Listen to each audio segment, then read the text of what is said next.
Hey, now I thought I had the thing up already, but hey, anyway, everybody, Deadman Walking 55 coming to you live 11:33 a.m. Thank you for your patience. I did push it back half an hour because I got to thinking, looking at what we have to talk about, seeing when we go, this is like going to be a 12 plus hour stream. We got to pace this thing and have time to talk uh, about things and still uh, teach us some basketball, go over some cool stuff, all the things that break with this. If you have questions about games, if you have questions about March Madness, if you have questions about college basketball, I will do my best to field them and deal them. Yeah, exactly. I've got tons of snacks, and here I got peanut butter. We went and got bread this morning. I got M&M cookies. Mrs. bought. Listen, this is how great my wife is. I got a bag of Ruffles chips that she bought at a like a overstock store. 1 pound, 12 ounces bag of Ruffles, and there's very little air in the top of it. So it's priced at $11.45, but hey, she didn't pay that price anywhere close to that. So hey, we're here today celebrating the best, to me. People like the Super Bowl, they have their own events and stuff, but to me, my geek day of sports, and I swear to you, all you geek nerds out there, we can geek over sports, either statistics or just a day like today, where it's a plethora, a buffet of action from when you wake up to when you go to bed. That starts at 12:15 on the East Coast. Last games tip off at 10:10 tonight, going to well after 1 o'clock in the morning. It's definitely a great geek day for me. I'm excited. First time ever trying to do this. Thank God I got all my work done so that I could actually take Tuesdays off and just watch the game. So let's get caught up on the chat. It's going to be very back and forth with it a little bit. I'll kind of present out what the tournament is and all this in just a second. But let's say hello to everybody that is here today. Share out the stream. We're on Twitch and we are on we are on Twitch and we are on YouTube. So make sure you hit that like, subscribe. Make sure you follow us over on Twitter or Twitch. Yeah, and Twitter too. You know what? I have not tweeted out the stream. So let me do this real quick just so that let's see. Let me do this here. I know. I usually do this, but when I go live, but I didn't this time. But like I said, it's going to be at least a 12-hour day for me today if it goes right. But hey, y'all come in and come out as you do. I expect a lot of people going and coming and great. And honestly, to see this many people here right at tip off when we still have 40 minutes before any action, I will be watching it on TV. And I'll be talking about the games. I'll be doing statistic updates and things like that all during the day. We do not have the permission to actually televise it, so some of the talk will be a little bit delayed, but it is possible I may say something that you may have not seen because of timing issues with the way broadcasts are. Let's see. All right, there we go. Let's see. Dang gummit, why do I have that damn USC fight song stuck in my head? I tell you, that's a sports stream I would love to do sometime, and that's about college fight songs. But it's all trademarked, copywritten. One site that I used to get to listen to college fight songs for free, now no longer. Uh-oh. I'm going to turn this damn phone off. It's time for all the crank callers, that time of day. All right, let's pay attention to those that are not crank callers. Let's take a look at these great people in the chat who's here for basketball or just to hear me ramble or see if I can talk for 14 hours straight. I will not be. It will be quiet. There will be some dead air at times. DJ Knight, welcome. Good to see you here. So, hey, Legatus, Legionized, great to see you. And I think you know a little bit about basketball, I think, right? But great to see you here as always. Hockey. I'm talking with JT about getting our sports streams going again. With all the craziness lately, it is one he is dying to get back to. I'm dying to get back to also. And honestly, I will really tell you that I will tell you we are planning on getting back that, and hopefully in time for the NHL playoffs. Especially since I'm a New Jersey Devils fan. So it's all year for New Jersey to talk sports. It's this year, but usually in that case they will lose. But yeah. All right, DJ Knight, Legatus Legionize is here. Legatus is waving. Simply Steve, heyo! Yes, Simply Steve, heyo to all you NCAA tourney junkies. That's what I'm saying is this is our geek day. I'd like it even better than the Super Bowl. So, and that's because it's just nonstop stuff from morning to night.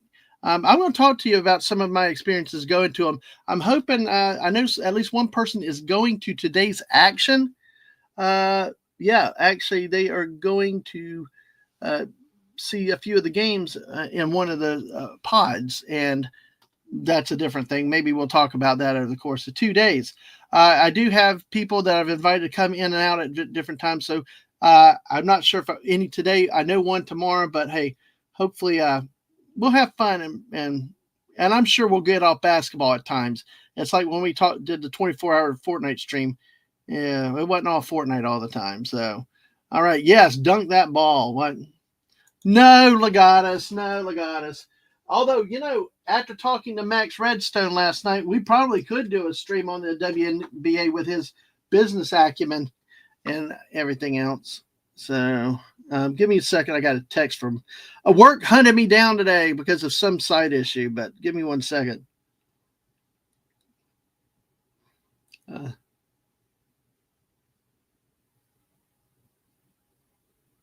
Yeah, let's see.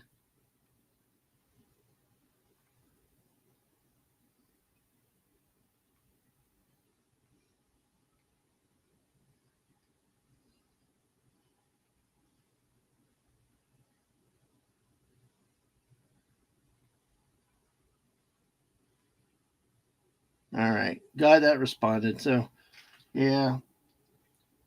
You know how that goes. All right. So let me put the phone on vibrate and mute because then I can just look at it as I want to and ignore it. All right. And so y'all aren't bothered.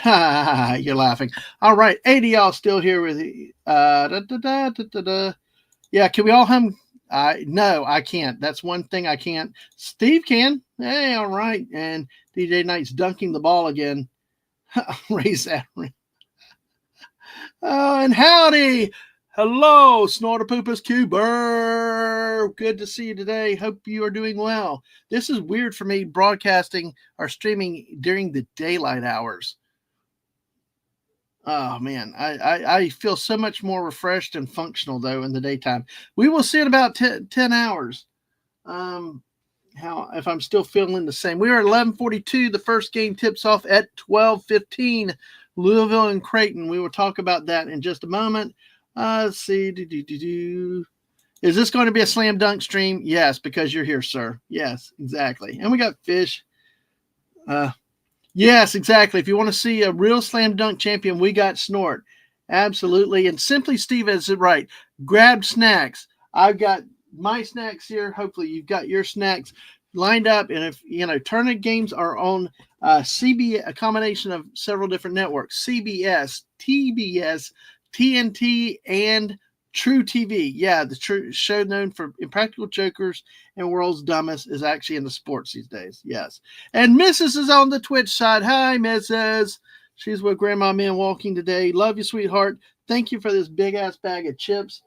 It is crazy. It is I'm like, this might this is going to take me forever, but hey, that's good. Thank you for buying them, and I hope you and Grandma are doing good today. So, yes, and it is a cool bargain bag. Yeah, and Snorterpoopus is eating them. All right, we're going to come back to this. I'll get to that. Let me start that. Steve, part of your answer, Legatus, has to do with what Simply Steve says here. First round is best as upsets abound. And I'll discuss that a little bit more when I show the brackets, how this is set up. Oh, no, it's not a donut. Yes. And here's the misses again. So, Snorterpoopus. We're missing 2 likes. Thank you. Hey, listen, Snorterpoopus, You can leave this on. You don't have to leave the room. Just sleep where you are. It's fine today. I expect people to come in and out as they go because you have to pace yourself with a day like today. You guys out there, I'm grateful y'all are here. It's just sit back, relax. You laugh till you claps. We're animaniacs. No, but it's a day of just relaxing until I will be fine until like 2 o'clock in the morning. Then I'll just collapse out of all the adrenaline wears off. So yeah, no, I'm not locked away. No, that's other people's thing. But no, I tell you what, my wife, man, she's great. I tell you what, she thinks of me before I even think about myself. So yeah, I know, buddy. That damn song stuck in my head. Yeah, I know. No, I don't need it. That's why I turned the damn phone off so they don't bother me again today. So, and as Buddy said, thank you, Buddy. Hit like and subscribe.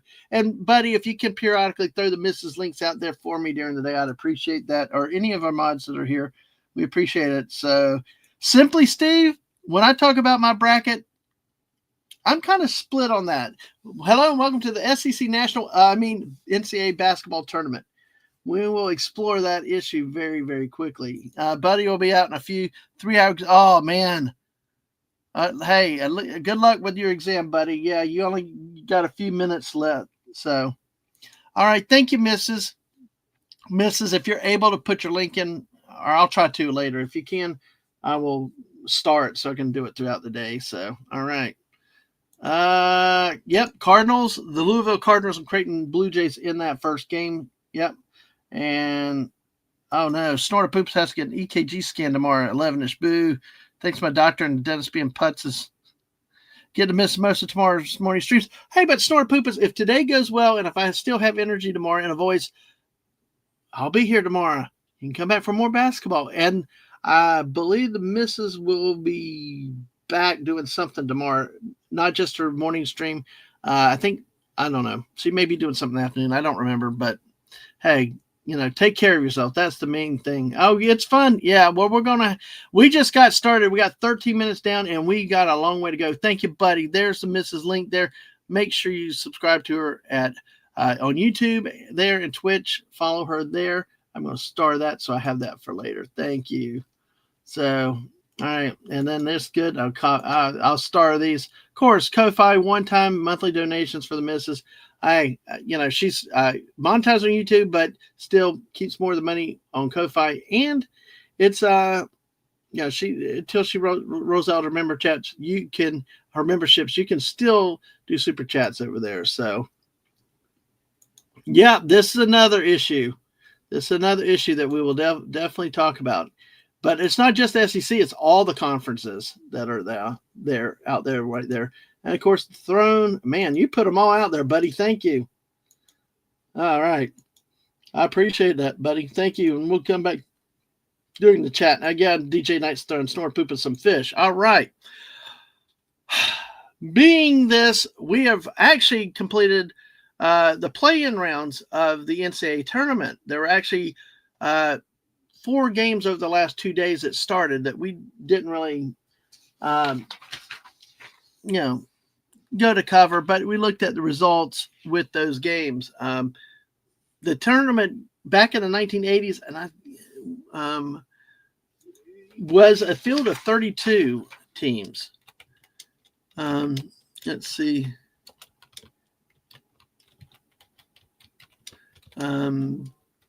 64 teams. I'm just trying to say, I think it was in the 90s when they shifted from 32 teams to 64 teams. Let's see. Okay, yeah, here we go. Here's the comprehensive list of the tournament. So, let's see. Moving paper. Let's see. According to with the NCAA.com website, the history of the men's college tournament. The first Division I men's basketball tournament was played in 1939. It had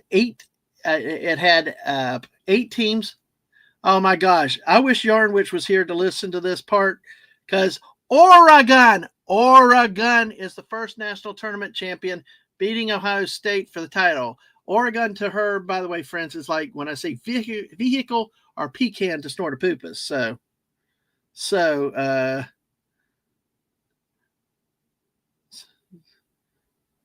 yeah. All right. So that's the origination of the tournament. In 1951, the tournament grew from 8 teams to 16 teams.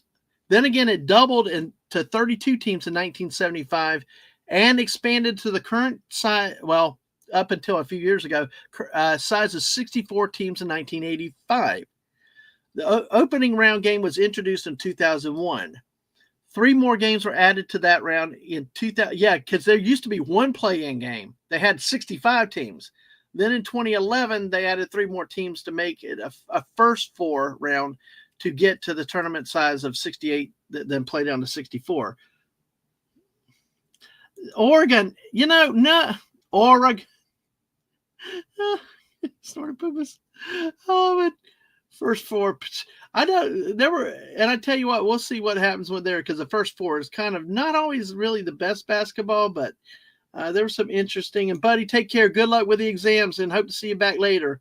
Good to see you. And like I said, it's expanded from 32 to 64. 1985, 2001, it went to 65 teams, and then 2011 it jumped to 68 teams there. So that is and hello, Brogo. Good to see you today.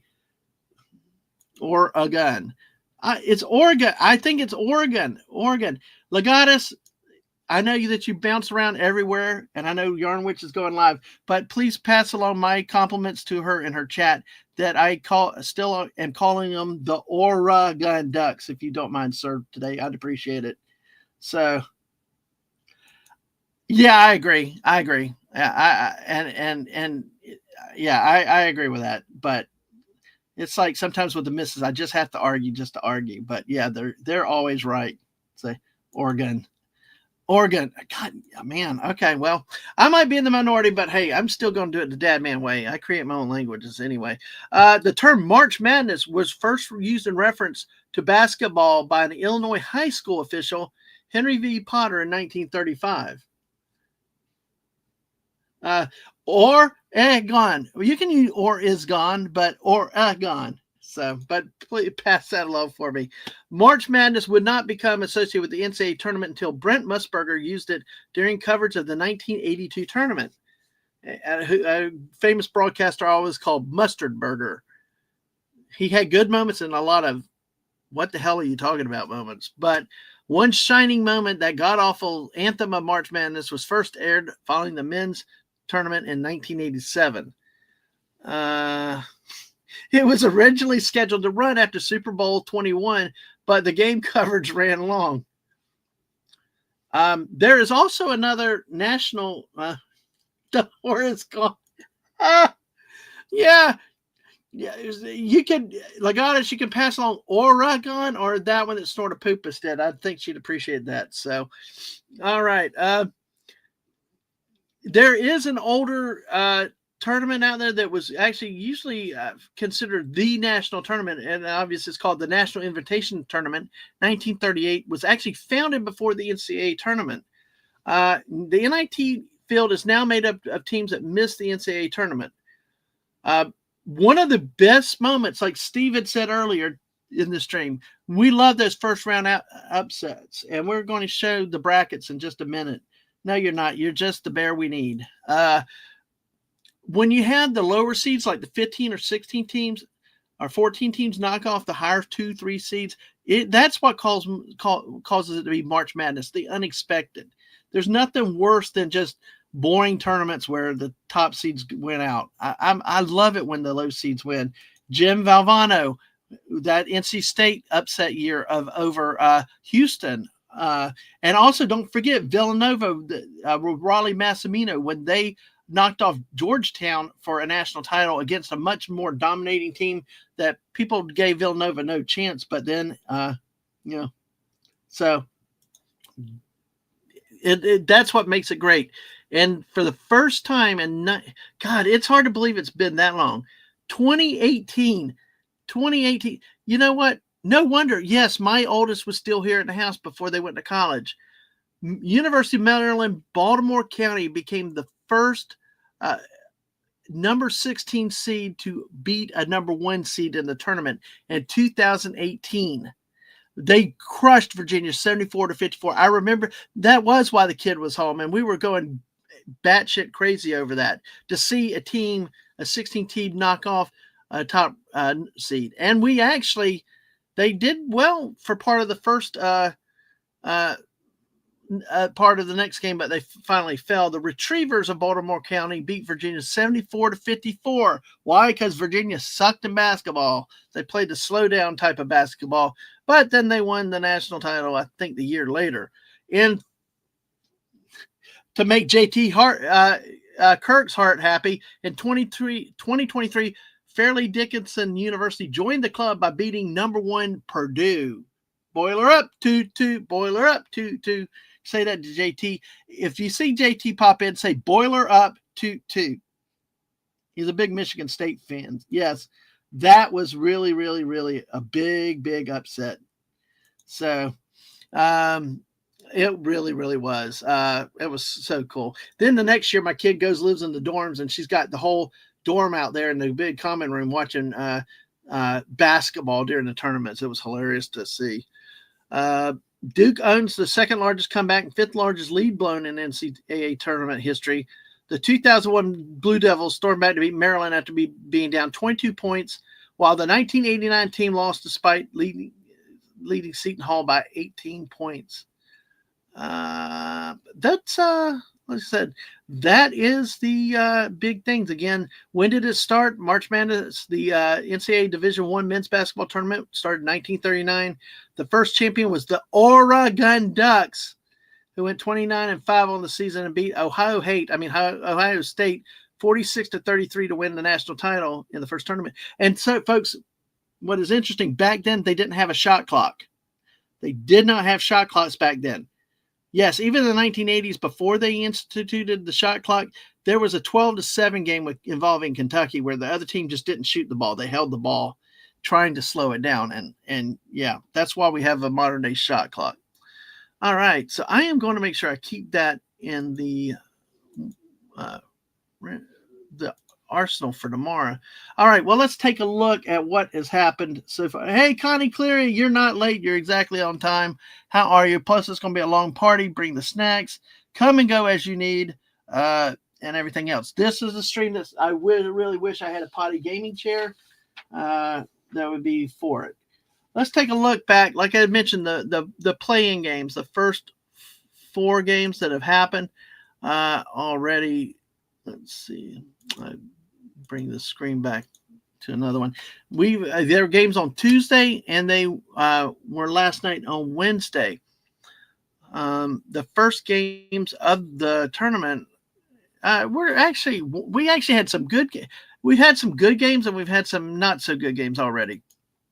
One game each night was a blowout. One game each night was actually pretty good. You know, I got to see the end of the Texas Xavier game last night after it was over. Looking at on Tuesday night, we had St. Francis, Pennsylvania played Alabama State. Both were 16 seeds. They played off to advance to the next round. Alabama State wins this game at the buzzer with a desperation Hail Mary inbound pass to the top of the key on the other end of the court, and actually got the ball somehow and got a basket in there to win that game 70-68 over St. Francis of Pennsylvania, which means they get the honor of playing Auburn today. Auburn Tigers. So that's going to be an interesting game. See, they were first now Memphis. Oh, God. Wonder what I missed there. But that was the game of the day. The next matchup on Tuesday night was North Carolina and San Diego State, both 11 seeds to play in. This game came with a lot of controversy because a lot of people did not expect. I'm trying a bad Keith Jackson impression, Auburn. So, but of course, we got Auburn fans in our chats. Hopefully they come by. B from O, Small Time Republic. We also got O.C. Dobbins and others that are Alabama fans. But in this game, North Carolina was 1-12 in what they called the quad one games, which are your high quality wins. They did not perform well this year. Overall record was not impressive. Was a few games over 500, and they were 23-13, but they really were lackluster in the games they lost. They lost a lot of games. They ended up 6th in the ACC. This is actually a record low year or almost a record low year for ACC bids, which is really, really a shock. They only have 3 in the tournament this year, or 4 with North Carolina. The lowest they've ever had was 3. Teams like SMU and Wake Forest aren't in. But the debate with North Carolina has controversy because the tournament selection committee chair is from the University of North Carolina. And so there's been the conspiracies about why they got in, although theoretically, if your school's involved, you're supposed to leave the room when they have discussions. But I think that they really got in because of the name North Carolina. They passed over teams like Boise State, West Virginia, Indiana, some others to be mentioned there that actually had pretty good seasons, but they went with North Carolina. So North Carolina now will play today. We'll play Ole Miss. Yay! All right, that game at Ole Miss should be that game is tomorrow. It's tomorrow. That's weird what they're doing with some of these games, because I would have thought if they played Tuesday, they played. I don't get that. I don't get why. All right. Yep, that game's anyway. We'll see. They play when they play, regardless of what it is, but that's weird. Usually Tuesday's games play on Thursday. Last night we had 2 games. One was actually kind of tragic. Mount St. Mary's beats American University going away by 83-72. But what was really upset, kind of sad way to the end of a season and a college career, American University's leading scorer injured his knee in the game, made a valiant effort, wrapped it, tried to come back in, and then just buckled and had to leave the game for the rest of the time. He was a 5th-year senior, the leading scorer for American. A tragic way to end a season and a college career for a 5th-year senior. So, but Mount St. Mary's advances on to the next round to play Duke. So, folks, I'm an SEC homer. I like the SEC, but I will judge them harshly too. I do like to come up with random fun names with different teams and stuff. Like Puke is Duke. I'll come up with weird names. So, yeah, exactly, Brogu. I figured you LSU fans would love to have that term. So, what's the point of tackling them if you can't eat them? But take a bite. Okay, take a bite and a non-strategic part so they can keep playing. That way you can extend the meal. How about that? All right. Well, the point is to keep them on the court so you have something for later. All right. So now with that, last night the game of the night I thought was Xavier and Texas. Xavier comes in and wins this game 86-80. Texas had a lead throughout the game. Xavier rallies near the end. Hits a clutch late basket with under a minute left, extends the lead 85-80, and then wins this game. This goes back to the question of the SEC. Steve had mentioned, because they do pods. Remember, they're doing what they call pods. What they do on each day, they try to keep people somewhat regional with their games, like close to areas versus sending them across the country. But it just, like, you could have 2 games in the east, but it's in Lexington, Kentucky. But you got 2 games in Lexington, Kentucky that are to the west regionals. It's something they did years ago. It is a weird thing. Let's take a look at the brackets, though, now. Here. All right, let me. Okay. Dang banners. Anyway. All right. No, not like Tide Pods, but it gets confusing, like simply Steve said. They don't play in regions as brackets like let's see where these games. The Let's see. This bracket does not tell you where the games play, but like 2 games. Let me go ahead and show the first bracket that we've got over here. We've got wrong screen. Oh, jeez. I'm hitting the wrong screens. Please. No. All right. There we go. There. And we got share here. All right. We're bringing it up here now because I'm going to use ESPN.com for the greatest extent today. Because what we see in the South region, we have games today with Auburn, top-ranked, top-seeded Auburn plays Alabama State, the winner of the play-in game. The 12:15 game on CBS will be Creighton and Louisville. 8th-seeded Cardinals come in to play the Blue Jays. Probably a balanced game here. This could be a fun game to watch, but the winner will take on the Auburn-Alabama State game. Those games play here in Lexington. That's what's funny, having the Auburn Tigers play on the Kentucky Wildcats floor. And there will be 2 other games today played in Lexington. I've got to, let me bring that down real quick. I thought I had let's see. Let's see. Let's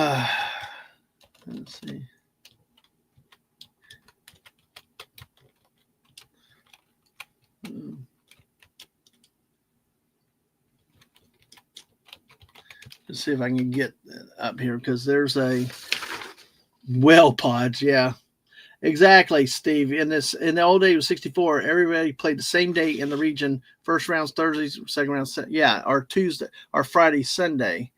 That type of thing. So it's let's see how we got this. Let's see, trying to that one doesn't list the cities either. Interesting, but they have the locations in here. Let's see. I'm trying to give me a second. Like I said, this is going to be a day it's going to take a while. We got tons of time, and I'm just finding the right information here. Let's see, because I know one person is actually going to attend the games today. Looks like up in Kentucky. Now, right when you want to find something by the city. All right, here, let me do it. Let me search it this way.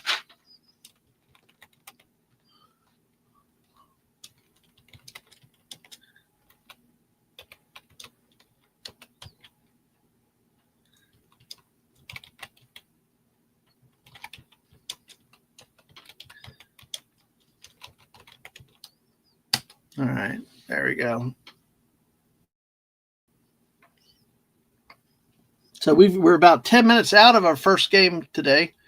All right, here we go. All right, so let's see if this one has it right.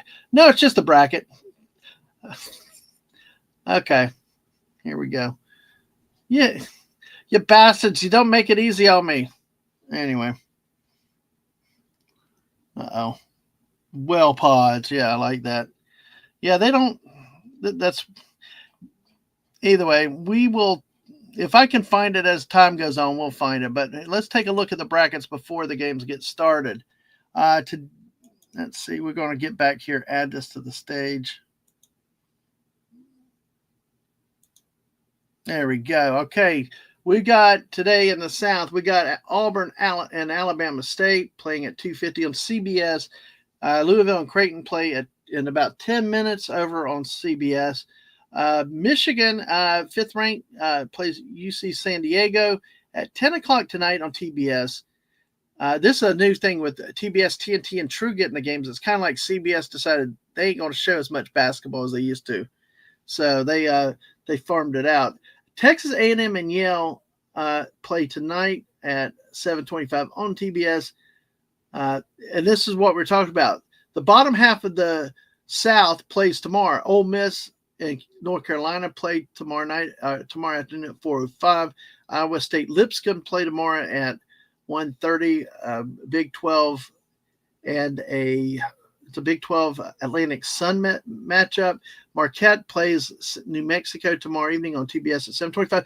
And JT Kirk's Michigan State Spartans take on Bryant at 10 o'clock tomorrow night on the 21st. So that is the South. And you can see how they divide it up there. So the pod thing, I'm going to try to get back to that and explain that. Podding is where they theoretically try to limit travel in theory. Basically, if the teams in the East will play in one city and closest to them versus them having to go way out west. Like Steve was saying earlier, you had your regions before, like Florida is one seed in the West. Used to, they would have been playing out west right now today. I'll have to look and see exactly where their site is, but they play tomorrow night. So the pod is a way to kind of keep them regionally, geographically in the same area. Although they didn't let Kentucky play at home this year. Had Kentucky been a one seed or had a better year, my guess is they would be playing in Lexington today. You're the way you perform in the season and everything. And speaking of Michigan State, right here he is. Hell. Yes. We got the Michigan State Spartan and Brian Bears. Hey, JT, it's like Steve said earlier, we love the upset. So I'll say for you, green, go white, go state. Yes, exactly. Oh, Simply Steve, you should see the worst mascot names in colleges. We even had the Fighting Okra. Yeah, among other things. So we did a stream on that. Dub Bears. Okay, Snortopoopas is going for Bryant all the way, we know now. So, but good to see you, JT. JT, shoot me a text or DM at any time. I know you're working today, but I'll make sure you get the links as you can make it. All right, so here we go. Of course, that completes the matchups in the South.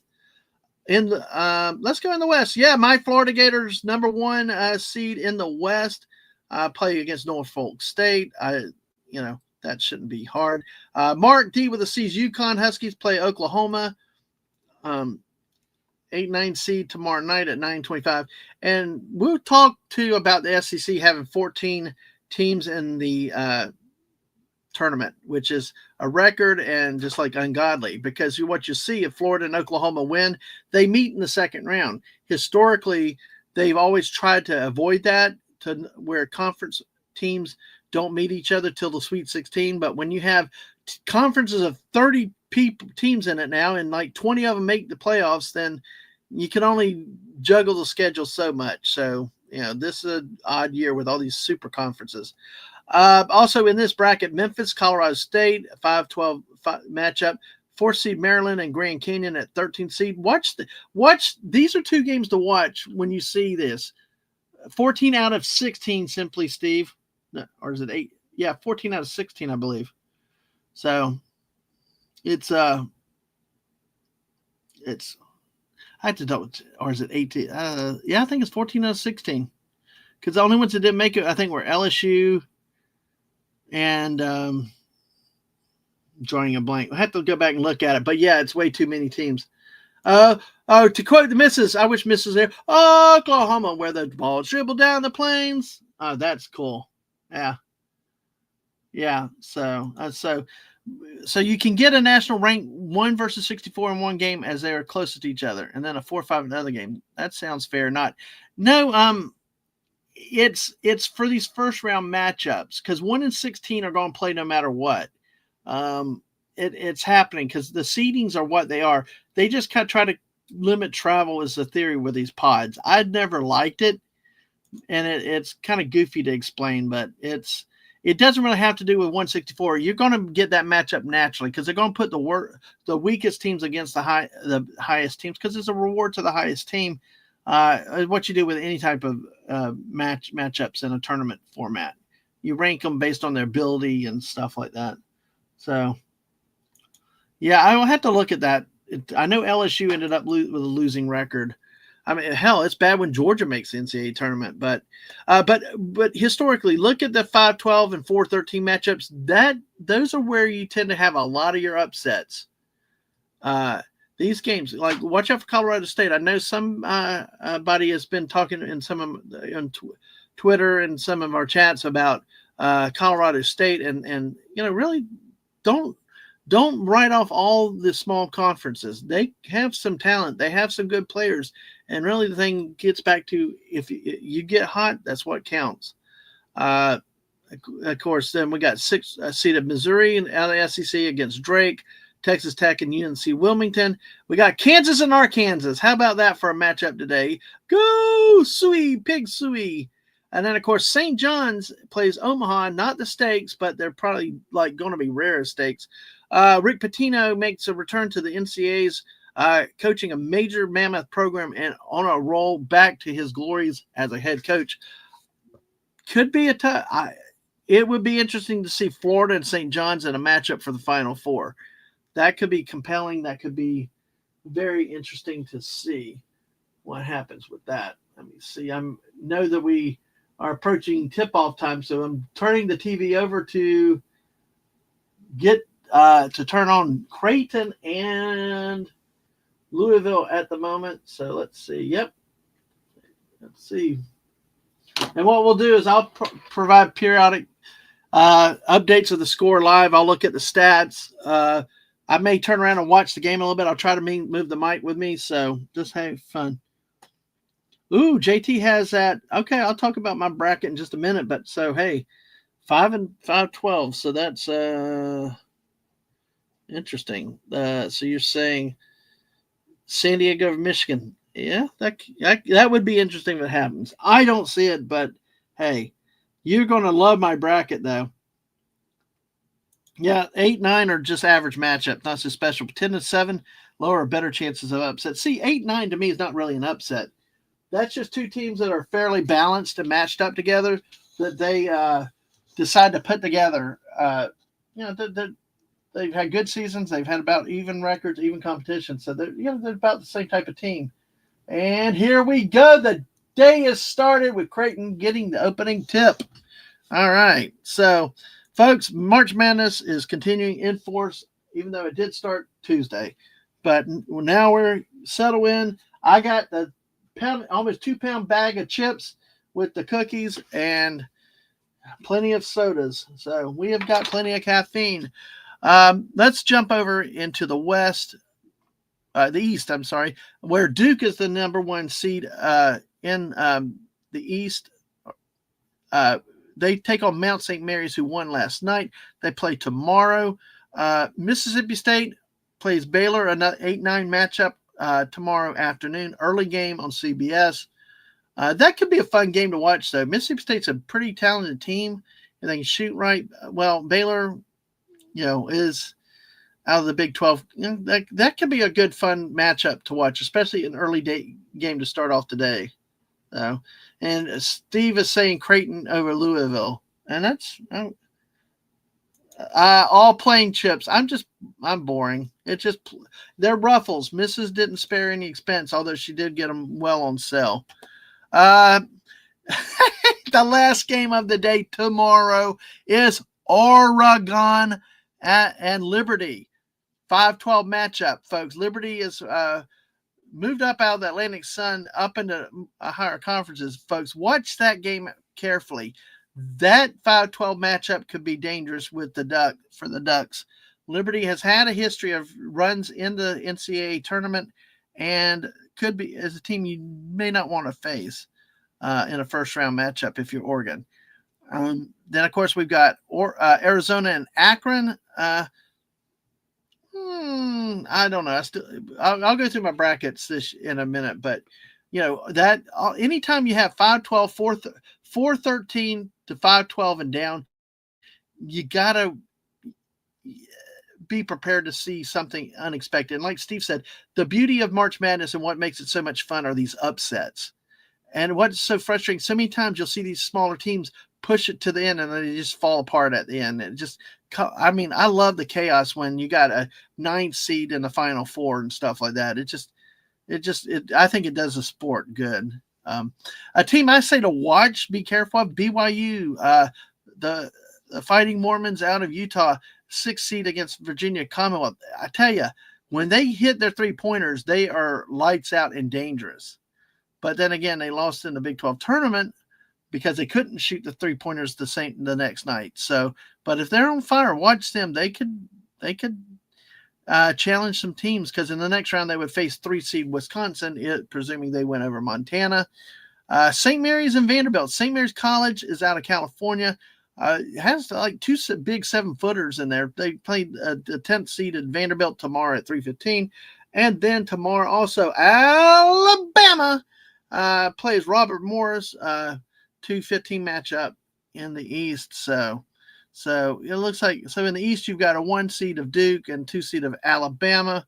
In the South you have Auburn as the 1 seed, Michigan State the 2 seed. In the West you have Florida as the 1 seed and St. John's as the 2 seed from the Big East. So really can't go wrong with what they decided so far for the 1 and 2 seeds. So we'll see happen. And Steve said Creighton has a better team than Louisville. So see, I've tried to watch more out of the SEC this year, but I've tried to watch as much as I can. I've seen Creighton a few times. They look pretty good. Louisville, like I see, Steve said so. One team that I was not impressed when I watched them was Clemson. Now, it was when they got eliminated in the ACC tournament, they looked very average, but they went 26-7 or something. The record's amazing. So maybe I just caught them on a bad night. So Oregon losing to the adult dancers. I could see that, JT. I could see that. I don't necessarily calling it, but yeah, it's interesting to see. And then of course our last bracket, the Midwest Region 1, Houston and Southern Illinois University, Evansville. And see, to the seeding process, Legatus, Houston is ranked number 1 in the nation, or they're in the top 4 in the nation, and 16 seed gets in. They put teams in different brackets. That's different than the potting. Potting is just where they go to play. The bracket size, though, you have your best play the weakest team, and that's pretty standard in any tournament format, whether it's checkers, chess, or anything else like that. Gonzaga and the Georgia Bulldogs. We got the battle of the Bulldogs here, Gonzaga and Georgia. And I tell you, I hope Georgia makes a run. I hope Georgia. Personal bias here, I'm saying go Bulldogs to beat Gonzaga and to beat Houston. I don't think it will, because of one reason. They got Florida's ex-coach, Mike White. Mike White left the University of Florida. He found ways to lose every damn game he could. It always shut the offense down with 4 minutes left. I'm just like, when he decided to voluntarily leave and go to Georgia, I was happy. Like, this is how bad it is. This is a rule of thumb that I've got. If your hated opponents like Tennessee love your head coach, like they love Billy Napier now, they used to love Mike White. When your opponents love your coach, that's you beyond time. Your coach needs to have been sent packing. You want your opponents not to like your coach. That's what makes Steve Spurrier so good. The old ball coach had a way to get under their skin and really psyching them out. But Mike White left, went to Georgia. Good for him and his family, and he's got success up there. Georgia is a very difficult program to have success in, but they've done well. And this year, they even upset Florida. Florida's last loss was on the road at Georgia, where Georgia shot 70+% in the first half. I kept telling Grandma Man Walking, they can't shoot that way the whole time. They can't shoot. She's like, you're calm tonight. I'm like, because this game ain't over. And Florida did take the damn lead, but could not guard the 3-point shot on that last possession. It was like, you could see it coming, but hey, it's all good. Clemson and McNeese play tonight. The interesting note here, like I said, Clemson was not playing well the night that I watched, but McNeese has had a good year. Well, if you are familiar, Brogu, if you're here, you may remember this name, and it may not be a name you like. Will Wade is the coach at McNeese State. He has actually resigned from McNeese State. He is scheduled to coach the tournament, but he has resigned the job at McNeese to become the head coach at North Carolina State. That's what happens this time of year. And like in college football and all college sports, people move on to those next jobs and stuff. What's bad and sad is that the timing happens during the middle of a friggin' tournament. As we saw with the college football, when you had players transferring teams that were in the playoffs. So All right. Sorry, I got stuck, carried away ranting there too. So yeah, um, they are the Cougars. Yes, they are the Cougars. So, all right. Let's see. Double Bulldogs. Yes. Gonzaga. Oh, you're taking Gonzaga over Georgia. McNeese over Clemson. Okay. Well, I'm going to get to my bracket in just a minute. Feel free, anybody else that want to share it as we go. Completing the matchups. We got Purdue and High Point, a 4-13 matchup today. Today, actually, starting in about 20 minutes. And we've got Illinois and Xavier tomorrow night at 9:45 on CBS. And the Kentucky Wildcats take on the men of Troy, Alabama at 7:10 tomorrow night. UCLA plays Utah State tonight at 9:25. And then the Tennessee Volunteers roll Rocky Top at 6:50 tonight playing Wofford. Now, Wofford was the 6th seed in their conference tournament. That's what's frustrating to a lot of teams. Their better teams lose those conference tournaments, don't make it. Wofford ain't going to do much against Tennessee, but I will tell you, one year we got to see Wofford play here. They competed for a while against, I can't remember who they played, but they played a top seed, but they only last so long. But those are the brackets that we have today so far, and the games and the matchups that are coming. So Simply Steve said, Boiler runaway, Boiler up over High Point. Remember, Simply Steve, it's Boiler up, toot, toot, Boiler up, toot, toot, just for JT Kirk out there, guys. So, all right, let's see. All right. Our matchup is made to the first TV timeout, folks. To explain to you, if you do watch the games on TV, generally, one of modern basketball things that I hate in college is that they took on the NBA crap with all these multiple damn 20-second timeouts. In the old days, you had 5 timeouts in a college basketball game. You had 4 if it was on television. But they still do this where after every 4-minute break in the first half, after 16 minutes, after 12 minutes, after 8 minutes, after 4 minutes, there is a commercial TV timeout. That's the way it's always been. That's the way it still is. But, yeah, there you go. Toot, toot. All right, so there we go. Let me take a quick sip. Let me take a look. And Creighton is out to the early 8-5 lead in this matchup. And extends it to 11-5 with a 3-pointer from the wing. Oh, no, excuse me, wrong team. No, 8-7. It was a 2-pointer. Louisville, actually. Red, white, and blue make a difference. And there'll be times like this where I just kind of get quiet, where I'm just turning around watching the game a little bit so we can enjoy it there. So hopefully, I wish that my setup was better where I could actually see the TV and looking at it.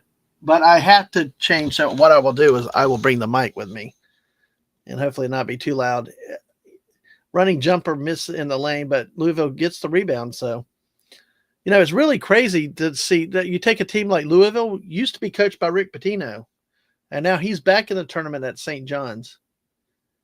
I do not understand why Billy Donovan, who was the old Gators head coach that took him to 2 national titles, I understand why he went to the NBA, but I don't understand why he's still there. To me, he had a wonderful future as potentially one of the greatest college coaches of all time. But, hey, it's money.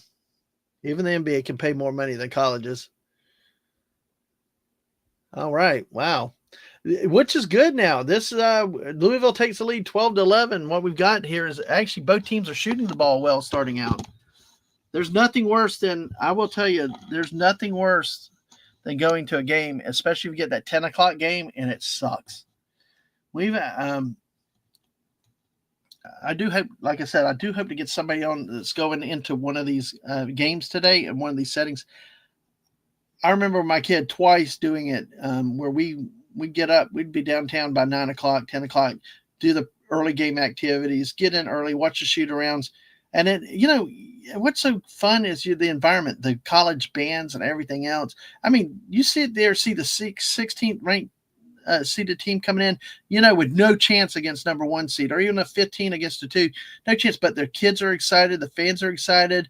And it's just the passion of the game is really, really contagious. And that's why I think watching it, if you ever get a chance to finish it, if you ever get a chance to go to an NCAA tournament day, you really should. And then, of course, we left at the minute we leave after the the afternoon session. Say if tip off is about 12:40, about 5:30, it's done. So you leave the building so they can clean it, and then come in for the evening session at 7:30 or whatever time, and then it would run to past midnight at least. It just, when that's part of what I do to deal with stress and have fun and stay young. Exactly. See, I can deal with some low scoring games if they're really playing defense, or there's really, you can have low scoring games that are good and competitive. What I hate are when they shoot in 20% because they keep taking 3-point shots. It's like, would you quit shooting the damn ball? Go to the basket, drive the hole, do something else. So it's because, especially when you get that 10 o'clock game. There was one game. Let me see if I can search it real quick. Let's see, because there was one game I know that we had and I think it involved Louisville.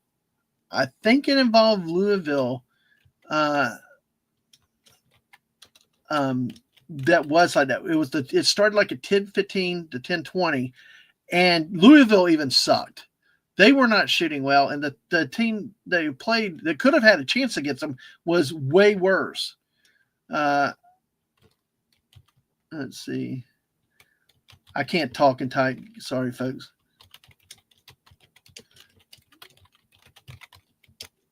Don't worry, we got 14 hours of this, so there's no sense burning myself out at the moment. So I just still pisses me off that they don't have our city scheduled to come back around for any more. They really haven't. I mean, they have not had us in a couple of years, and I don't see us on the schedule. Crap.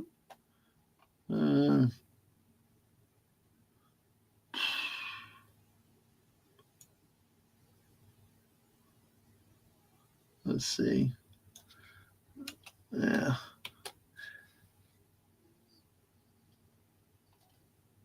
Oh, man, I'm getting all kinds of other. Yeah, it's a shame. College basketball used to be a lot bigger in our town.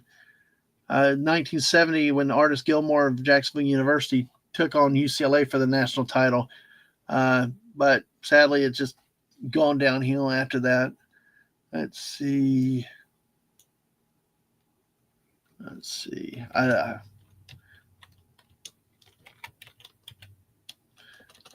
can find.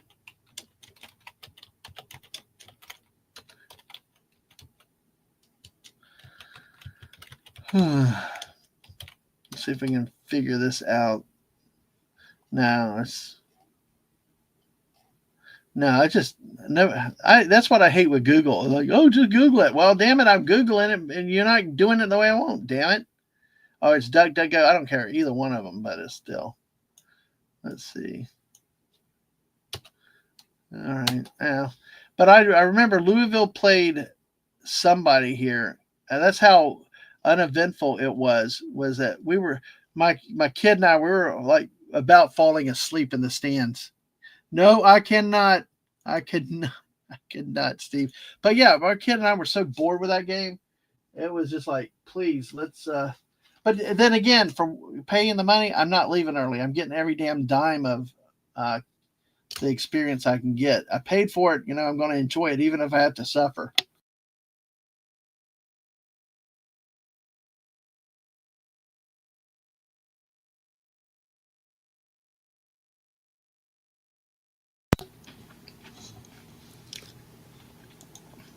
But we did have some great moments. We did have some great games. Overtime. So, and it was a great experience. We saw LSU here once, and they look good. It was fun to get to watch LSU the time. What the hell? That's not what I typed in.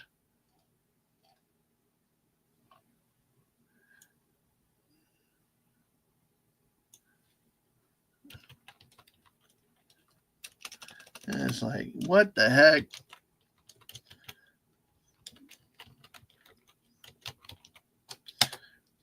Let's see it, because I remember.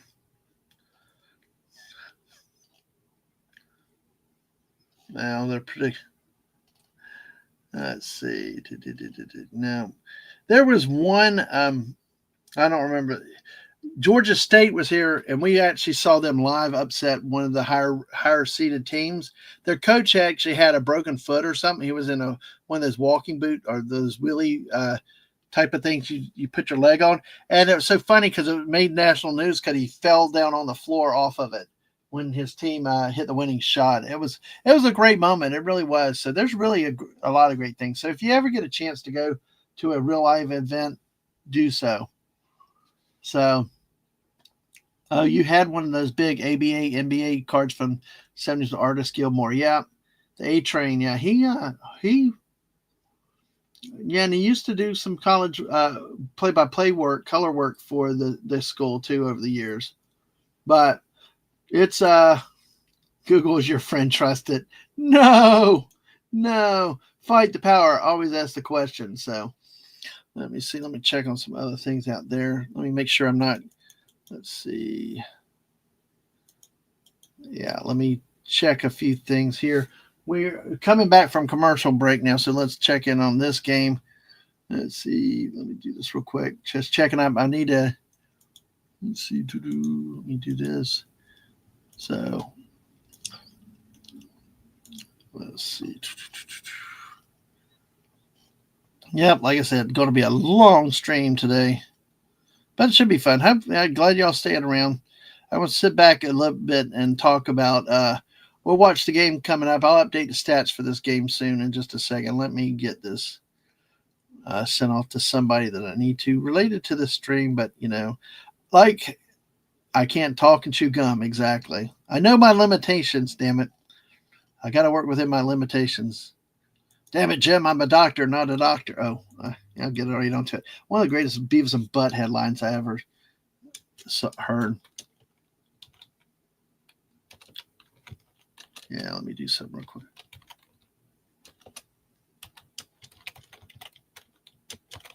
There we go. All right, that's there. And I'll get into my brackets a little bit later as we have more people talking with discussing. Let's see.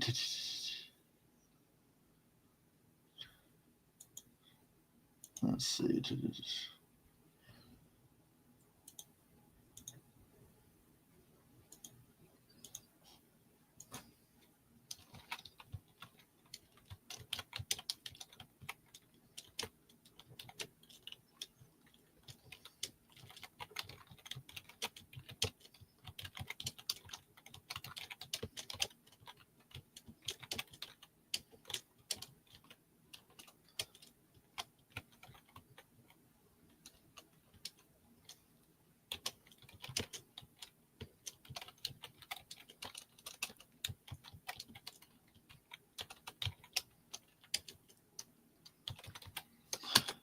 All right, here we go. All right, let's take a look at our stats. Let's see. We've got a 20-17 game with Creighton now on the lead. Creighton's on a 9-2 run in the last 2:42 of the game, approaching the 10-minute mark of the first half, which is a foul on the shot, which in men's college basketball, there are two 20-minute halves. In women's college basketball, which will be going on, I think, starting tomorrow, they are – I think they may start this weekend.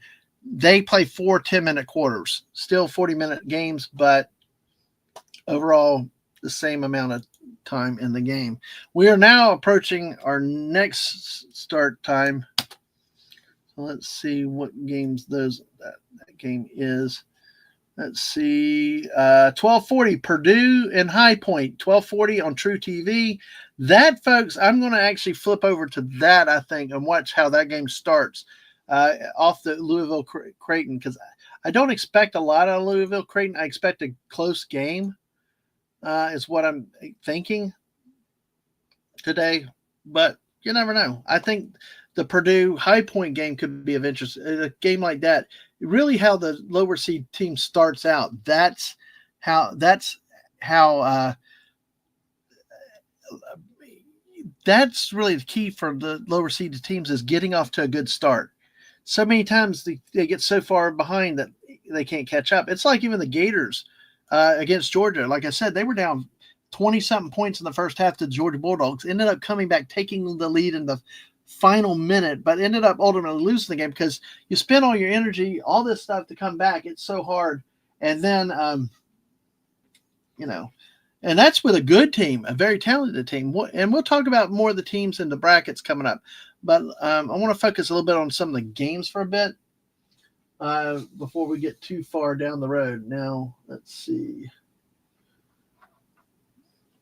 And like I said, it's going to be a little bit about this. There'll be dead air, and it's just going to be sit back, watch the games too, because, hey, we got to watch the game too. Hopefully I've done enough of the preview stuff, but, we can keep talking about our brackets and other stuff as we do. I will share with you some other points. I do want to talk about the SEC in this, the record 14 teams into the tournament and how I see them going. Is it really earned? Is it going to be an SEC tournament, or could be something different? But we got a great, nice dude. I tell you what, I've seen so many teams working on cutting to the basket and alley oops and stuff nowadays that just it's definitely not the NBA. Because I hate the NBA. We talked a little bit about it last night. Some of the all veteran players have talked about it's really a league of no defense and 3-point shots. But I'm a big believer cutting to the basket, always being in motion on offense.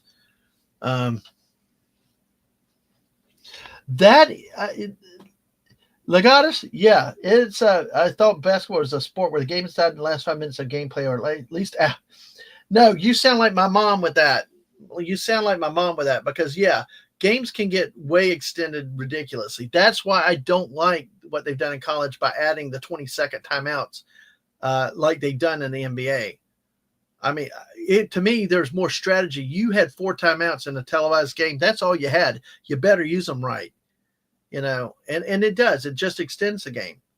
Another thing that I hate, Steve, I don't know what you think about this. Years ago, after 10 fouls, they automatically gave 2 foul shots to the team that was fouled because the intent was intentionally fouling to get them to miss the front end of what's called a 1-and-1 so you can try to get the ball back. Well, all they've done by giving that second guaranteed shot was to, quote, the intent was to discourage the intentional fouling, but people still do it anyway because they're trying to win the game. They got to get the ball back. My thing is you want to end the game, then go back to 1-on-1 except on a shooting foul. So many times they miss that front end of the 2 shots. They could get the game going sooner. But JT, Legatus, your point about the length of the games is something, and I do agree. And I do think that that's one of the problems of the influence of the NBA rubbing off on the colleges. And I don't remember if it's Matt or maybe you, Steve, that talked about in chat. Somebody talked about, too, about how and I know some of the veteran NBA players have talked about the way it's played now. They just sit back, shoot threes, no defense. It's like a gentleman's game. It's almost like golf, and not really. You have the hard crunching defense and driving to the basket and playing the game in the paint like it used to be. And what I still see with a lot of the college teams is that they're still playing like old school college basketball, and that's good. But then again, some don't. Some have gone to the NBA style. But then back to our thing about low scoring games. Yeah. Start with the 3/4 court press against the bigger schools. Yeah. Well, the only problem is that you got to make sure you can press effectively. If they break your press, then not much you can do with it. But yeah, the whole point is like a 14th seed High Point. My point is they don't need to be getting down by 10 or 20 points early in the game to a team like Purdue. If they do, the game's over. There's no way they're going to come back. Like Florida, when they did Georgia, they still lost. And Florida has probably the deepest team in the whole tournament. And I truly think the best team in the whole tournament. I've been pissed off a lot lately hearing about Alabama number 1 seed and Tennessee number 1 seed. And I'm like, screw them. Florida beat. I'm like, Florida was playing better. Florida had better records overall. And yet all they kept doing was, well, these two, we want to, they should be a 1 seed. And I'm like, they're struggling. Oh, JT said NBA should just play horse. Yep. Yep. Give the first two with no free shots. Yeah, I'm a big believer. It should be 1-on-1 the whole game. No two shots because it's 10 fouls. Because you've got to get the ball back. I would rather give them fewer timeouts, but allow them to foul more. Because the free throw shooting is something that fails, and many times they miss that first shot. The game could get back moving, but they got to get that second shot given by the rule. You know, I'm really. Hey, we got a 5-5 tie already with High Point and Purdue underway. Come on, High Point. We are a big believer in upsets here, unless it's against the Gators or Michigan State for JT. You know what? That would be fun. And it's not out the realm of possibility. I do not think Auburn will go all the way to the – I'm going to talk about my brackets a little bit later, but I don't think Auburn will not make the Final Four. I've seen them play all season. I've seen them in the tournament. I've seen them – I just do not see Auburn making the Final Four. The team is flawed. They're talented, but they don't play – there's just something not right about their team. Alabama struggles. Tennessee, the only team I see coming out really well. They're all flawed. Everybody's flawed except I say the Florida Gators. The Florida Gators is the one team that the problem is sometimes when they get sloppy, but they go like 9, possibly 10 deep in a roster, which is unheard of in postseason basketball. Usually you shorten the benches to 7-8 man rotations, but Florida's got the ability, especially if they start to call fouls, of going 10 deep and not losing a beat. That is hard in the day of the NIL, as JT and I've talked about many times, what has happened with the NIL and its influences on college football. Well, we're starting to see it now in college basketball too. You know, how many teams can actually have any true depth in any sport anymore? Let's see. Now, hey, we got an 8-7 High Point lead right now, approaching the first break. Yep.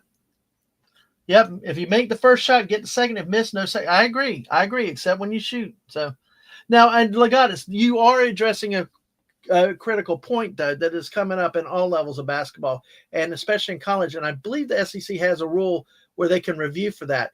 But the whole thing about the flopping, they can, I think, assess a technical or some other foul or penalty for flopping now. I agree. I've seen it a few times, and it's just like, yeah, I do think that needs to be cut down. And what? One of High Point's players is going to the locker room. Hopefully that's not a bad sign. But yeah, we don't need to turn it into soccer. But yeah, that's happening in college at times too. And I know some of the conferences are really working hard to get that out. So to keep that from happening. So yeah, get the ball back. Absolutely. So we got a High Point with the ball with 8-7 lead. I mean, so far, good start for them. And a shot clock violation. That's one of the things. You're the underdog. You can't turn the ball over like that. And we still have 28-21. Creighton has extended the lead with about 7 minutes to go in the first half. Leading scorer. Actually, Creighton has 3 players all tied with 7 points each. And Louisville, let's see, leading scorer is Chucky Hepburn. I know Buddy had to leave to go to class to take a test, but I talked to Buddy, I almost called him Chucky. I talked to Buddy Hepburn about the kid from Louisville before, so yeah, and that's what's happening. They're one-player dominated teams, and happening all the time. So now Purdue takes the lead over High Point. We got a 9-8 lead here. So we're coming up on the first TV timeout break of the day. It's going to be interesting to see, can High Point stay with Purdue? And they drew a foul. Wow. And they'll go to timeout, a commercial break. Purdue leading 9-8 in that game. Good start, though, for High Point. Let's see. Here we go. And Creighton leads 28-21. Chucky Hepburn scored 9 for Louisville. Only other high scorer, Terrence Edwards Jr., 5 for Louisville. Louisville is shooting 40% on the day, 8 of 20 from the field, 3 of 10 from three-point line. Have hit both free throws, 11 rebounds. So rebounding's on par with both of these teams because Creighton has 10 rebounds. Creighton's shooting 55%, 11 of 20, also 3 of 10 from the three-point line. So, and only 3 of 3 from the free throw line. So really not a spread made up of more three-pointers or more free throws. It's just that it looks like a few more shots made by Creighton in this game, a free throw and a three-pointer. So, but hey, that's your 5-point difference there. So CBS, that game, 28-23, Louisville scored now. We got 6:30 left in that game, and High Point and Purdue are at commercial. Next game to tip off is Wisconsin and Montana. Third seed Wisconsin. Let's see. Let's see. The third seed Wisconsin. Out of the East is in the East. Third seed Wisconsin and Montana play at 1:30 on TNT. The fourth game to start, which will be in the in that region, in that pod, Houston and Southern Illinois University Edwardsville start at 2:00. Then that will complete the first round of early round games today. The second game at Lexington will follow the Louisville Creighton game. It'll be Auburn and Alabama State at 2:50 at 2:50 on CBS. So that is what is coming up as we approach a break. Let's see. Yeah, Legatus. Yeah, in hockey, you can be given an unsportsmanlike conduct penalty for flopping, embellishment, diving. Yeah. And you know what? They really should be, you know. And it's, I mean, I saw one the other day with was really, really bad in college basketball. And it's like, why? Let's not do, you don't need to do that. A foul is a foul. So, all right. Let's see. The Purdue High Point game is coming back. All right. Well, I'm going to share real quickly what I think is going to happen out of the South. All right.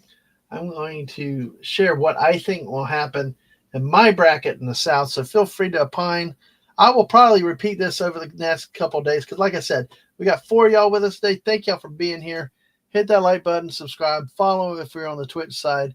Appreciate y'all being here. And I'm probably going to be quiet for a little bit to rest my voice some and just watch the game and respond to what we see. But feel free. I'm looking at comments. If you got thoughts or say, I'll respond to comments.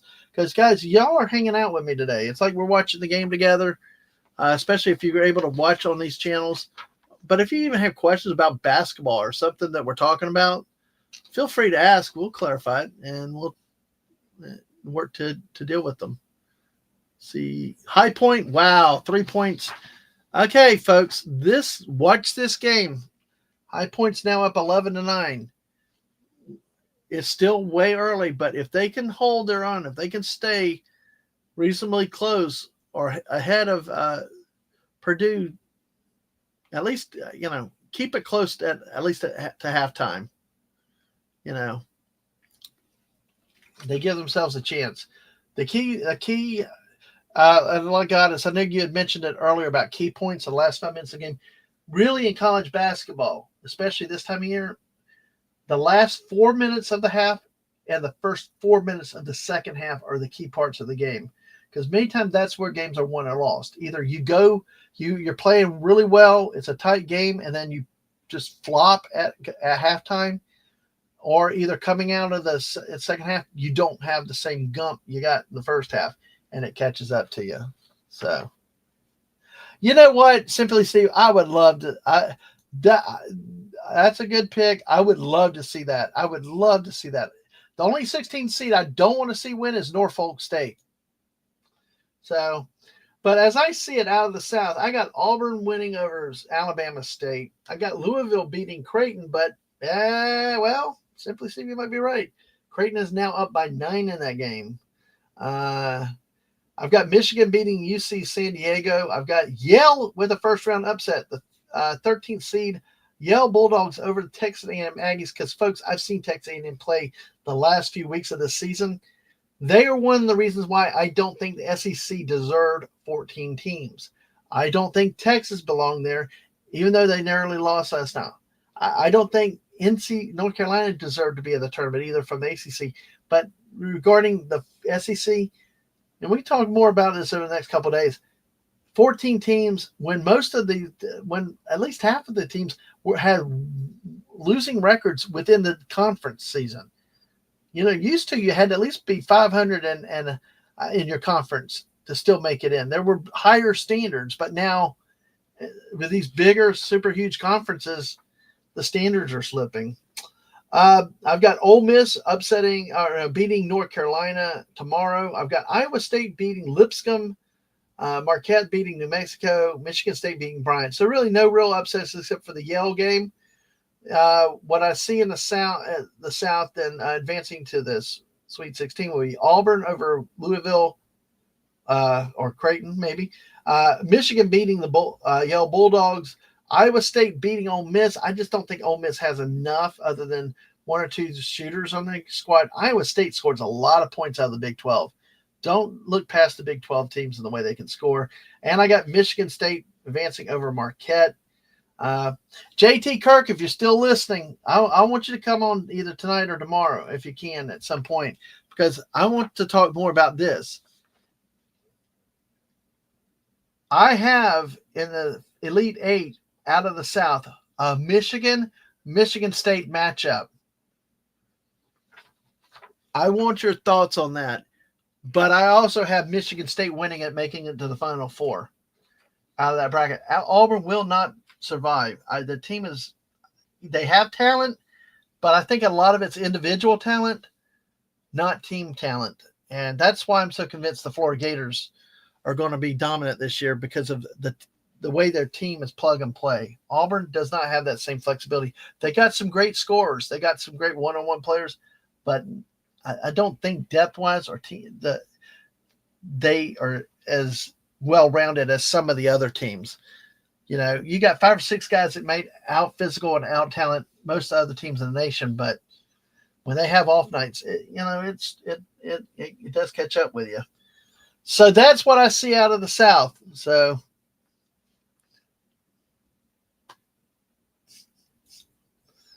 say something.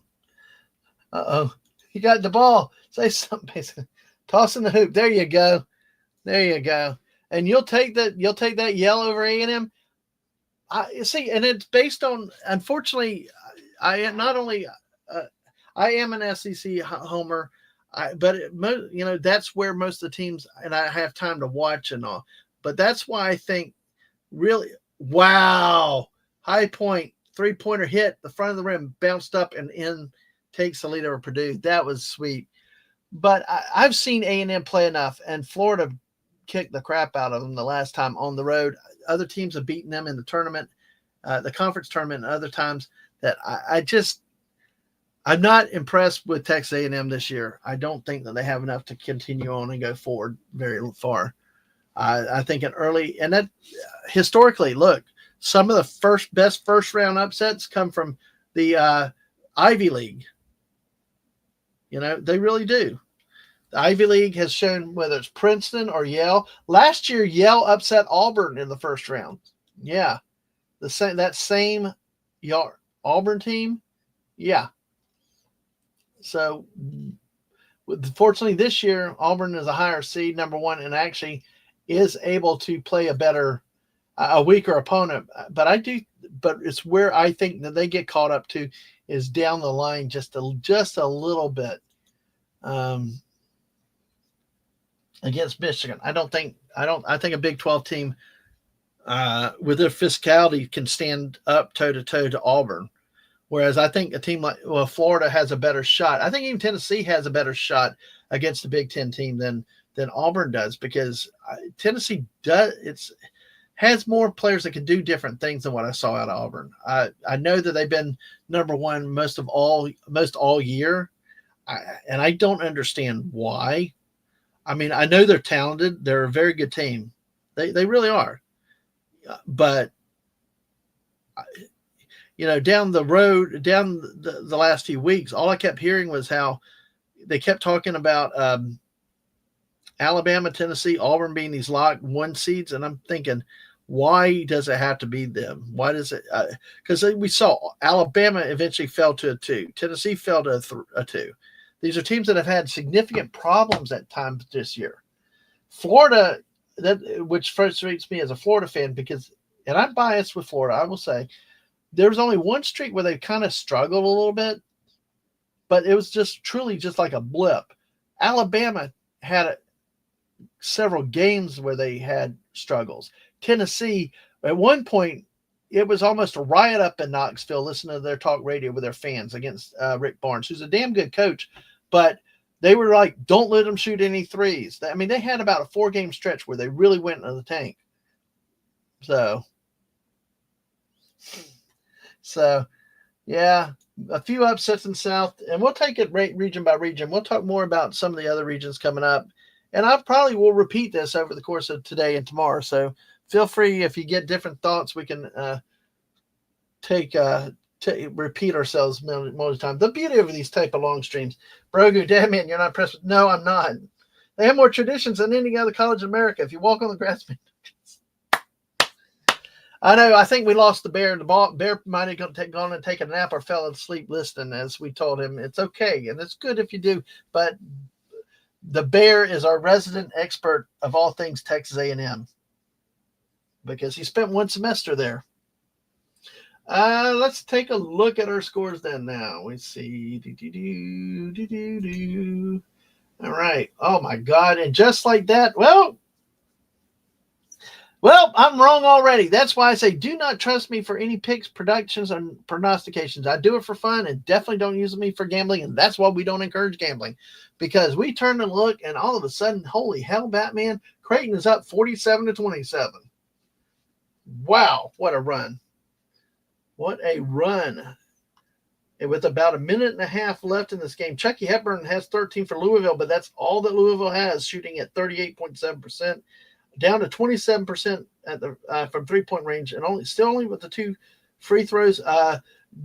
Creighton is taking advantage on the boards and now rebounding Louisville by 5 rebounds, and now heating up from 3-point line. 9 of 16. They've hit 6 3-pointers, and they've increased their shooting percentage to 57%. So, wow, this Creighton team. And I will tell you, I'm going to modify it a little bit right here. That was my original pick with Auburn and then beating Louisville. It all depends on how if Creighton can shoot like this against Auburn, look for Auburn to get beat in the next round. I don't like this Auburn team. I don't know. They're talented. It's one of those talent teams that they have the talent. They have top-ranked talent. But when you watch them play, they can play some ugly-ass basketball, low scoring, not playing at the potential, just really ugly. And I could see Creighton, if with this kind of talent, as they can hit from the outside like they're doing. The thing is, can they deal with Auburn's physicality? But then again, Louisville, it's hard you got to be careful too matching up. They're playing Louisville, like Steve said, was just kind of a so-so team. But that's why the ACC is down this year in basketball. Look, 27-7 record, but not even sending it to Creighton from, Creighton's from the Missouri Valley. No, Big East. Oh, yeah, they moved up. God, all these conference realignments. Yeah, Big East. So, all right. So, that is the latest on that game. Well, that one's going to approach halftime at about a 20-point lead for Creighton. But I'm serious. That could be a tough challenge for Auburn in the next round. It just depends on what Creighton team shows up. All right, High Point hits 2 free throws. They pulled within 1 of Purdue with about 10 minutes left in the first half. Oh, man, still in the backcourt by High Point. Hey, they did that 3/4 full court press thing you mentioned, Simply Steve. And get an offensive rebound. Wow. And oh man, he missed the dunk. Dang it. You can't do that. You can't do that, you little guys. Y'all gotta make sure there's about the Auburn pick? About the Auburn pick or which one? Oh, you know, turn around and watch some of this.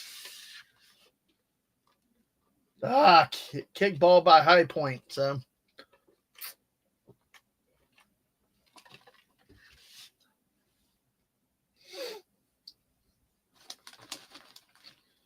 wow, the history of coaches at D1. Brad Stevens from looks like Butler Bulldogs was one of the highest winning percentages in the first 2 seasons. Sorry, I'm going to mute from time to time because I don't want you to have to hear the crunchy of the potato chips, okay?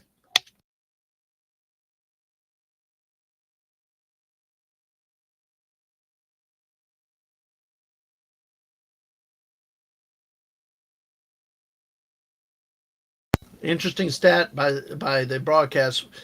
High Point has made one of their last 7 field goals. So,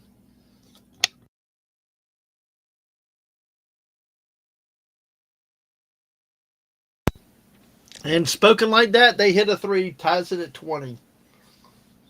This would be a great upset. I think JT Kirk would be very thrilled with this one.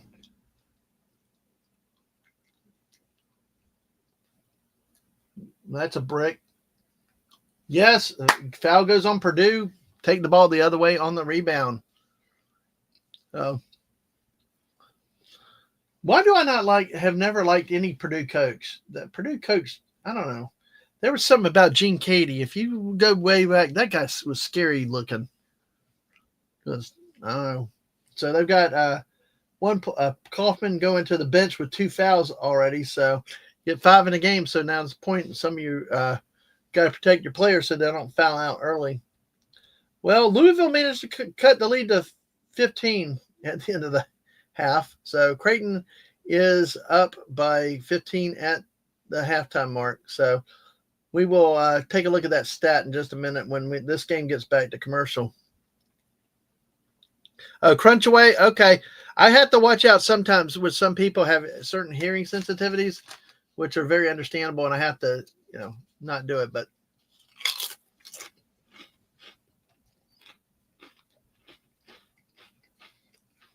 I only have 1 3/4 pounds of potato chips, Mrs. got.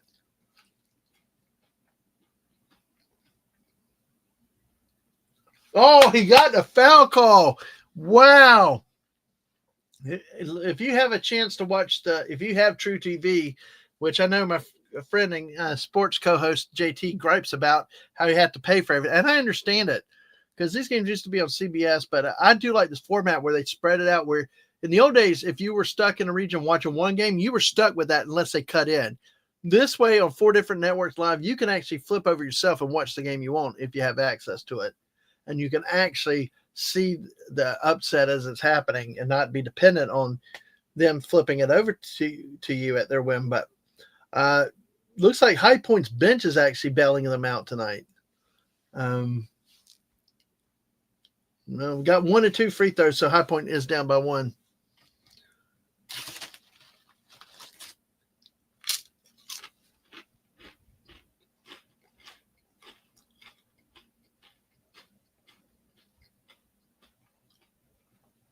And as the day goes along, there'll be more games playing at the same time. So there'll be more things that we can talk about, more updates, more games, more jumping around. But right now it's just the first 2. And then tonight it'll be the last 2 games going on.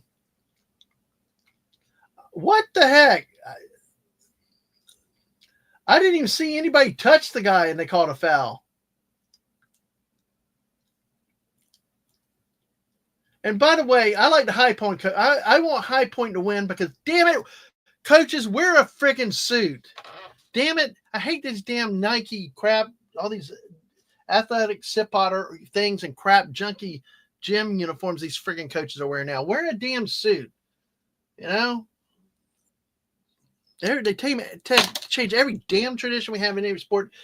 Freaking basketball coaches be like lawyers. You're always in a suit.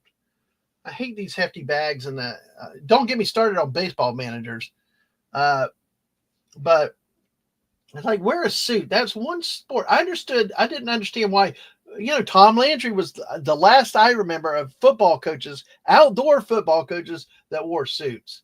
I that was something to me. But basketball, wear the damn suit. You don't need all that trademark corporate crap. I mean, the players wear enough of it anyway. So sorry about that. That's another rampage. Yeah, still here, Ryan? We got 4 people on YouTube. We got me over on Twitch, keeping an eye out there. I can say hi to myself over on Twitch. But Mrs. hopefully will be back later today at some point because she is with Mom right now. So I'm just checking around, looking at some things as we are looking around everything. All right. So let's do this. Let's do that. All right. Yeah, and I just saw somebody talk about Louisville get rocked right now. That's an understatement. Yeah, tracksuit coaches. Yeah, I agree. Well, let's take a look into the stats of these 2 games. At halftime, Creighton leads Louisville 9th seed over 8 in the South, 49-34. Playing in Lexington right now. The lead scorer Creighton has 3 players in double figures led by Stephen Ashworth. As a team, he was hit 3 of 6 from 3 points, 13 points total. Creighton is 57% from the field, 56% from the 3-point line, 9 of 16, 6 of 7 from the free throw line. They've got 20 rebounds. Compare that. I mean, they've got 5 more 3-pointers than Louisville. They've hit 3 more field goals. Louisville shooting 41% from the field, 30% from 3-point line, and only had the 2 free throws that they made both, and they have 14 rebounds. So definitely a turn in this game. Creighton stepped up, moved, really expanded. And I tell you, back to Louisville would come in. All Chucky Hepburn, 18 of Louisville's 34 points. It takes 5 other players to score the 16 points. And the second leading scorer has only got 5 points, Terrence Edwards Jr., who is a whopping 2 of 10 from the field. Folks, this is why I say this geekery. This is why I love this stuff. The numbers, the math, just trends and stuff. Creighton is out of the Big East. They finished second to St. John's. As you can who they got? St. John's, Creighton, UConn, Marquette, Xavier are in the field. So they had 5 teams out of the Big East. That is something for them. I remember the Big East was always a huge conference and wanted to be feared when it came into basketball. Now St. John's, we'll see what Rick Pitino does. How far does St. John's go? I'm hoping Florida does not have to play them, but I tell you what, honestly, I'll put Florida up against anybody this year. With this team, I'm not worried about it. Not trying to say Florida can't lose. They can. They've shown that they are vulnerable at times. But I think they have enough overall talent and well-rounded roster to be able to survive a lot of challenges. The game is back. I think High Point must have turned the ball over again. So they've Purdue has missed 15 shots, but got 9 offensive rebounds. I think let's take a look at that game real quick. Let's look over at that game. I'm going to pull up the stats. Man, almost a steal by High Point, but instead it's a foul call. That's going to be something with High Point is not getting in foul trouble when playing in a game like this against a team that outclasses you, has better talent than you do. So, of course, let's see, 1:30. Montana, Wisconsin coming up at 1:30, and Southern Illinois, Evanston, Houston at 2. So we're still 20 minutes away from, or 15 minutes away from a new round of games. So, all right, taking a look at the score. Oh, whoa, what happened? They called a turnover on High Point. They had a dunk, but Come on, High Point. Man, they had a chance to tie there. Hey, Tommy, evening to you. How are you today, sir? We are having fun crunching numbers and cheering for a lot of upsets. Hopefully, you're doing well today. Evening over there across the pond. Well, I guess it's afternoon still. I can't remember what the hell the time difference is now, Tommy. It's 1:13 here. I don't know if it's 5 or 6 for y'all now, but anyway, but good to see you. Hope you're doing good. Yep. I'm still working on date for Fortnite. I got to get with the missus. Okay, so now it's back to 4 hours. So it's 5:15 there. Okay, gotcha. That's why your chin wag's at 4 now, right? I think. Huh. Okay. All right. Yep. So 17:15. So that'd be, yep. I had to convert military time in my head. That's a good challenge. But yeah, 5:15 here. Okay. So that would be 4 hours. Yeah. But I think the computer decided to take a coffee break for a second. But yeah, there we go. This game, Purdue's extended lean out. Wow. I think my TV is. I think the TV is behind the ESPN because I'm at 27:23. ESPN has it at 29:23 right now. So, but see, that's right, Tommy. That's what's confusing because in 2 weeks it changes again. I forgot that. I remember we had a friend in the UK a couple years ago we did stuff with, and yeah, that's right. This is the time of year where it went. It's like we change back, then we go back. It's why. It's all it is make our life complicated, I guess. But great to see you. Hopefully your work day is over. I am escaped work for a few days, and I'm grateful for that. Leave all that behind. I'm in my passion, my environment, which is sports, college basketball too. So March Madness, a tournament in which various NCAA schools see if they can get enough TV run for the sports programs. Yeah, that's not just your opinion. That's true. That's true. We've talked about it sometimes with these smaller schools playing the larger schools. We call them the paycheck games. They don't have a chance in hell of winning. They just go to be the sacrificial lambs, but it's for the paycheck. It is for the 600,000, sometimes 1.2 million paychecks that can fund these athletic programs in a year. Really making up the budgets. Yeah, nerding out. Exactly. Creating some guides for tomorrow. Awesome, dude. Oh, yeah. Eve Mux. Yeah, Mrs. is still going to check out that Eve Mux because she wanted to look at that too. So that's all good. Yeah, I wish I had time. I mean, to get ahead of stuff. I need to do my playlist. I need to go back and really spend some time updating on my playlist and getting them updated. Just got to sit down and do it sometime, but hopefully we'll get there soon. But glad to be back home now. Hopefully mom stays healthy for a bit longer and we stay out of the rehab. So yeah, so we're just kicking it along. At this point, let's see, we got a 31-25 game at the final TV timeout of the first half. Purdue leads 31-25. This is still close, Legatus. What I was saying earlier, you stay close within striking distance. It can go either way with this. It's still though. This is where Legatus. I said it's a danger zone for High Point though. They're close, but they started to struggle shooting the ball. Purdue is killing them on the offensive rebounds, which is when Purdue shoots, they're getting rebounds for the missed shots. This is the 4-minute point that could make or break High Point.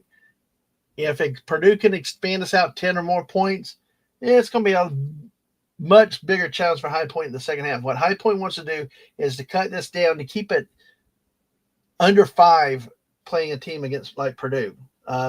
Let's look at the numbers here, what we've got here. High Point, the Panthers are shooting. David plummeted to 36.4%. Remember, they had just a little while ago 2 of their 8 last shots. They are 5 of 14 or 35% from the 3-point line. 4 or 5 from the free throw line, but not enough free throw attempts and only 9 rebounds in this game. Purdue has one of the starters on the bench with 2 fouls. But they're 44% shooting compared to 36%. They made 13 field goals to 8 for High Point. High Point's made 5 3-pointers. So High Point's made up some ground with 3 more 3-pointers. Purdue's not much for shooting threes, but they're only 2 of 7, 3 of 4 from the free throw line. But 21 rebounds for Purdue. That is where the game is being won by Purdue over High Point. High Point can't get the rebounds one and done to limit Purdue's offensive opportunities. So that's where High Point's struggling. So they can't, when you're getting out rebounded like that by a better, bigger team, you cannot afford to shoot 36% in a game. You've got to shoot much better. And by the way, for High Point, their leading scorer is Demorian Williams, 3 of 4 shooting, 1. He made his own 3-point attempt. Looks like he needs to shoot more. Keys Giffa is 4 points. Abdou Thiam has 6 points off the bench for High Point. And I just want to say this because one of their starters is Juslin Bodo. He made 1 and 2 field goals and 2 rebounds. So we shall see what he does. Let's see. Let's take a look. He's probably a forward or center, which means he's probably about 6'9", 6'10". No, he's 7 foot tall. He is a 7-footer. They do have a 7-footer. But he's not a big scorer or rebounder. That's the thing, is just because you have size does not mean you're dominating. So they do have a little bit of size there, but they're still weak on the board. Kamani Hamilton for High Point is only averaging 13 points on the season. He's 6'7", but he has yet to score today. Hopefully for High Point, he can get started in the second half. Let's see. Trey Kaufman-Wren went to the bench for Purdue. He's averaging 20 points. He's 6'9". So that's what happens. A lot of times you don't have to be 7 foot, the tallest guy on the court, to out rebound people. A lot of times it's positioning and hustling. So they have a 6'10" Caleb First for Purdue. So yeah, they've got size too. Not surprised that they're beating High Point on the glass. I will tell you, like I said, Purdue has 2 players with 10 points each in the game. I will tell you, like I said, positioning and footwork, not necessarily height for rebounding. I tell you, Ang played the last 5 years of basketball in a church league basketball, and it was co-ed because there wasn't enough girls to have the girls only league. But Ang got out there with the boys, and there were games that kid got in there and out rebounded the guys just from positioning and watching and anticipating. It's amazing to see. But it really, position, you don't have to always out jump people. Of course, I love the time, and one of the coaches got so proud of Ang one time, did a dig dive step, like a dig step with a pump fake, and 2 guys that were like a foot taller than her went flying past her in a game, and then she put the ball in on a layup because she stole it from one of them, and then she did the dig step, and they all went flying by her, and she, proud dad moment. I miss those days. I'm sorry. I brag on that kid. Of course, now that they heard that, would be embarrassed, but yeah, that's my job, to embarrass the kids in good ways. All right, so they've resumed action again. Purdue has extended the lead to 8, and we have another turnover. Yeah, so this game's getting away from High Point really quickly. It could get ugly in the last 4 minutes. Yeah, Bodo. That's his name. Yeah, exactly. It's true. Like this with High Point, it was fun while it lasted, but they're falling apart. I mean, they just cannot handle Purdue on the glass. I mean, they're getting out positioned, out rebounded, out hustled. It's a 10-point lead for Purdue now with just under 2 minutes. So it's like I told my mom when we were watching when Florida lost to Georgia. Florida was down 23 points in the first half. I said, it's not over. Like, well, what? Well, you're not upset. I said, no, Georgia cannot shoot 70 plus. It's a game of, it's a lot of it's strategy and numbers and what you see practical results. No team can shoot 70% for a whole game. They will come back. And when you have big leads, you will tend to slump a bit. Prime example, this last year in college football, look at the Alabama-Georgia game in football. Alabama smashed the hell out of Georgia, got such a big lead. Second half came. Georgia came back, took the lead, but one defensive breakdown, Alabama won the game. And then, of course, Alabama went into a funk for a couple games. But it's hard to continue that momentum when you have a big lead many times when you play in a talented team. like this at this point. This game is practically over unless High Point holds Purdue scoreless the last 2 minutes of this half, and they can maybe make 2 more baskets, cut it down to about 5 or 6. The game's over. And then, of course, the first 4 minutes of the second half, traditionally what happens more times than not, Purdue will come out and just walk away. All right, so thank y'all, 5 of y'all hanging out with me today. I enjoy having some company while I'm watching this game. Let's talk about High Point a little bit. They're out of the Big South Conference. They're the only team from the Big South in the tournament. They were the regular season winners, and they won the conference tournament. See, this is where a conference like this gets screwed. And it happened a couple years ago in the Atlantic Sun. If High Point had not won the NCAA, had won their conference tournament, a weaker team from their league would have gotten the automatic bid, which would have put High Point out because that conference will not get 2 teams in the tournament, which would condemn them to the NIT tournament. Years ago in the Atlantic Sun, they actually had a team called Bellarmine, which is still in the conference, but they were transitioning up to the Division I level. But they were ineligible for postseason play for the NCAA tournament. Why you let a team like that play in your conference tournament, I don't know. Well, the Bastards won the whole damn conference tournament, which meant the Atlantic Sun did not have a team in the NCAA field that year.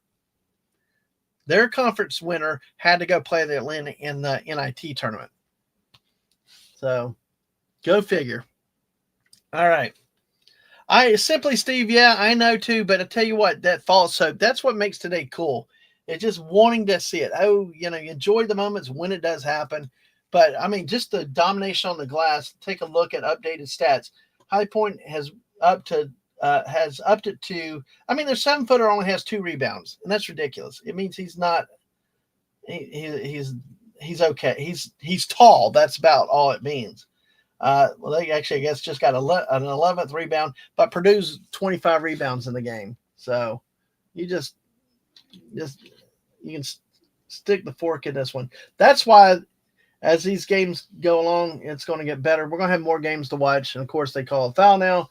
So, hey, at least High Point's coach wearing a damn suit. I like that.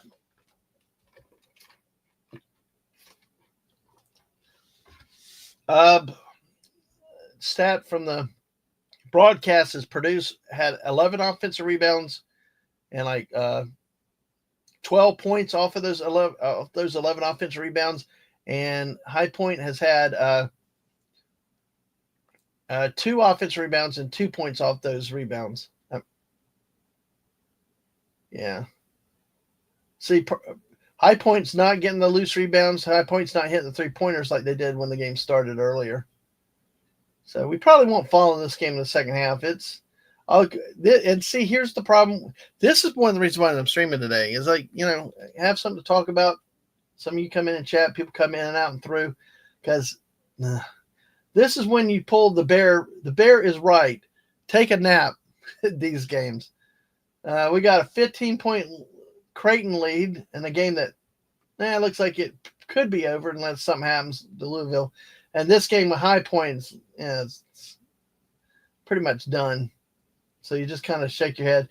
Take a nap for the games to come down the road. Which, speaking of which, in the next 5 minutes, Montana, Wisconsin should take place. And I tell you, that's a game I'd watch out for because Wisconsin is a team that tends to underperform in the NCAA tournament. And so maybe Montana, if they can get some offense, if they can hang with them on the boards, maybe they can maybe Montana can pull an upset possibly. Well, High Point cuts it to 8 with about 20 seconds left. So let's hear High Point really one possession.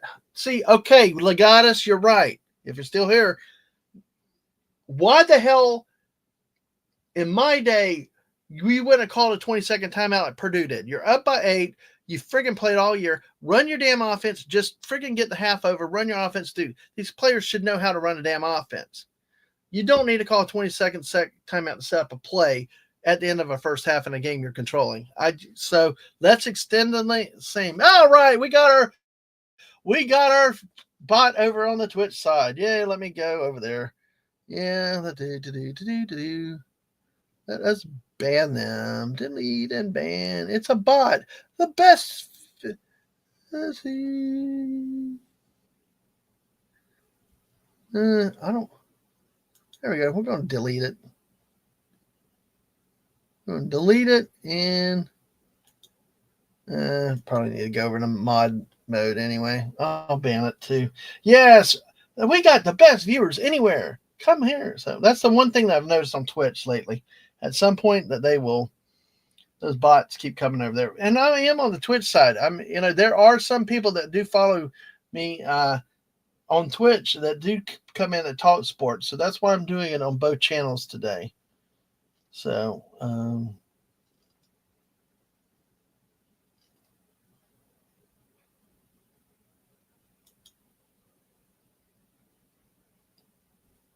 just taking a look at something real quick.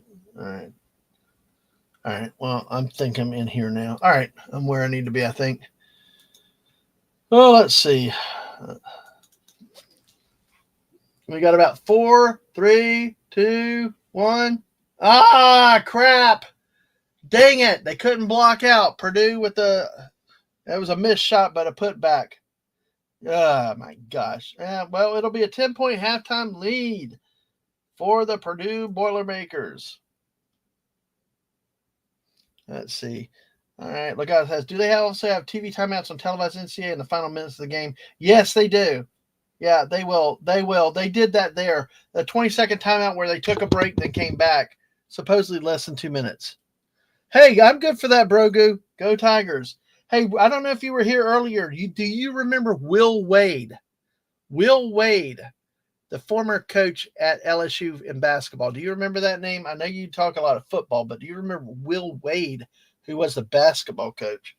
Let's take a look at the High Point Purdue stats at the half. We've got High Point shooting 35%, 9 of 26 overall, 5 of 16 from 3 points. So they've cooled off. They've gone cold, stone cold on the 3-point line. They actually have 13 points. They have more points from the bench than they do the starters. The starters have scored 13. The bench has scored 14. They have 10 rebounds. Purdue comes in. They've got 2 players at 10 points, but they're shooting 42%. They made 16 field goals to 9 for High Point because of those offensive rebounds. 13 offensive rebounds for Purdue. Just amazing work on the glass. Allowed second chance points, more shots.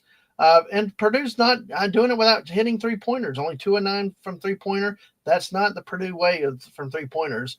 3 of 5 at the free throw line, but 28 rebounds for Purdue. So it's that you can see why this game has turned the way it has. So let's take a look now at let's take a look at Creighton Louisville. This game has restarted. It's about approaching the first TV timeout here. And Creighton's expanded the lead by 1. We'll look at the numbers in a second. Let me go ahead and turn my TV back over to that game while we do this. So, all right. Yep. Yeah. So yes, Legatus, they keep them brief though, but they don't do the full 2 minutes, but it's still annoying as hell. So you don't remember Will Wade. I definitely remember Dale Brown was annoying as hell to me as a Florida fan. But yeah, I remember Dale Brown really well. He bitched up a storm about Florida and a lot of other teams, but I missed coaches like Dale Brown. And I remember when Shaq was there. Absolutely. Will Wade was there a couple years ago, and then they had a big stink about program violations and stuff and the way they were doing stuff there. And a lot of skullduggery. I mean, and I'm not making it up as like a Florida fan. It's just he left under not necessarily great conditions. So he took the job at McNeese. Well, he's in action in the tournament against Clemson, I think today or tomorrow. And then, of course, he's now quitting the job at McNeese to go to NC State in an ACC. So, well, Louisville's pulled within 14, and we got 9 people here. Hello, everybody. Hey, we got somebody else on the Twitch side. Thank you for being here. whoever you are, make sure you follow us. And for the people on YouTube, make sure you hit that like and subscribe. We appreciate y'all being here. I'm experimenting with this today. I'm hoping to have some people jump in later today, if not tomorrow. I enjoy this. It gives me something to do. And, it's nice chatting with people while the game's going, because especially these games, it's good to share the highs and lows of this stuff with people. So I'm glad y'all are here. And if you have to go away, that's fine. If you come back, just come back. And if you need to take a nap, do that. I mean, like I said, I probably would be taking a nap with these two games. And every time you think that Louisville's going to make a run, Creighton extends the lead. Oh, dude, come on. You got to roll the ball into the bat, lay it up right to get the basket and the foul. All right, so let's see. All right. Okay, looking at it, 61-44. They're going to another timeout. We're under 15 minutes left in this game. Louisville's going to make a move. Louisville needs to make a move soon. They've been outscored by 2 in the second half after trailing 49-34 at the half. They've been outscored 12-10 in the second half so far. Creighton again. Creighton now has 4 players in double figures, led by Stephen Ashworth with 18. They're shooting 85%, 6 of 7 from the line, still over 50% from three-point land at 11 of 21 or 52%, and overall field goals 56% for the game. 24 rebounds. Unlike the other game, the rebounds are not having the dominant effect, like in the Purdue High Point game. If High Point had narrowed that and prevented some of the second chance points, we'd have more of a game there. But Louisville warming up a little bit. They've raised the shooting percentage to 42%, but still stuck on 5 3-pointers and really not getting to the line to make up any ground. 3 or 4 still at the free throw line. So 19 rebounds. So this game, if Louisville's going to make a move, they got to make a move soon. So, hey, Lord Thoth, what's up? How are you today? Good to see you today. Yes, normally I am not broadcasting this time of day, but this is Geekery Day. Like you've heard me say around, we can geek out in sports. Well, today's my geek nerd day with this. Nonstop basketball from 12 noon to after midnight. So numbers aplenty, stats galore that would make Mark D with a C highly impressed. I'm a geek for numbers anyway too, and sports. But hey, good to see you today. Yes. Exactly. I remember Chris Jackson. I remember when he was Chris Jackson and he changed his name, and I think he played at Denver for a few years. Oh, God's basketball. Hey, but that's why you're here, to make it fun. We can make jokes, comments, and other stuff. Maybe I'll do some memes at some point, but when things slow down, because we will have a point about a half hour to 45 minutes later in the day where I don't think we have games. So I'll have to, that's when I will stop the stream and start a new stream for the evening session. Since you're limited to 10 hours on YouTube. We're at 2 hours. Oh my gosh. I'm glad I pushed the start back half an hour. I don't know what I would have done if I'd started at right at noon. Let's get an update. Let me see. Good, thanks. Yes. And I tell you, really, is there and I'm serious, any particular reason why about basketball? I'm just curious. So go Red Toronto. Oh my gosh. There you go. Yeah. It's like, I don't really like talking baseball anymore. It's not the same game, but I'll have Max on next Wednesday and we'll talk baseball. We'll talk specifically Chicago Cubs. So let me see. We got the Wisconsin game has started. Last I saw was 5-5. So let me bring up that game. Let's see where we are with that. By the way, I think I have a Toronto Raptors jersey. It's a long story. I got it real cheap. Okay, Wisconsin leads Montana 9-5 early over on TNT. So, and I do like what they have done where they've rolled out these games on 4 different channels, because in the 80s and 90s it was hard, because I'm sitting there watching a game that was a 20-point blowout, yet a lower seed was beating a bigger seed, and I wanted to see that game, but CBS kept us with our regional matchups. So you like baseball, but basketball, and I never really messed. I understand. Hey, I understand that. It doesn't. See, baseball is one I loved, and I love playing it, but It's what they've done in the major leagues has really broken my heart, and especially when they took away the super station like WGN, where I could follow the Cubs by just having cable. It just and now they've done everything to the fields, the game, and everything. And just like, why bother? But yeah, and like I said, Max Redstone's going to be on. We're going to talk Chicago Cubs and stuff on Wednesday night with baseball. So, 2 or 3 years. I thought they had a 10-hour limit, but I don't know. I'm not surprised. People will do stuff. I've done 24-hour streams before, so yeah. Oh yes. Okay. That's cool because sometimes people used to play a sport but don't like watching it when they're done. But yeah, I know Stunning and Brave Megatron comes through a lot. He played hockey as a youngster and he still loves hockey. So but yeah. And I will tell you, Lord Thoth, JT and I have been talking about trying to get back onto the sports, but I've had enough. I've had to be very flexible in the last few weeks, and it seems like one thing after another. But we're trying to get our sports show going back again, where we're going to do more than just football and basketball. Hopefully, where we can talk baseball, we can talk hockey. Hopefully, we can get it started around the time of the hockey playoffs and really can talk some in-depth hockey. I would like to. I'm a New Jersey Devils fan. That's a long story I can tell another time, but it's a lot of fun. I like watching hockey. My wife loves watching hockey, especially in person. That is a game that I do understand what people say. It's better in real life than on TV. So, football Raider. A Raider fan. Yeah, I tell you, now that's saying something there. Yeah, hopefully they can find a quarterback, and I don't know, just the Raiders.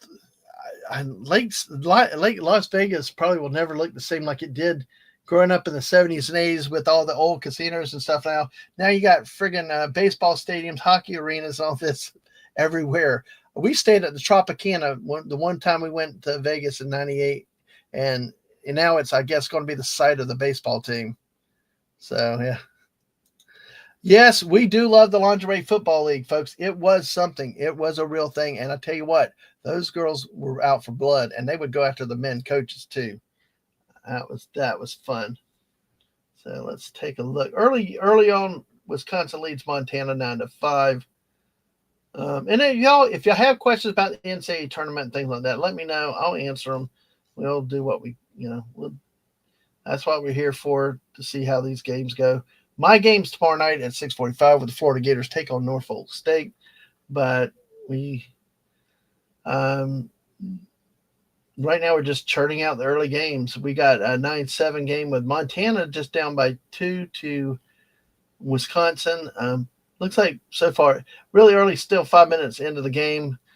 Man, it's even. It's pretty much even in terms of free throws, rebounds, shooting percentages. This, we'll see. No significant trends to start the game. At least Montana's not down big early. High Point Purdue are at the half. High Point is down by 10. Lucky to be only down by 10 considering the numbers. And let's see. Creighton Louisville. It's still a 15-point game. This one, I'm afraid that this game's going to be a tease because Terrence Edwards now has gotten to double figures for Louisville, 13 points. He's now 6 of 15 shooting after starting out 2 for 10. So it's all. And like I said, if you come in, there will be spots of downtime. So.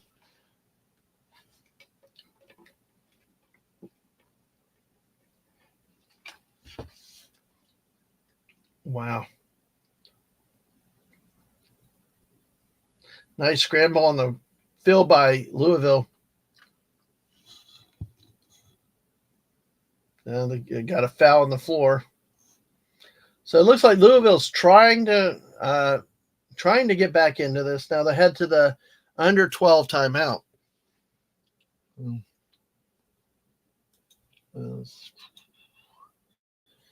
One of the items in the ESPN things to know before the tournament tips, using a lot of the stuff from ESPN Cooper Flag will be playing for. Looks like he will be playing for the Blue Devils in the tournament. Yeah, he's full steam ahead for the first round matchup. So Cooper Flag will be back. That was going to be a big factor for Duke in this tournament. Of course, the controversy about North Carolina being in, we'll see tomorrow if they deserved it. Or wait, is it tonight? I don't know.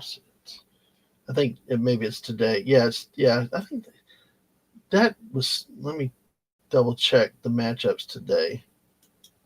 So now we have periodic internet bumps. So if I do disappear, I will be back somehow. Even if I had to borrow the missus computer out there. So let's see. Yeah, North Carolina plays tomorrow against Ole Miss. So okay. So we've got Houston and SIU Edwardsville to start in about 15 minutes. That'll complete the early games. As I said, after playing in Rupp Arena in Lexington, Kentucky, Houston, Auburn, and Alabama State will meet up at 2:50. Clemson McNeese play at 3:15. BYU VCU at 4:05, and then Gonzaga, Georgia at 4:35 to end the early afternoon session. So plenty of stuff if you do like basketball. And if you don't, then hey, thank you for being here anyway. Appreciate you hanging out. Feel free, ask questions, whatever you want to do. Thank you for lurking. Thank you for talking. Thank you for chatting. Hit that like button. And most of all, thanks for being here. Quick update on stats. Louisville's down 15. Of course, nothing. They're now 25%. Louisville is from the 3-point line, 5 of 20, still at 42%.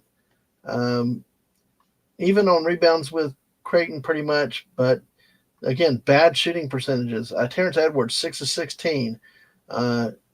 That's almost just a little bit over 33%. That's probably about 40%. Chucky Hepburn is at 50%. If you take Chucky Hepburn's numbers out, the rest of the team is nothing.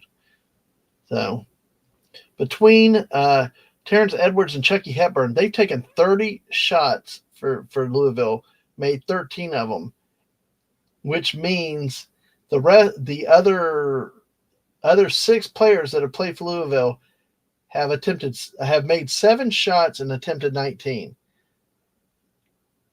That's a weakness on the team. Honestly, at this point in the year, see, your tournament runs are based on teams with depth and people coming in and that can, I'm a big believer in depth, not necessarily equal time playing, strategic time though. Like Florida can roll out 10 players very easily and they all contribute either rebounding, points, or both. But you look at these early teams, the bench for Creighton though, this could be a vulnerability against Auburn. They have no points from 3 players off the bench. They have 1 player that's scored 4 points. They only have 1 rebound off the bench. See, if you're heavily starter dominant, it might work against Auburn, but I think it could also hurt you against Auburn because one of the things that Florida used was depth. Tennessee used depth against them. The more players you can throw at some teams, you can wear them down. And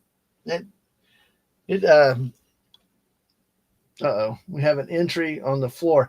Yeah, it's sad too. Last night in the American Mount St. Mary game, there was the end of a kid's college career because he, a 5th-year senior that went down with a leg injury. He actually attempted to come back to play the game again, and a knee buckled, and he went down for good on that one. So they're.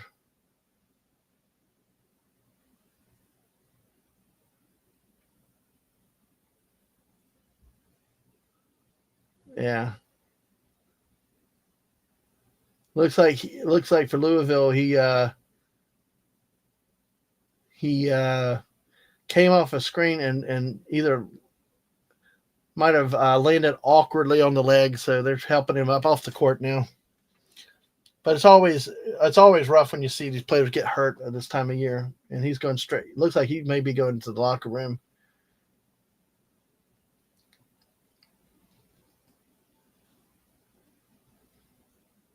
Yeah, he's put 107 3-point field goals made this season by this kid, second most in Louisville history. Wow, that's a lot. Let's see. Rain Smith is his name. He's only 1 of 5 today from 3-point line and 2 of 2 from free throws. But yeah, he just got injured leaving the game. So thoughts and prayers for him and his family. And it's another senior, and he's a senior also. That breaks my heart for these kids when they, and like last night and like did this today, when they get hurt like that, especially in your last game. It's a great moment, happy moment. You're on the big stage, and yeah, I mean, your career is going to come to end one day, and it's winding down. Your next loss was the game, but it's one thing to lose the game and have your career, and then there's another just to get hurt while you're doing what you love, and prayers and thoughts for him. Hopefully, it's not as bad as it looks, and maybe the team can rally around and rally for this. For a victory we got in here, so and Louisville is so out of sync today. And I tell you, Simply Steve, you called it early though. You saw this game going in the direction of Creighton, so that's a good call on that. Well, still there's 12 minutes left in the game, but sometimes you can tell where these games are going to go, and I think this game's. And unless Chucky Hepburn takes over, or their other star player, Louisville's probably done with this game.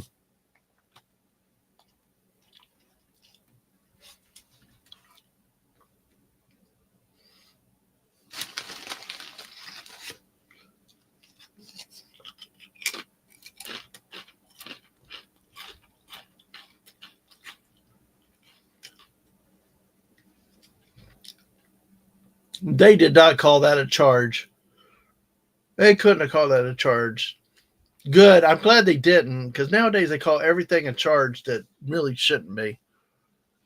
But by the way, Wisconsin is up 6 on Montana.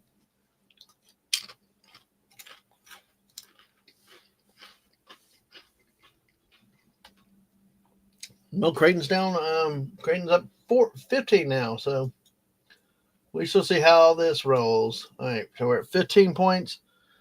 80 y'all watching. Thanks for watching today. We'll follow and track these games as they go. I'm going to take a look. Now 21-30. I don't know. Like I said, looks like Wisconsin's starting to pull away from Montana. Let's take a look at the numbers of the game. Montana, instead of 3 of 8 earlier, right around 50%, now 5 of 14. 2 of 5 from 3-point line. So they're and again, Wisconsin 50% from the field. Even though they're not hitting 3-pointers, they're hitting field goals.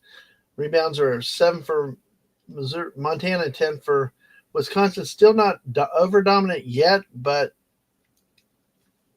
you can see where that game's going early. Montana's out of the Big Sky Conference. They had the only bid this year winning the conference tournament. So again, these smaller conferences, they have to go with only one bid in the tournament and to help the conference. Good paycheck, but still it's the chances of them getting 2-3 teams in is always really, really remote.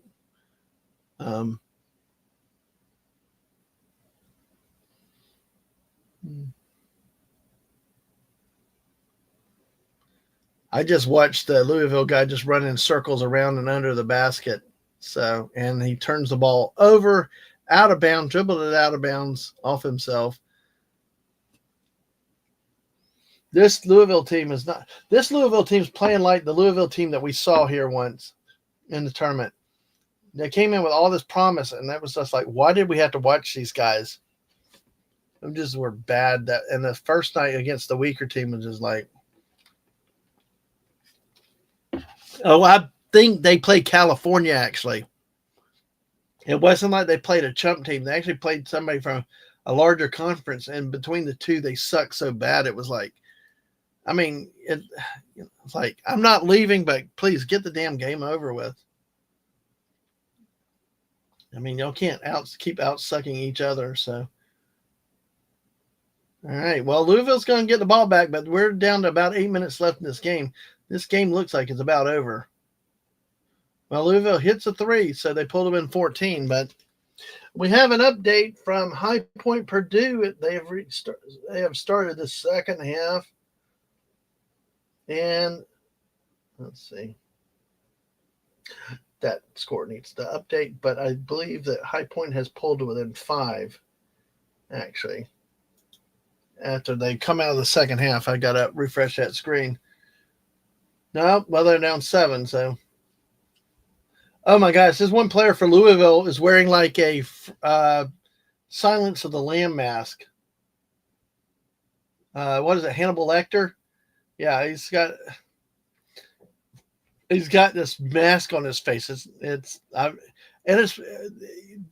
Players wear masks to protect when they've had facial injuries, nasal injuries, for protection of the bones and stuff. That's why they wear it sometimes.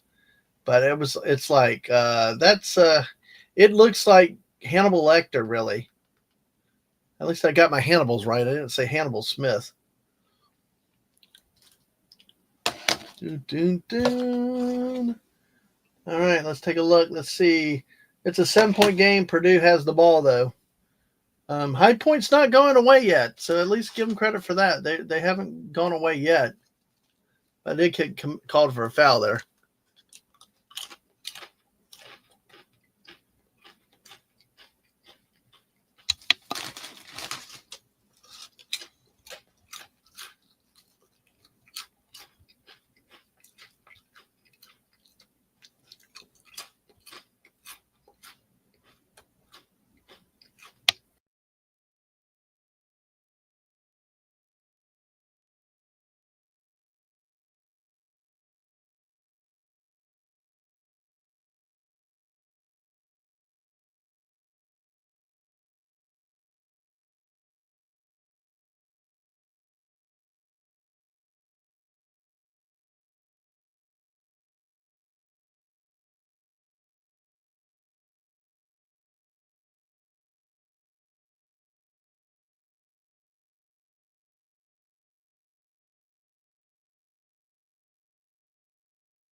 Sorry, I just realized I've been talking. I've been muted. Don't know how long, but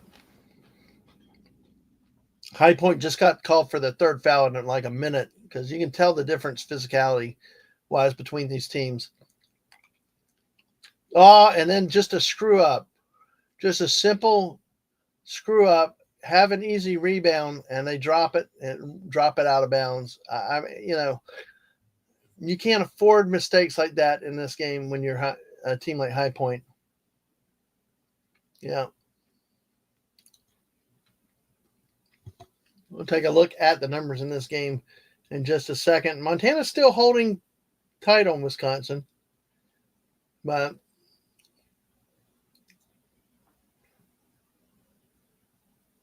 okay, now High Point gets a rebound finally. Let's see if they can cut the lead.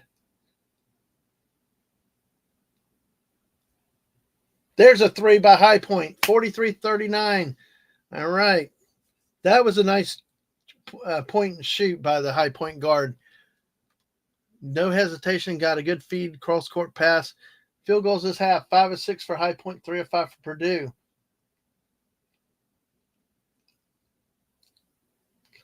Oh, man. Wow. That 7-footer for High Point really just does not have the physical nature to keep up with it. But it seems like I hate to say it, but the officiating seems to be like calling everything on. Every time High Point touches them, there's a foul now. Hell, Tim! Hey! Yes, a watch party. Yes. I'm not showing it, but hey, I'm talking about it. You can watch it on your TVs and everything. And I am running that stats and commentary. So, no, we're not watching it. I'm just talking about it. I don't have the ability to stream it behind the scenes. But if you have CBS, TBS, TNT, or True TV, we can watch it together. We can talk about it and make comments as it goes along. Yes, hockey to basketball. Yes, but good to see you, Tim. Hope you're doing well. Because actually, it's not, and it's also not a watch party in the true sense. I'm actually going through all of the games nationally as they go live, and actually, which means I need to also share what I think in another bracket. But good to see you, Tim. So we will leave the High Point Purdue game at a 4-point lead in a commercial with Purdue coming back for free throws. Oh, you had to be working an hour. I took 2 days off. I helped move mom yesterday. I was off yesterday. And I'm taking 2 days off after 5 months of crush and rush, and especially the last month. I'm doing what I want. So we got a 7-point lead for Wisconsin and Montana. Looking at the stat wise, we got 42% for the field for Montana, up to 50%. They made 3 3-pointers, 9 rebounds, 15 rebounds for Wisconsin. So we're starting to see the physicality of the Big Ten play come into play here on the rebounds. Overall, 50% from the field for Wisconsin, on 3 of 8 from the 3-point line. So 3-point lines and free throws are pretty well average. This game's looking like on field goal percentage for Wisconsin and rebounding is starting to take an advantage. Like we're going to see in a lot of these 3-4, the 15-2 games, the 5-12 games, So we're seeing trends continue that we expect to see. But let's see, High Point, Purdue. High Point's up to 44% now from the field. They pulled about even with Purdue in terms of field goal percentages. They have 5 more 3-pointers than Purdue, so that's made up some of the difference. But only 14 rebounds against 29 for Purdue. So far, Purdue's only had 1 offensive rebound in the second half. It's still early, but if High Point gets back in the game, it's going to be for cutting off a rebound of Purdue. By the way, this game, High Point, Purdue. Let's see. High Point, Purdue is a game out of the Midwest Regional, but it's being played in Rhode Island at the Amica Mutual Pavilion in Rhode Island, Providence, Rhode Island. Legatus. This has to do with the, quote, pod. They put a bunch of games in Providence, Rhode Island, so they stick them there to be, quote, sort of close. I don't know how Rhode Island is close to Indiana. High Point, I think, is up there in Pennsylvania, New York, I believe. But I've never liked the quote pod concept. It's weird. You just can't explain it. Also, Montana, Wisconsin is a game being played in Denver, Colorado at the Ball Arena. Yay, we got our friends in Denver represented. So in the 4th game, we'll see where they go. That game is about to get started with Houston and Southern Illinois, Evansville, which is the game that Simply Steve wants to see the 16th seed beat the number 1 seed. And guess what? Southern Illinois has a 2-0 lead. Let's call the game. It forfeits. The game's over. See, I don't get this officiating, though, for this game. Purdue's going to win this game because of the officiating. I mean, right now, everything they call yeah, that probably was early on. He hooked him with the arm. But it's I don't know. I think there's something wrong with this officiating. If you're in the Midwest. Not always, Steve. Not always. But, yeah, it used to be a little more like that. Let's see what we got out of the Midwest. Midwest bracket. We've got Houston and Southern Illinois, Edwardsville. We got Gonzaga, Georgia, which is another matchup later. Clemson, McNeese, Purdue, High Point, Illinois, because that's the thing is, yeah, eventually they will get to the Midwest. So Purdue's will be closer to home in later rounds. But early on, it was interesting. They got shipped to Rhode Island, though. Illinois, Texas, Xavier won last night. Kentucky, uh, Troy, UCLA, Utah State, and Tennessee. So, yeah, those are the teams that aren't in the Midwest bracket. Not always playing in the Midwest early on, but as the tournament progresses, they'll be playing in the Midwest. Yeah, I wish – I don't like this potting. I just wish they put them all in – the mid, like if you're in the West, you play all your games out West, but it's really weird to go watch a game where you're watching a game. One game is your South bracket, then you're just watching the next game. It's for the West bracket. It's odd to sit there and watch.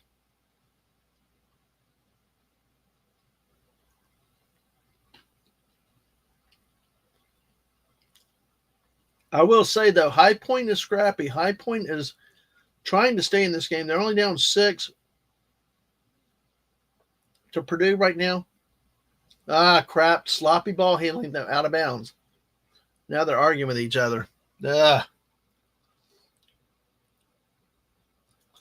they even need to play at the bigger arena for Tuesday? Maybe your smallest cities could be fun. See, that's what I say. We have a big city, but not big per se. But they won't bring it back. They keep sending games to Orlando and Tampa when they do bring them to Florida. And it pisses me off because we actually had good support for a lot of those games. We got about a 10 to 12,000 seat arena. I will say it wasn't full, though. That may be, I don't know why you're playing at these bigger arenas anyway in these early round games because there are lots of empty seats. But they say the tickets are sold or whatever.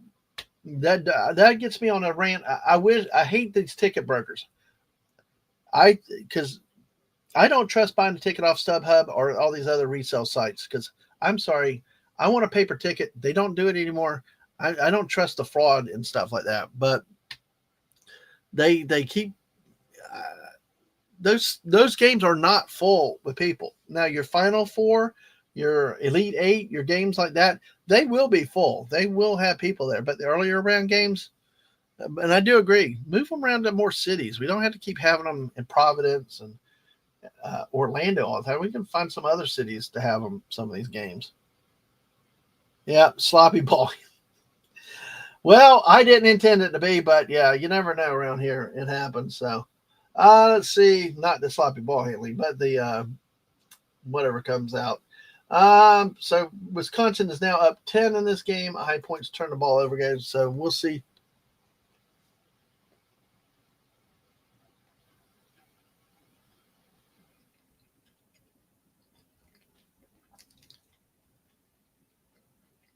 How the hell did he make that shot? That was a nice move by that guy for High Point, but still down 6 in this game. Louisville's pulled to within 12 of their game. Southern Illinois is now down 9-4. So, Steve, there went the upset. At least we tried. It lasted for about 2 minutes. Okay, thank you, damn it. Friggin' officials, you did it. They called a friggin' moving screen on Purdue that time. About damn time. I saw that from friggin' here. Guy slid with his hip and his shoulder into the guy. That's a friggin' moving screen, Thank you. At least you called it. I like officiating basketball. Because a part of it is I have the damn power. I don't care if you're pissed off at me. I had a whole crowd at me once. Like, screw it. I got the whistle. But I love it. Sorry. Passion. I love basketball. I really do. It's even probably more than football these days.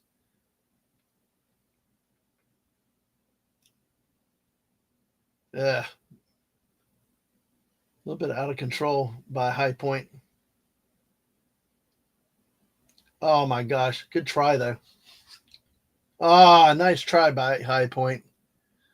They tried. I will say they will have given Purdue their best shot. Why didn't that guy let that ball go? I think they would have been out on Purdue. Oh, well. Especially in the Southeastern Conference, I will tell you. I love my SEC basketball, but, man, they can call a lot of fouls. Purdue has made no field goals in the last 4-13, yet High Point's still down by 6. I think because they have not. What about travel? Come on, you bailed him out with a friggin' foul. All right. Well, I would thought Louisville had pulled it within 12. Come on, man. That's a friggin' travel. That's a friggin' travel. I probably would have gotten a technical if I was a High Point coach by now. He's just exasperated with his hands on his hip, just smiling at them. It's like, come on. That. Oh, yeah, and giving 2 free throws while you're at it. Yeah, exactly. Yeah, 8 fouls on High Point in the second half. Thank you. At least you didn't call it to Purdue ball, but anyway, sorry. I hate. I mean, you got one job. I will say though, it is hard to officiate basketball. I'm telling you, when you're down there, especially as fast as these players can play, it's easy to miss stuff. It really really is when the bodies get all in the lane and packed and stuff. But it's but sometimes there's stuff that's common sense and easy.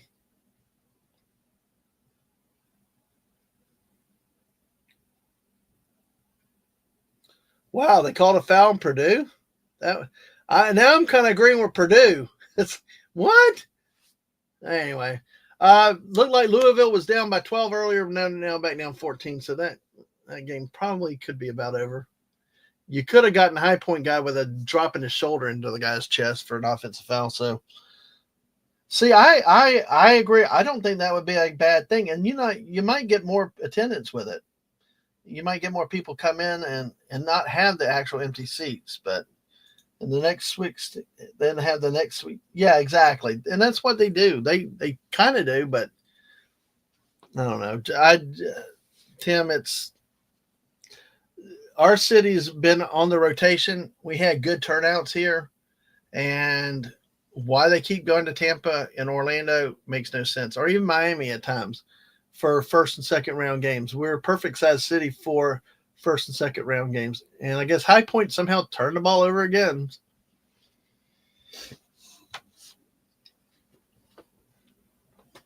Let's see. Well, hopefully one of these games come down with some drama, Hopefully. Give us something. Well, Purdue scores up by 8 now.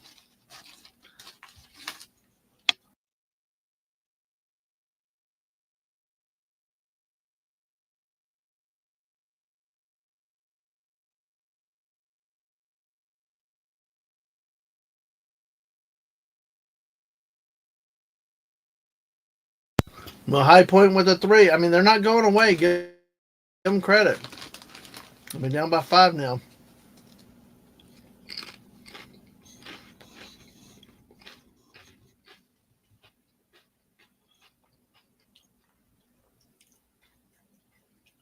Well, no way you can stop that. Purdue big man had backed his way down to within 3 feet of the basket. At that point, it's nothing you can do. That's why I don't understand why some of these teams against Purdue. If I was High Point, I would run a zone, a 2-3 zone, pack the zone back down on the big man when they threw the ball in down low. But I don't understand why you run man to man when you don't have the depth to go against them, the teams. Damn, 3-point. There's Purdue's first 3-pointer in the second half. What a knife in the heart. Jeez, that sucked. Yeah, throw the smaller cities a bone. You'd think every once in a while, but no. I mean, some of these cities like Providence, Denver, they have them all the time.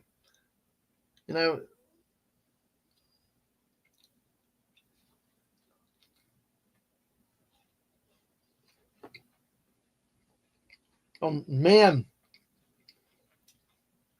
Almost a steal by High Point and dunk. So we're back to a 10-point game.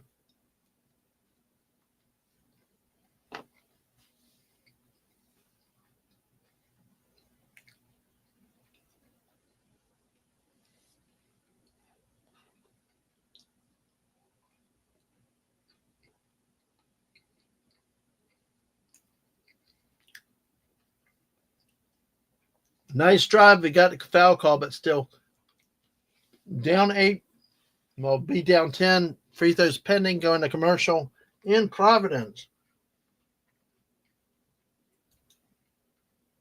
Jumping back to Lexington, Kentucky, Rupp Arena. With 2 minutes left, Creighton's going to win this game 15 up. Good call, Simply Steve already.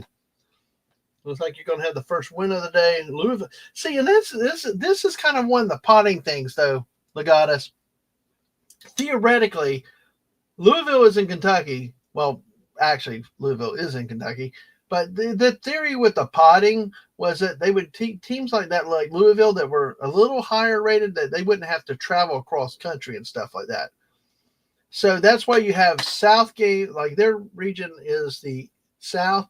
That's why they're there, closer to home. I mean, but you could be put in the West and yet you play closer to home like that, theoretically. But it doesn't happen in all the cases. But then again, they're closer to home. Look at Creighton, 15-point lead. That's kind of funny that Louisville's losing on Kentucky's home court because Louisville and Kentucky are hated rivals with each other. So after we finish this first game, let's see. We will see.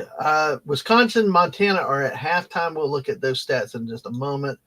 Purdue, High Point are 10-point. Let me see what we got going with where we are with Southern Illinois, Evanston, and Houston. Or sometimes we call it Houston.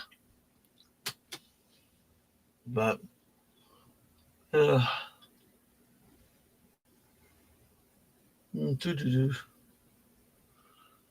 man, I saw some NBA player's name is Mamukelashvili. Wow, that's a name.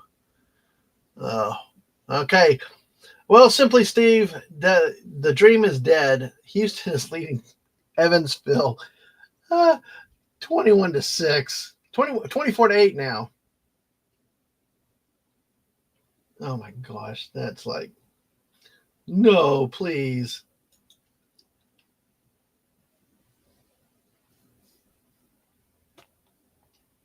You know, 2:03 in Creighton, Louisville is a timeout. High Point, only 10 minutes left in the game. They've held tough in the second half with Purdue. They just can't get over the hump. Montana's only down 8 to Wisconsin. And yeah, I don't know. Of all the 1 seeds, Houston is the one I'm not sure about. I've not seen them play a lot, but they don't score a lot. I think that they're probably the most vulnerable of the top 4 seeds. When you look at, you got Auburn and Michigan State as a 1 and 2. You got Florida and St. John's as a 1 and 2. You got Duke and Alabama as 1-2. You got Houston and Tennessee. I think the weakest 1-2 is Duke and Alabama because Alabama struggles. I contend that Alabama may not be deserving of a 2 seed these days. But again, who do you move up from the 3 line? So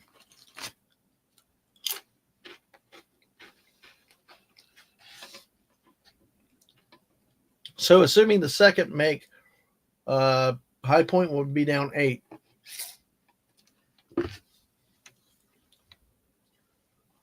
So let's see what we got here.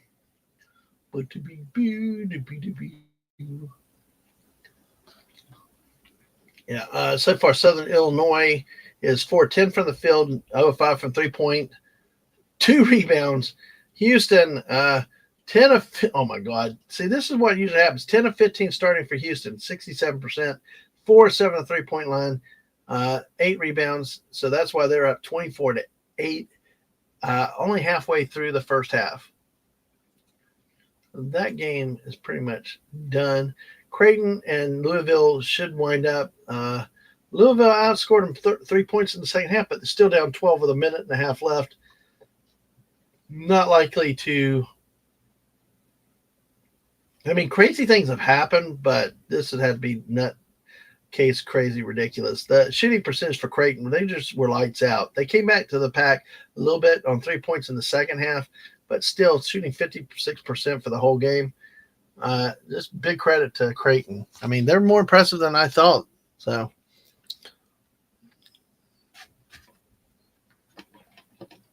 I'm going to have to take a break in a minute. I'm going to have to go check on drinks and restock. So when I do that, I will let you know. Legatus, you'll have to be in charge of security. But I will let you know when that happens. I got to respond to something. Okay, he saw that. All right, cool. All right.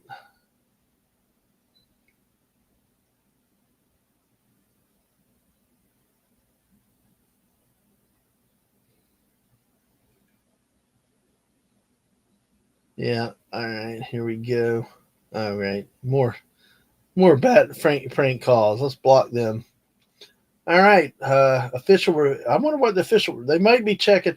One thing that they do is that now they do a lot of the official reviews, looking for fouls, whether they should be common, what they call common fouls, which is just normal rules, whether you get free throws or whatever, or if a foul is actually considered to be flagrant. Usually, like blows to the head and stuff like that, or a hook and hold is one. That I think they may call that a flagrant right there on Purdue. They should, because the guy hooked his arm and was holding him down in a way. So, but we shall see. Misses on the way home. Let me respond to her.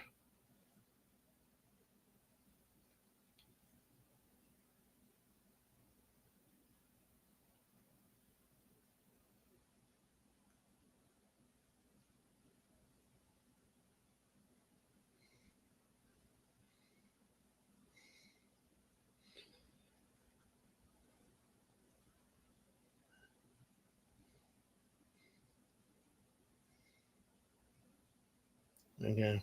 All right. All right. So responded the misses. We got a 13-point lead of Creighton over Louisville. Montana is down by 8 at the half. Southern Illinois, Evansville is still down 18, 10 minutes left in the first half. Nope, they did not call anything extra on that. They just called a common foul, it looks like.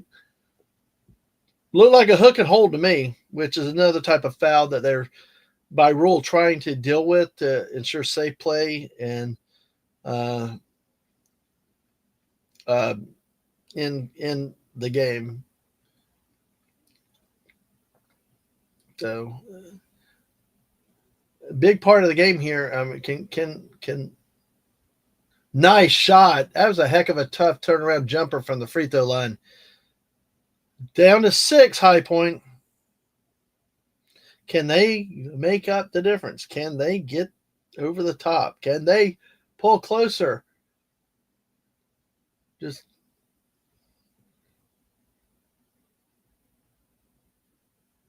I don't know. We'll see what happens. So,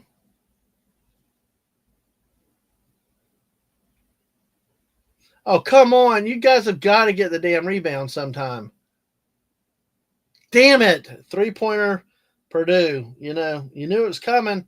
Wide open, nobody there. Back to 9. I'm telling you, it's just the beauty of college basketball. Also, the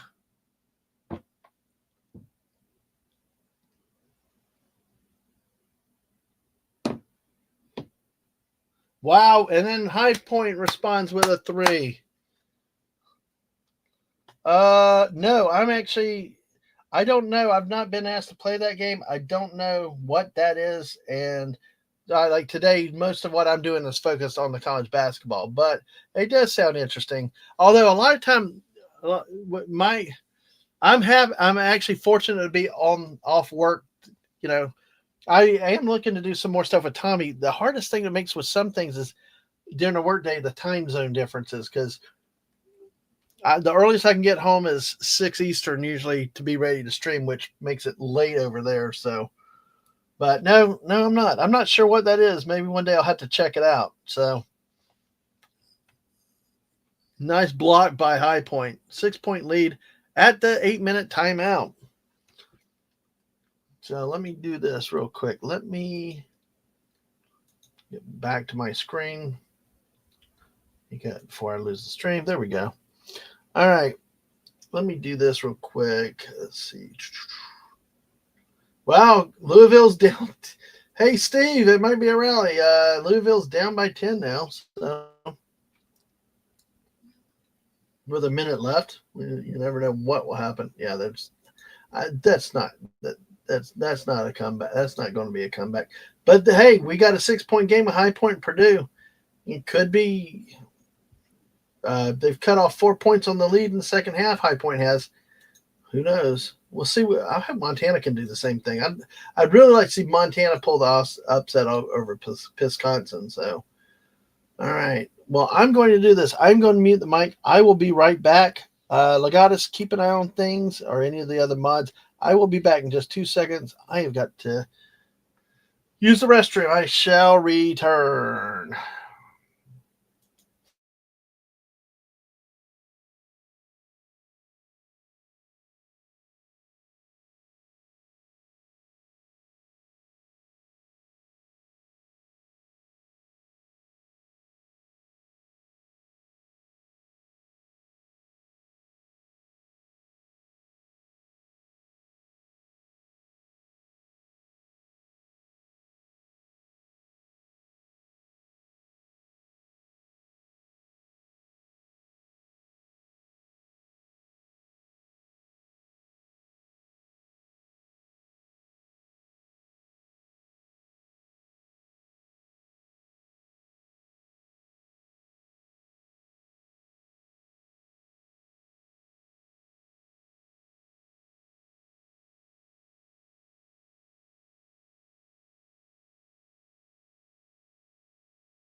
Hello, I've returned. Yay. Hey, thank you, everybody.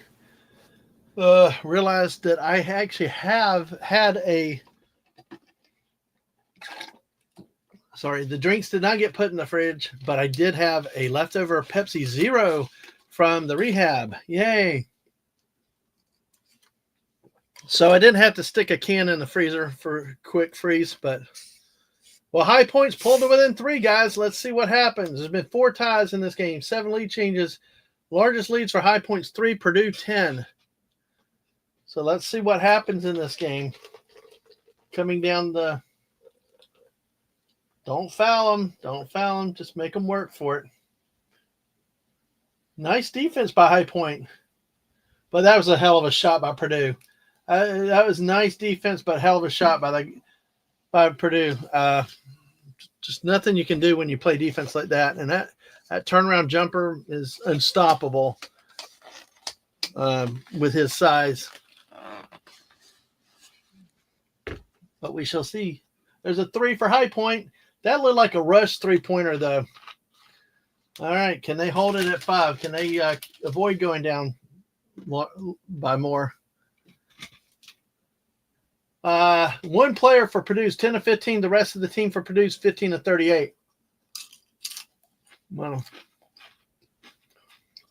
we're back to 7.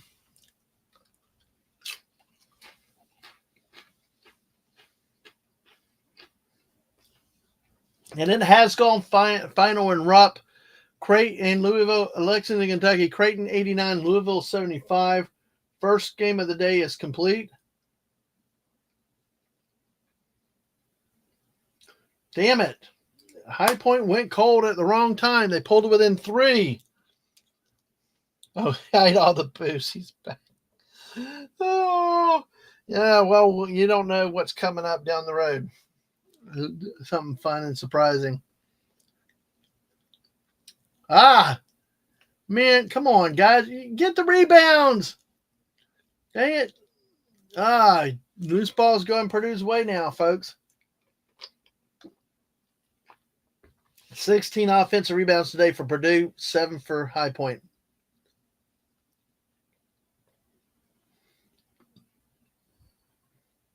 Well, definitely got a foul on that one at that point. I think High Point had their best shot, pulling within 3. Now it's expanded back to 7, soon to be 9 if the free throw's pending.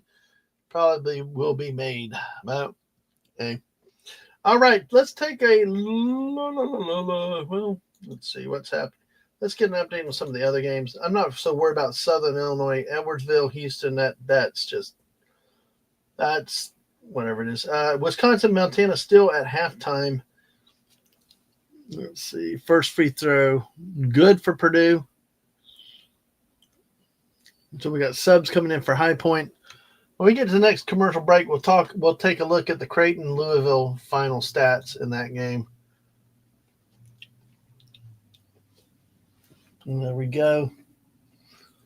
34-16, so Houston over Southern Illinois, Evansville. See, and missed a damn free throw, and they can't get a rebound for High Point. The height and athleticism, that is another factor with these type of matchups. Talent and physicality does most times takes over. Come on. You're going to call that a jump ball? That's a bunch of... anyway. They were over his back. Damn it. Oh, well. I hate the Big Ten. By the way, don't tell JT I said that, okay? But I know he hates Purdue, so it's okay. Yeah, that probably was a legitimate jump ball, but I don't know. I still like the upsets. We've got to get some upsets today that we have not had yet.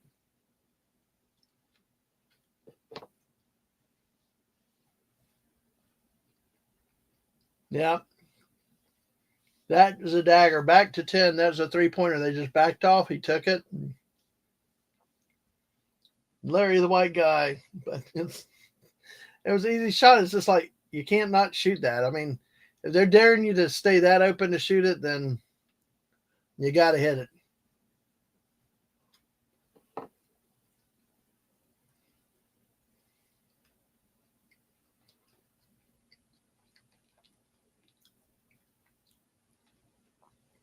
And we got an ankle injury, but looks like he's going to be able to walk it off maybe. Yeah. Still 8 points. Dumber things have happened in games like this. It's still not over, but High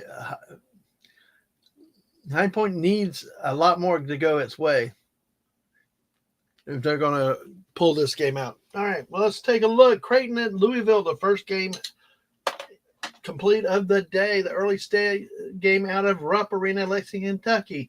Creighton wins this game going away by 14 points. Easy win. Outscores Louisville 49-34 first half. Louisville cuts a point off the second half, but game was never really in doubt. Closest pulled 10 points.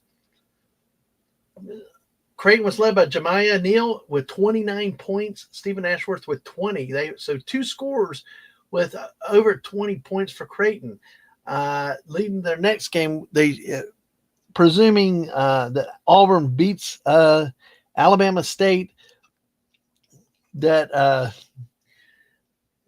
could be interesting to see. But they don't have a lot of production off the bench. They had 4 shots total off the bench, 1 made basket, 1 free throw. So this we'll see what happens. Congrats to Creighton for winning and advancing to take on most likely Auburn in the next round. But it will be, if they shoot to beat Auburn, they'll have to shoot like this. 67% from the free throw line and over 55% from the field, almost 50% from the three-point line. That's the way they're going to have to beat Auburn, because as much of concerns as I have Auburn in some ways, they're playing a team with no depth. Auburn could win that game very easily. So we'll see, though. But you never know. That's why they play the game. For Louisville, they ended up with 2 players actually finally scoring over 20. Terrence Edwards Jr. had 21. Chucky Hepburn had 22. 9-22 and 9-21 shooting total. They raised their total about 43%. Only about 28% at the three-point line, and really didn't get to the free throw line very often. So in terms of reboundings, it was 34-32, pretty even in the game between the two teams. So that's the first game done out of Rupp Arena today. Number 9 seed Creighton in the South moves on to advance. The winner of Auburn, Alabama State, most likely to be the Auburn Tigers, but we shall see. That is why they play the game. So the next game up out of there on the docket will be wrong tab. Yes, I'm living with lots of tabs. Next game up out of there is that Auburn Alabama State game. And that's another thing, is the two teams that play in that pod will play at the same time. Like Louisville, Creighton, Auburn, Alabama State, they play each other because they'll play each other in the next game. So then later today, you will have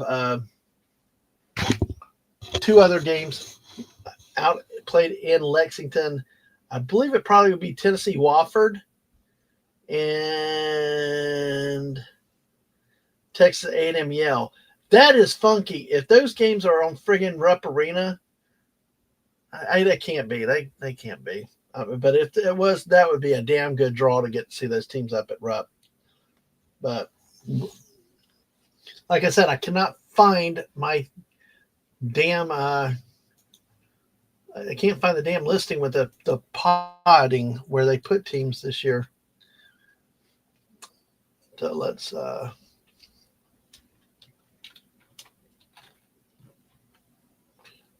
Trying to see if I can get it.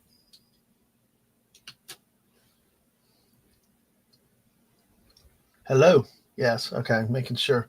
All right. I hate when it gets too quiet. High Point has a player fouled out, so that's 5 fouls on him. Yeah, this game's probably, it's a 9-point lead with 3:58 left in the game. High Point's probably done for it in this game. They made a rally. They pulled it within 3. Give them credit. That was impressive that they did. But it made for a tough 4-13 matchup. Of course, then you wonder how good Purdue really is. But a good performance from High Point.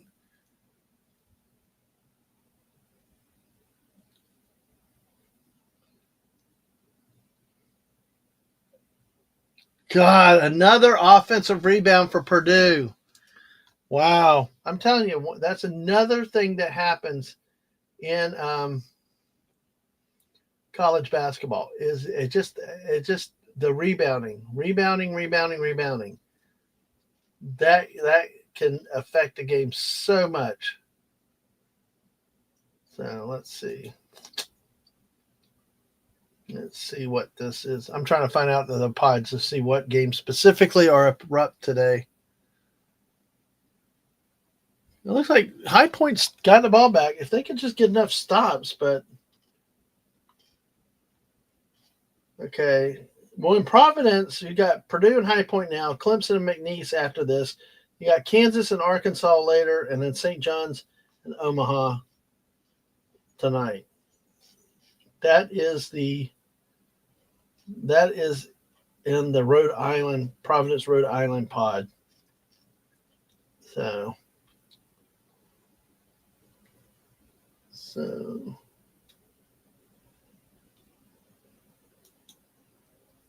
I think let's see.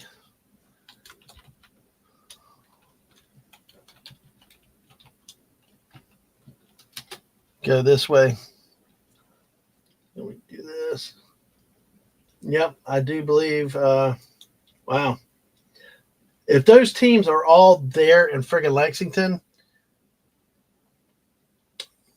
that was a hell of a lot of a good draw. So Kentucky would not have been allowed to play on their home floor.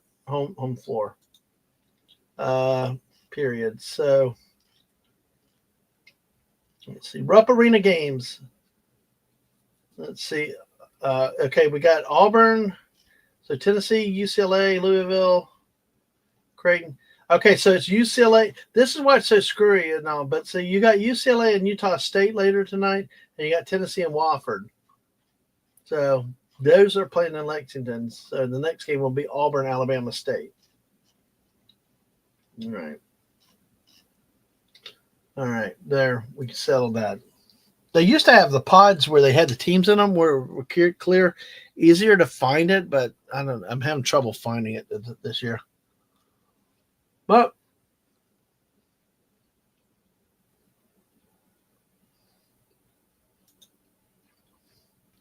all right, let's take a look. Grizzlies, Montana is down. This is a Snorta Poopas team, guys. Montana, the Grizzlies. They're trailing the Badgers of Wisconsin by 7. So.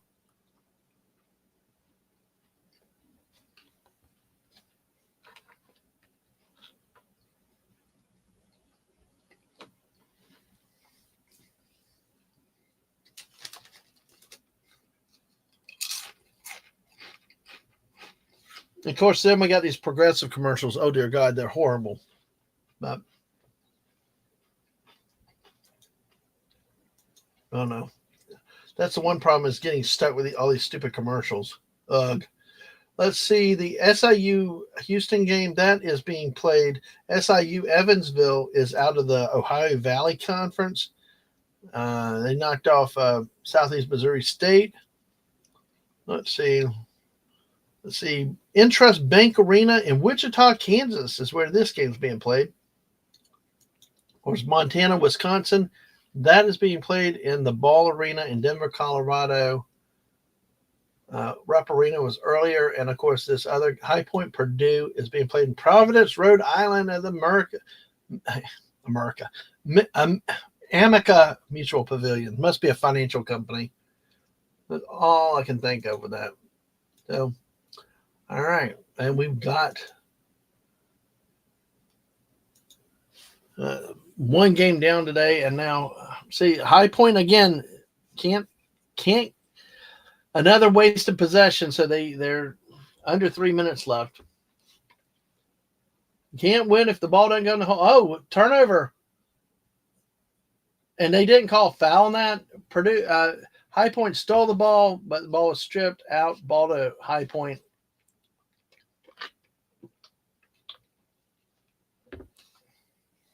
Swear it looked like he got him on the. Oh man, that's hands. That should have been a foul.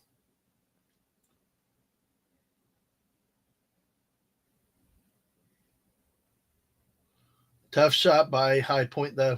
Ugh. What a day. I mean, this is a game that they look back that they could have and should have beaten Purdue.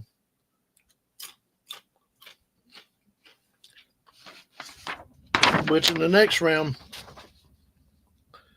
Assuming Purdue holds on, they play the winner of Clemson McNeese. Goodbye, Purdue. I don't see. I've not seen anything really scary out of Purdue today. They've been very, very pedestrian against an outmatched, undersized team.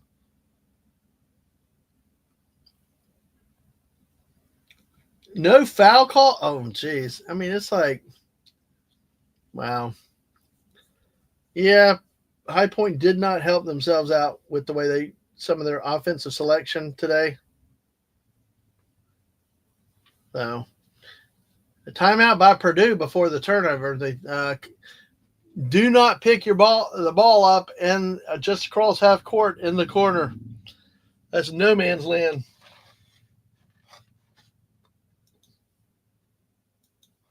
Uh-oh. Dun, dun, dun.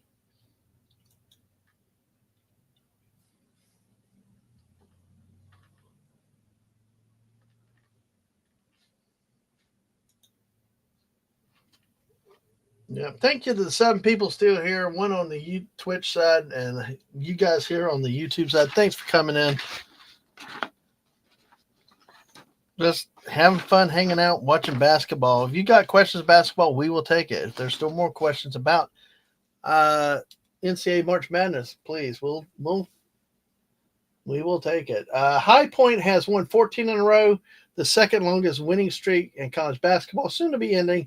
And UC San Diego has the longest at 15, which should end tonight. Unless JT's upset of Michigan comes true.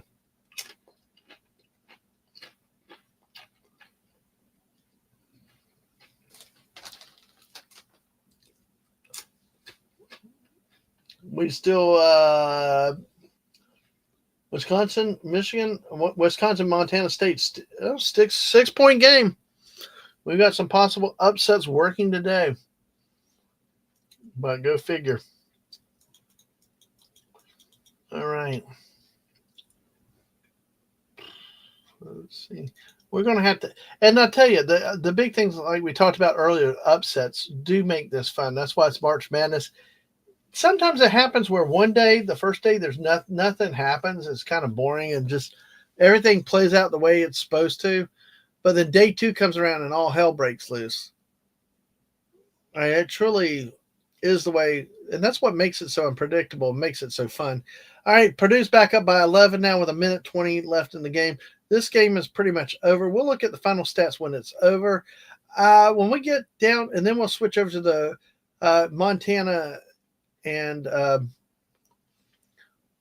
Wisconsin game, and then I don't think we're going to really spend any time looking or talking about Houston and Illinois, Southern Illinois. We'll look at the stats at some point. If anybody is a Houston fan, shout out. We'll say something. We'll talk about it if you want to.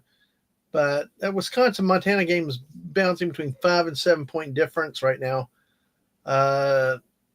Kind of like this game where, they couldn't make enough of a dent early enough. Had High Point made a dent in the lead earlier, maybe this was a different story, but High Point pulled it within 3, and then Purdue exerts its dominance again, its size and athleticism, which is usually happens with this, it's not uncommon. It happens. So nothing we've seen here is not expected. It's really, really the way it should, it's the way it should go, So, we got a high. Okay, now Legatus, you're right.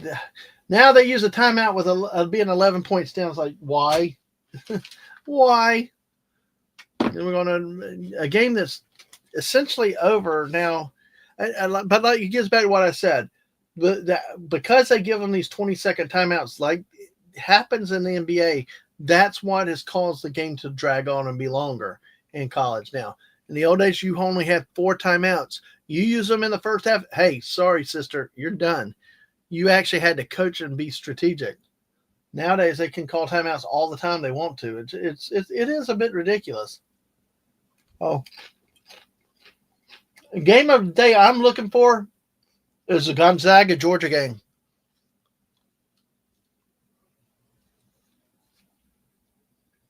the Battle of the Bulldogs, and I'm all go Gators. So, well,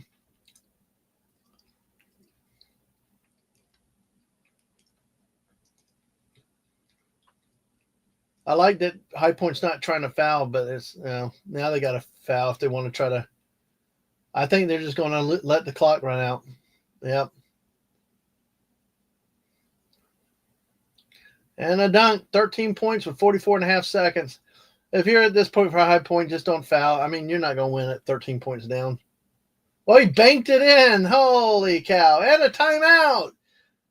It's like they heard Legatus talking. We're going to call timeout. Although, at this point, yeah, you're still trying to fight for the game.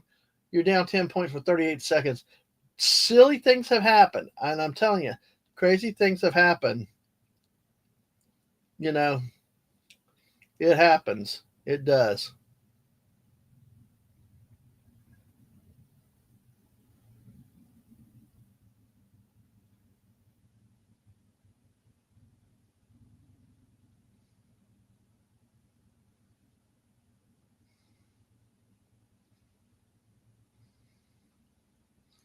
So, oh yeah, I will say one of the commercials go with sports. One of my favorites are these with the B&B things where they have Nick Saban reading all the rules to everybody. I do think that's a hoot. I personally love those commercials and think they're a hoot. Um, the poor he's relaxing in the hot tub with him. A Verbo, that's the one it is the Verbo. Those are if you knew Nick Saban, if you knew who he is and his demeanor and stuff, you could get it. You'd understand why it's so funny to sports enthusiasts. So, all right, we got a 10-point game at 34 seconds left in the game. Let's see. Yeah, unfortunately, the early games are dying in terms of energy, but that's why I'm here. I'm streaming in case people do want to talk or do want to watch it, and you guys appreciate y'all hanging out. It's going to be a come and go and type of thing, and this is the way basketball goes. To junkies like me, I like talking about it. It's a lot of fun, and eventually things will pick up. We'll have some conversations. Looks like we're about to wind down with this game. The Wisconsin-Montana game is about a 9-point lead, so probably what will happen after this, I'll look at the final stats of this game and look at the stats of the Montana game, and then probably talk about the West bracket, the left side of the bracket, to see where what I predict in that bracket. And maybe tonight, or sometime when I do have time, I can actually type it out, make it look pretty, and then put it up on the screen. But I kind of bare bones it this year. It's okay. I'm not the high production type like the missus is. She does so good with her stuff, and you should see the time and effort she really puts into it. So when something doesn't work, she takes it personally. She wants it to look great and first class and epic. So, all right. Well, High Point, about 30 seconds left in the game. Probably should be their last possession. And they missed a layup. They missed another layup. It's like just don't foul. You don't have a chance. Just let the clock run out at 16 seconds left.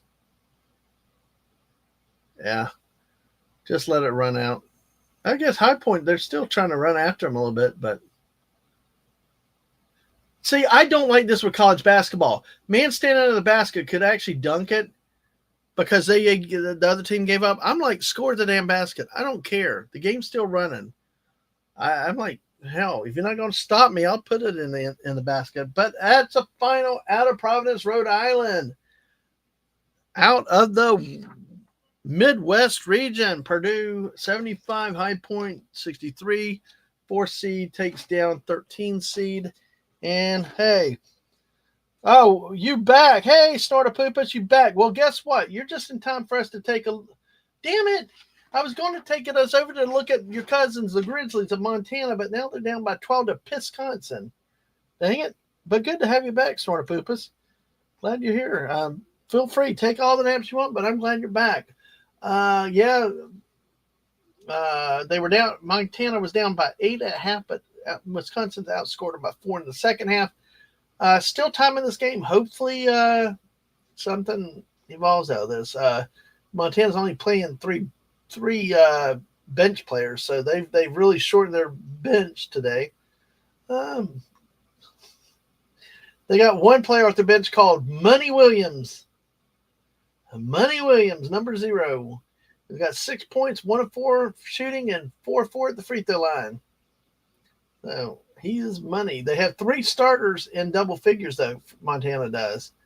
But there's still not enough to offset Wisconsin with the, only 4 rebound difference. But the difference in this game is Montana's 18 of 42, of 43% shooting, and Wisconsin is 55% shooting the ball and 23 of 42. So that's where your game is going. But we're cheering for the Bears up there, the Gold Grizzlies.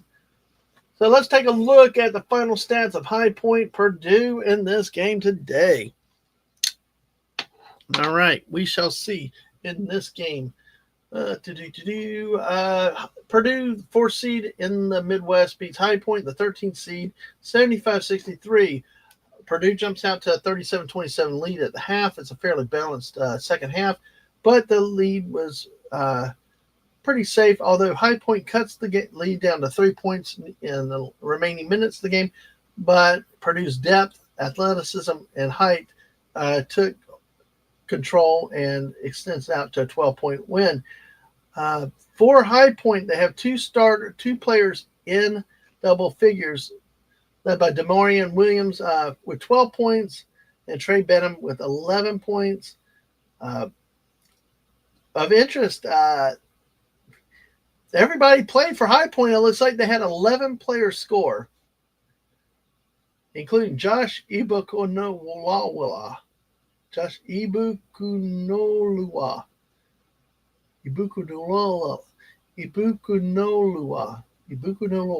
Anyway. But yeah, he had 2, probably a last-minute basket. But everybody scored for them. Even Kamani Hamilton, one of the key factors too. Kamani Hamilton fouls out of this game, but was one of their leading scorers, averaging 13 points a game. Finishes the game with only 2 points. Many times that happens in these big matchups with the bigger teams. Trey Kaufman scored 21 for Purdue. Braden Smith was right behind him at 20 points on the day. The story of this game, 45 rebounds for the Purdue Boilermakers, 24 for High Point. That's where this game was won and lost on so many second chance points by the Boilermakers. High Point hit 10 3-pointers, only 5 by Purdue. And Purdue only shot 64% at the free throw line. Had more free throws, 14 of 22. High Point was at 64% also, but 7-11. They had far fewer free throw attempts on the day, which goes back to the officiating. There were some knick-knack calls that I saw on High Point. But Purdue, hey, congrats. They're off to Max Redstone coming in with a basketball raid. How are you today, Max? Good to see you, Mr. Who talked last night with the missus, not just photography, actually talked WNBA. If you want to talk WNBA, man, or business of sports, that's Max is there. And Max, I hope you can look into the NIL issues in college sports, because in those funding organizations, cooperatives, I think they're called, the cooperatives that are the 501c3s. Yeah, I think that might be up your alley to look into some stuff like that. But hey, great to see you today, Max. Hope you're doing well. All right, so that is 2 games in the books today. Wow. And of course, yeah, which means this is kind of plodding along, boring. I've been talking 3.5 hours. But y'all are still here. Thank y'all. I enjoy this basketball. I enjoy watching it. I am glad I'm not at work. I'm glad I'm doing something different today. Something I really enjoy, which is college March Madness and basketball. And as I said, a lot of times what happens is the first day may be boring, the second day picks up, or the first day has all the excitement, the second day gets boring. So this is not unexpected today. Hope y'all are doing well. Let's see. Hey, I appreciate the lurker listener today, Max. Appreciate it very much. Yeah. That NIL, I think it will fascinate you. I mean, one of the biggest issues that we had this last year for football was Ohio State apparently had $20 million in their football team. It's like, what? I mean, and these, I mean, we were getting verbal promises. We had a player from UNLV that quit on his team 4 games in because he said he wasn't being paid like he was promised. And everybody's like year-to-year contracts, though. But yeah, it's the NIL. The transfer portal was another part of it, but it's associated with that NIL because players are leaving places where they can not. It used to be to play more, but now it's also because of money. If they get noticed by somebody, another school come in and say, "Hey, we want to offer you even more." So it's a different time. All right. Speaking of different time, let's take a look at the other 2 games that we've got here. We've got SIU Edwardsville. Why do I keep saying Evansville? Okay. I've never heard of Edwardsville. Jeez. Well, just what we need, another E word hanging out there and around. But let's take a look. Let's see. Let me make sure I update. That's an old score. I know that's an old score because they're at halftime now. This is kind of a game like for Florida playing Norfolk State tomorrow. It shouldn't be close, and it's not. Houston leads 52-24 at the half. A battle of Cougars, hey. Here's a battle of Cougars. No, not the female lady kind, but no. Houston Cougars, number 1 seed in the Midwest, playing the Southern Illinois Edwardsville Cougars. Up 28 at halftime. No starter for SIU. In double figures, Rashawn Taylor leads them in scoring with 6 points. Southern Illinois, Edwardsville is 10-24 shooting for 42%, only 1 of 11, 9% from three-point land, 50%, 3 of 6 from the three-point line, free throw line, and they only have 6 rebounds. And 3 of them are on the offensive end, which like putbacks and stuff. But it's like they only have 3 defensive rebounds, which means when Houston shoots, Southern Illinois is not getting the rebound. So Houston has 8 offensive rebounds in the game, has 20 overall to the 6 for Edwardsville. 3 players in double figures for Houston, led by L.J. Cryer with 15 points on 5 of 10 shooting, 4 3-pointers, 1 or 2 at the free throw line, 4 assists. Milos Uzan, 6 of 7 shooting, 2 3-pointers, both made, 14 points. And then Xavier Francis, 3 of 3 shooting, 5 of 6 at the free throw line, 5 boards, and 11 points. So, hey. Just the statistic tell you why this game's around. It's very easy. It's that's why a lot of these 116s are sleepers, and why that win of University of Maryland Baltimore County was so huge against Virginia a couple of years ago, because up until then no 16 seed had won, and then it was repeated with Fairleigh Dickinson a few years later. Yeah, our Grizzlies have fought the brave fight, but they're going down to Wisconsin now. They've been outscored by 8 in the second half also, down 68-52 in this game. The Grizzlies are led by Kai Johnson with 14 points, Joe Pridgeon with 12, but they're shooting 43% on the day. Here's the problem. Wisconsin, 58% shooting from the field, 7 3-pointers. They've matched Montana's 3-point production, which is where Montana needed to try to win this game. 29 rebounds, 22. Still not too bad, the difference. 4 players in double figures for the Badgers.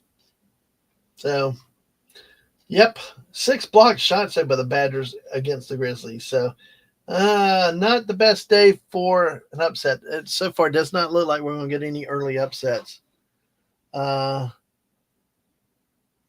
So I'm wondering if, yeah, Will Wade is reportedly taking the job at NC State. It'll be interesting to see if he's allowed to coach or if he does coach tomorrow. Just interesting on timing.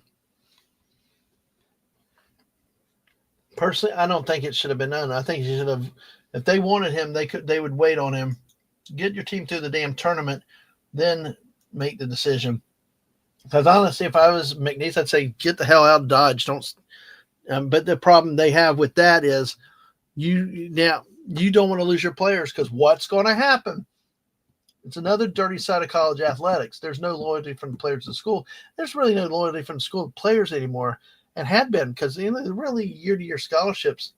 That's what people don't realize. But if you're not good enough, you stay competitive, you can lose your scholarship and stuff. But so it's easy to look at it from the players and coaches side too. But still, to leave in the middle of a tournament run, the university has to kind of play ball because they're going to lose players because they'll follow him to NC State.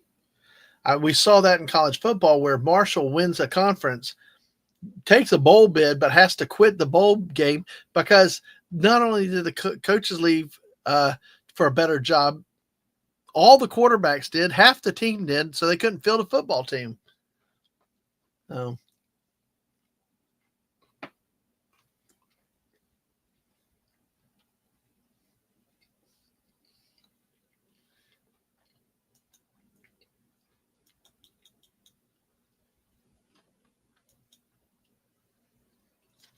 See how we go with this. So, all right.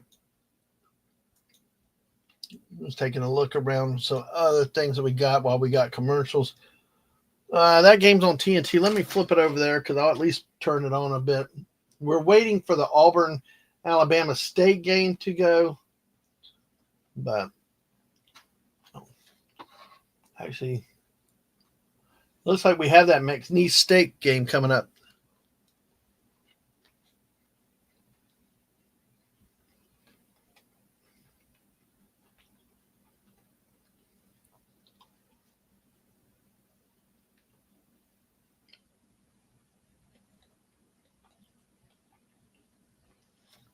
Let's see. We're taking a look. Wisconsin, Montana. The Bears are fighting as good as they can. Auburn leads 12-5 over Alabama State. That game is underway. Not a bad start by Alabama State, really. So we're going to pass the Montana game. I'm going to take a look at McNeese State Clemson because that game should be getting started. All right. We're going to follow this Clemson McNeese State game because not only the Will Wade headline, but this is, I think, of the games that we might possibly see an upset. This could be a 12-5 matchup.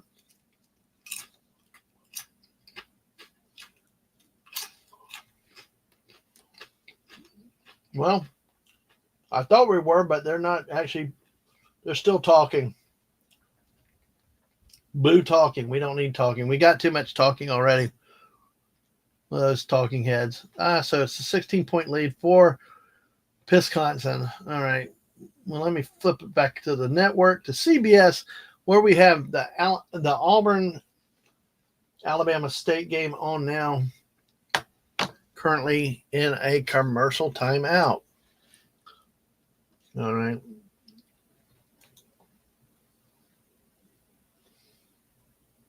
The damn car warranty things. Yeah, you know what? Screw you. I don't want your offers and stuff. Take them and stick them. And, what's sad is the way that things are, you can't block everybody. And it's like you block it as much as you can, and they just keep coming back with three different numbers. The numbers are endless.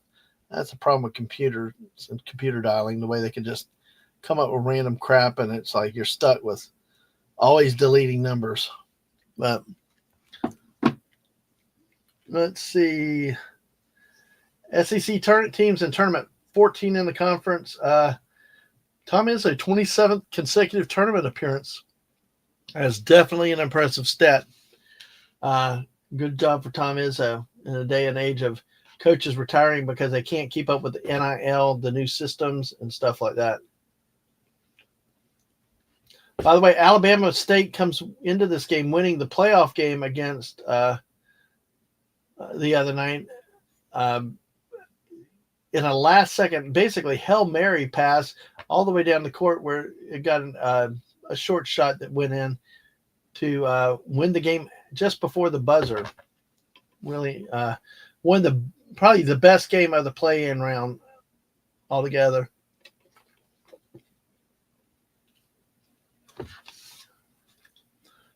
Well, get the rebound, Alabama State. Get the rebound. Yeah. You got to get that rebound, Alabama State. Of course, Auburn looking so casual there. They know they're going to win this game. But I tell you, if you get to go to win a game, like I was saying earlier, it's just so exciting. I mean, the teams, that know that they're coming in as the sacrificial lambs, they're excited. Their fans are excited. The band's excited. Even when they fall down behind, they're still happy to be there. You can tell.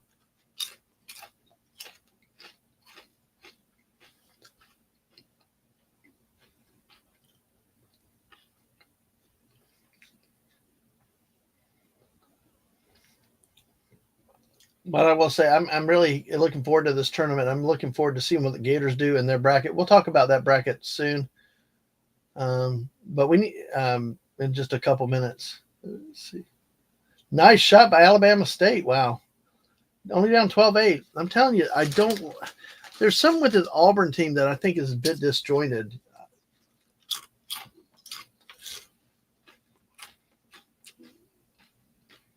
No, I say that, and then they hit a three-pointer. So, they have talent. The question is, can they get hot? Last week, they lost an SEC championship game to Mississippi. Really in a low-scoring, ugly crappy game. It really was not the best game, but Ole Miss got them to slow it down and played more of their style of basketball.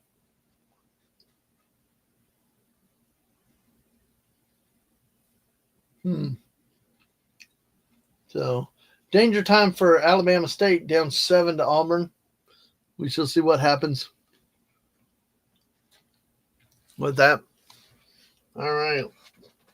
Keeping an eye on the Montana-Wisconsin game. I say we'll be keeping an eye on the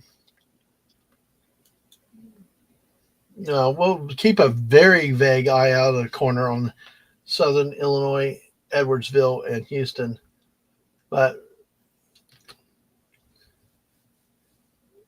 And just a few tabs on this Alabama State-Auburn game, but really the game I think we're going to move really focusing on soon will be that game between Clemson and McNeese State, a game that could actually possibly be a good, really good matchup, one of the better matchups of the day, and definitely a chance for a possible upset special.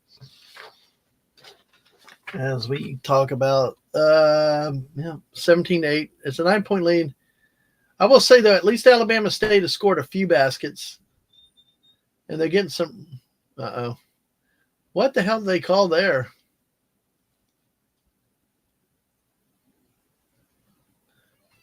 Let's see what they call it. That's the one thing is listening with no sound, is trying to figure out what they're doing.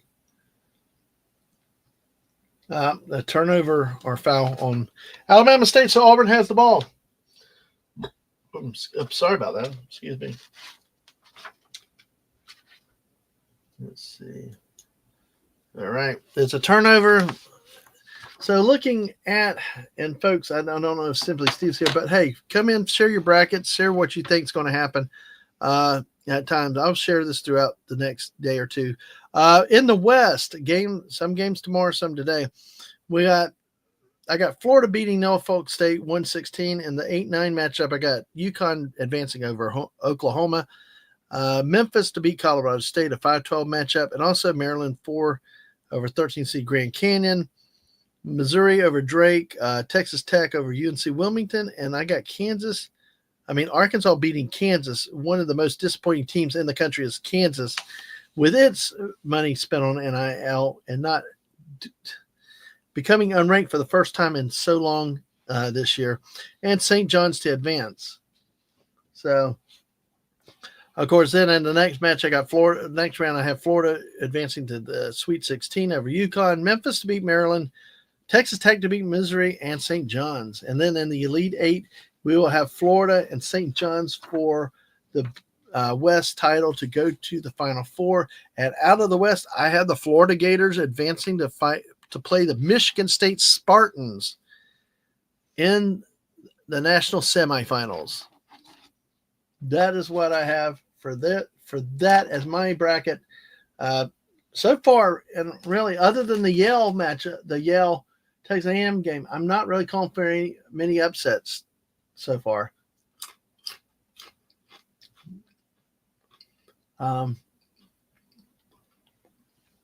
That's one thing is you love the little teams and stuff, but they can also leave you buried. I mean, one year, if you try to go too upset happy, they'll leave you sad. And then if you don't pick it, then they'll leave you sad because you didn't pick the upsets.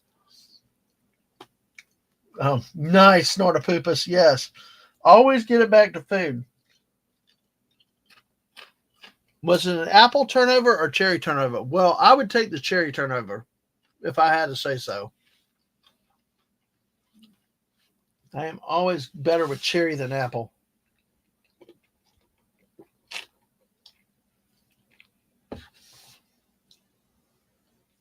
Now, Auburn has an ankle injury. Player hobbling to the locker room. So, yeah, we've seen some injuries, quite a few injuries the last 2 days. It's not good. So we got Auburn now with its yeah,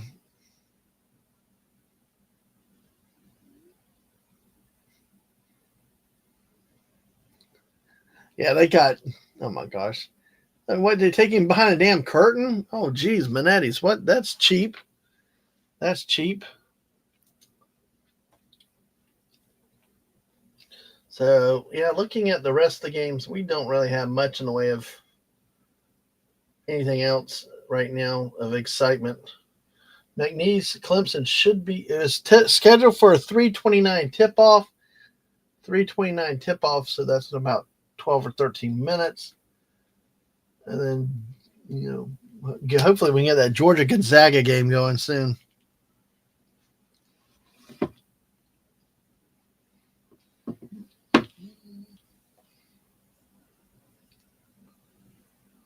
Hey, all right. Good defense by Alabama State.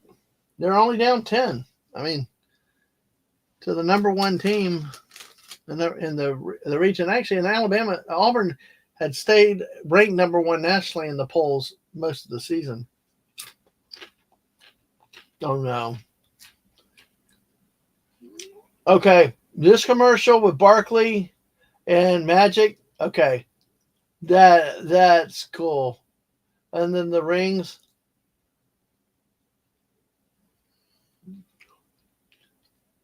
Okay, the Capital One with Magic Johnson, Steph and Barkley. Okay, that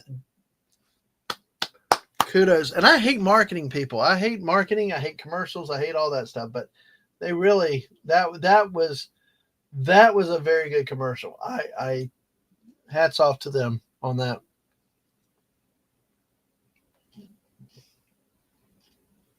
Let's see. So we got McNeese and Clemson.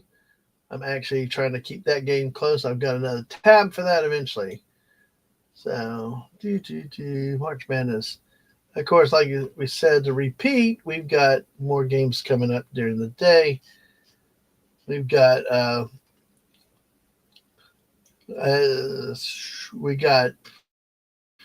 Clemson, McNeese State will be 3:29, not 3:15.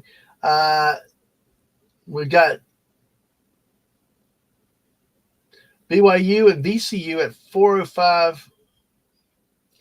And then again, Gonzaga and Georgia at 4:35 tip, at least scheduled for now. So we've got a few more games to go to get started. 3 more games in the early session, and then it will be the evening session tonight.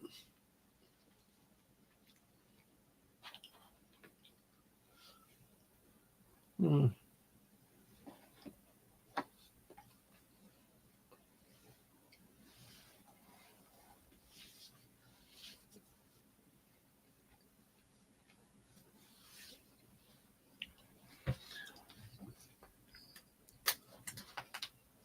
Oh, just readjusting. Yeah, this is fun. Thank you again for everybody hanging out. Those that come through, come by. It's all interesting. I'm glad y'all are spending the time. And, hey, I'd be sitting here bored out of my mind. I would be napping, snoring pooping. I said that earlier. If I wasn't doing this, I'd be sleeping through some of these games. It's just uh, as much as I love basketball, you got to have the drama. You got to have some good games. That's what keeps you into it, especially if you can get the little guys to beat the big guys sometime.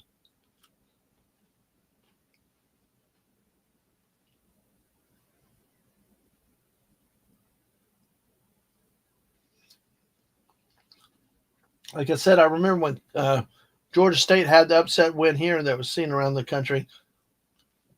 That was really cool.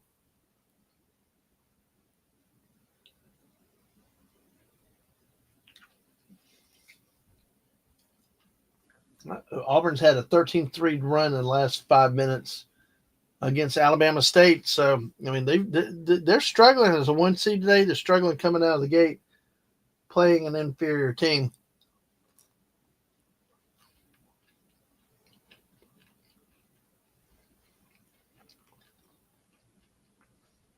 The game was tied 5-5 at one point. Alabama State shooting 3 of 11. That's got to change if they're going to stay in this game.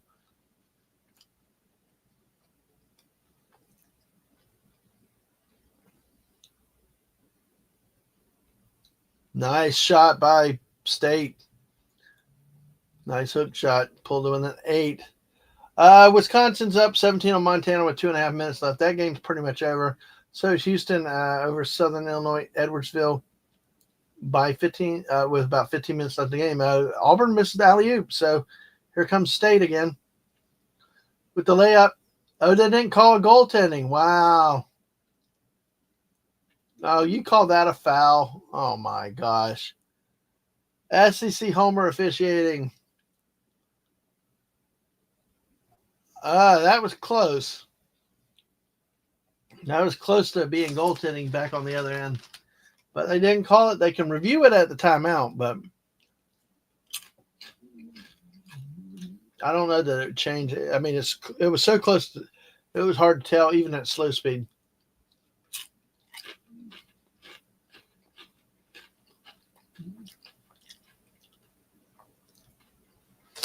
So let's see how this game ends now.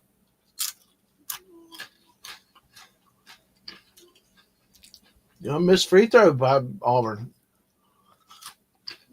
Because how this game ends, it'll be interesting to see if Auburn actually blows this team going away or if it stays competitive at least through the first half. Because to me, if these teams don't blow out there's a 3 by Alabama State, pulled it within 6 now.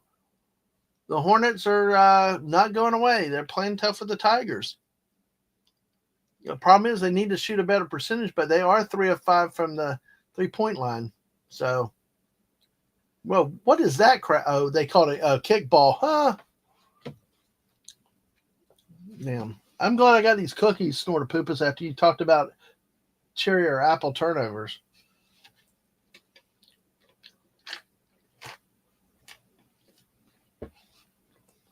Ugh. Damn it. See, right then, that's the problem with Auburn. I mean, give them credit. I mean, then they respond with a 3-pointer. Like we saw with Purdue earlier with High Point was, you fall behind and you just can't keep up. And when you do try to make a few baskets, your better opponent tends to respond. Oh, that was an air ball. Looked like a good shot. Oh, yeah, nom, nom, nom. Yep, absolutely snorted poopus.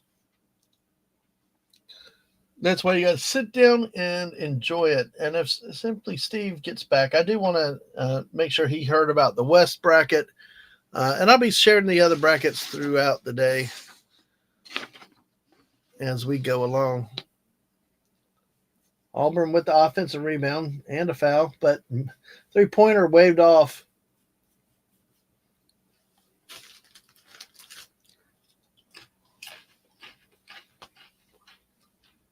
Yay, high five the kid. That's right. That's good to see.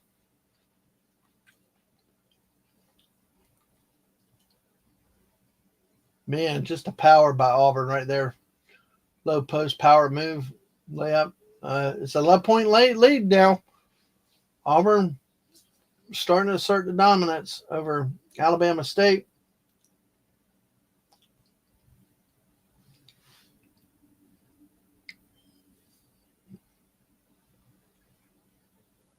Yeah, now we get some cluttered signal.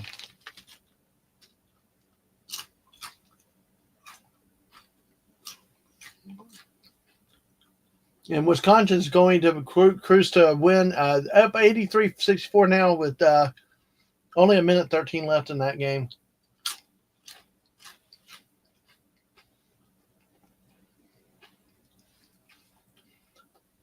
And a foul on Alabama State on the floor. Yeah, you're starting to see this game starting to get away from Alabama State. Turnover, sloppy ball handling. We're going to flip it over. The McNeese game has started with Clemson.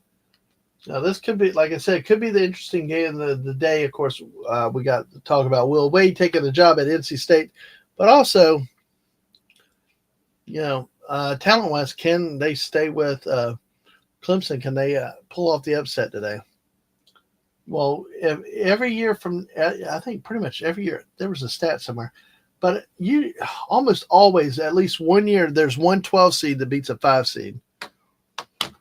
So go figure.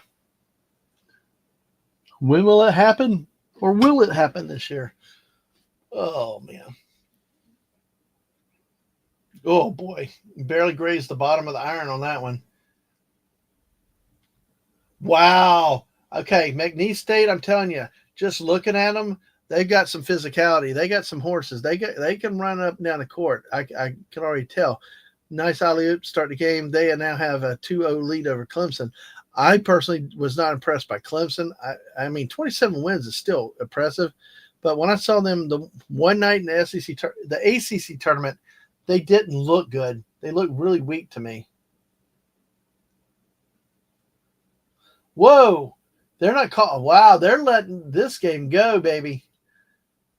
Man, they're letting them fight in this game. So if you have True TV, that's where you'll find this McNeese State Clemson game. I mean, bad cross court pass for sure there, but this could be one of the better games. Whereas High Point looks smaller than Purdue. Ugh, but 3-point shot, nobody into the basket though, leads to a Clemson rebound.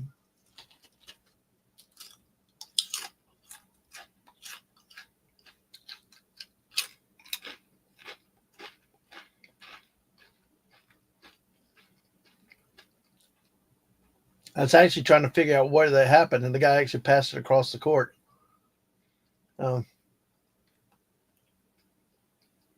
What the heck? Oh my God, that was an ugly break by McNeese. Man, that was like, I don't know how to explain that one. Nice. Oh, how do you call? Oh, garbage call. Garbage call. Hey, 9 people here today. Yay. All right. Good to see everybody here today. Let's see. I'll just recap some of the March Madness history for y'all. It's as it's reloading. Hey, you know what? The thing is too, at least y'all are here. I'm talking to y'all because if not, I'd be talking to myself. So at least I can blame. At least I can say I'm not sitting here talking to myself about a video about a basketball game. That's I will say that. Let's see, because like we said earlier, a little bit recap of the NCAA men's tournament is that the first Division I men's championship in basketball was played in 1939, having 8 teams. Oregon is the first tournament champion, beating Ohio State for the title. And then over time, it grew to 16 teams in 1951, 32 in 1975. And I think we have so many more universities now than we did then. It expanded the current size of 64 and 85, but they introduced a play-in round to get the 65th team. They had 65 teams. There was one game, Dayton, Ohio. That team would win, and they would go in to play the best overall rated team in the field. And then in 2011, they made the first 4, which added 3 more teams to the play-in round. So, Snort Poop is me. I never talk to myself. Me, yes, you do. Exactly. What's really great is when you can have a conversation and you answer yourself. I mean, where you really are talking to yourself. You know, that makes it really cool. So now the thing is, what if you get in what if you get into an argument with yourself? How does that happen?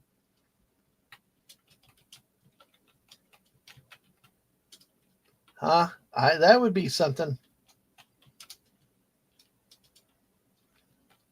You know.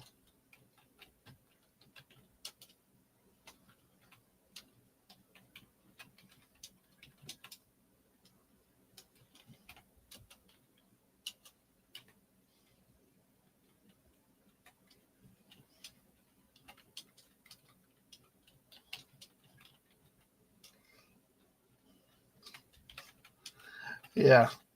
No. Who do you judge? Yeah. Do you, that's the thing. Yeah. I was just about to ask that, Snorter Poops. Do you look, who can lose arguments with yourself? Well, you do. Yeah, it happens. I'll tell you what. But hey, I don't know. As long as you can get good advice from yourself, that's the main thing. What really sucks is if you look back and say, man, damn it, I should have listened to myself about this. That's the part I hate. Because then it's like you can't get away from it. You can call your own self a dumbass, you know? One thing where your wife says it, but when you basically have to say it to yourself, no. Yeah. Oh, snap. That's manly sounding keyboard typing right there. Sorry, Max. I'm trying to multitask too.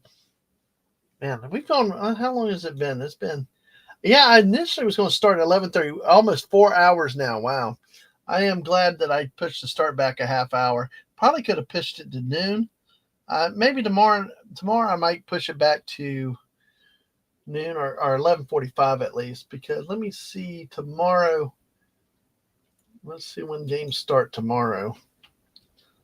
Probably should start around 12:15.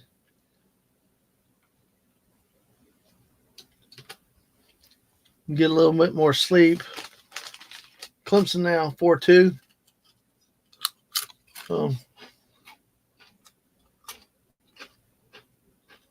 Uh-oh. Wow. Really? Okay. Norfolk State, who play the Florida Gators tomorrow night at 6:45. Crunch, yeah. If I need to mute, tell me, and don't mind. I mean, I just, I'll mute. But Norfolk State, who play the Florida Gators tomorrow, are angry over being a 28.5-point underdog. Dude, you are the sacrificial lamb. You should be a 30-point. Dude, you're going to be lucky the Florida didn't beat you by 40 friggin' points. But anyway. But you never know. You got to play the game. Holy hell, hand grenades, Batman. Holy hell, hand grenades. We're going to get back off this McNeese State Clemson game because no sooner do we think that something is happening because this game, Clemson McNeese, is becoming a dud really quickly right now.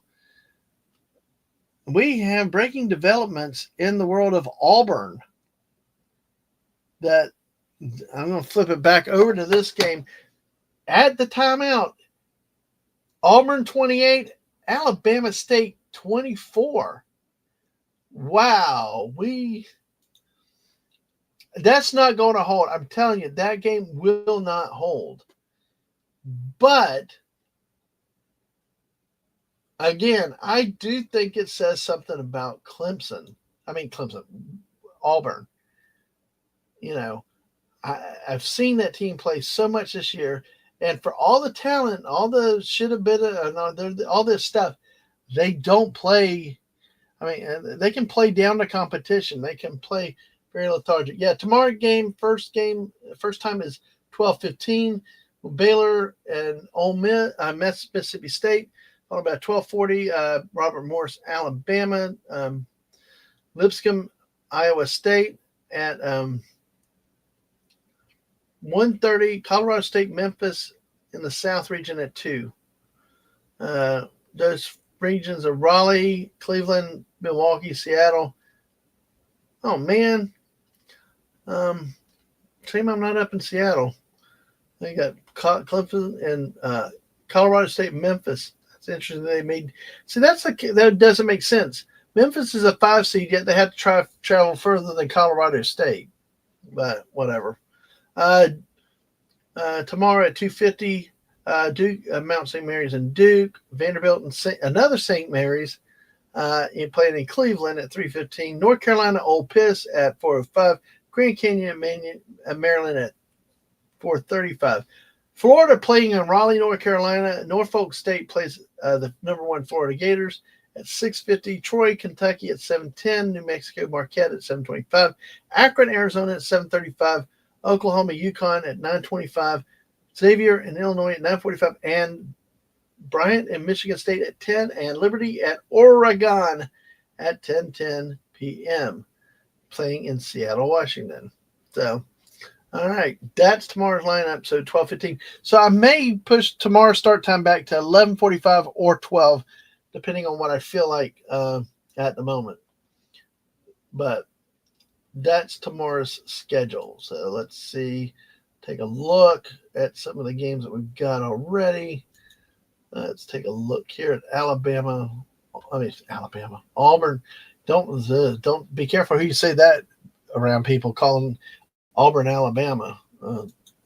Those could be fighting words. Yep, 28-24. But then again, turnover by Alabama State.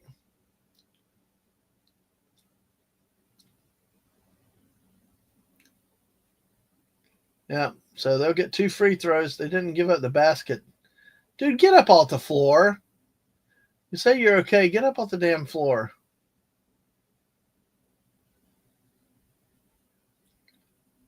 Do not think. See, I don't think he found himself. He just hung on the rim wrong and flopped. I don't think that was a foul. I think he just sucked on the shot. But yeah, 28-24, Auburn over Alabama State. 2 free throws about to arrive. So let's take a look. We'll get back to the Clemson game in a bit. Just it's looking kind of dead. We're going to monitor this one a little bit towards halftime and see if Alabama State can hold. They could have pulled it closer, but they turned the ball over. SIU, Edwardsville Cougars Still have nobody in double figures. They've scored 31 points. They're losing 70-31. This is what a traditional 1 versus 16 matchup looks like. Not what you're seeing with Auburn. You know, it just. So Auburn with a 5-point lead on the 16th seed, nearing halftime, about 4 minutes left in the first half.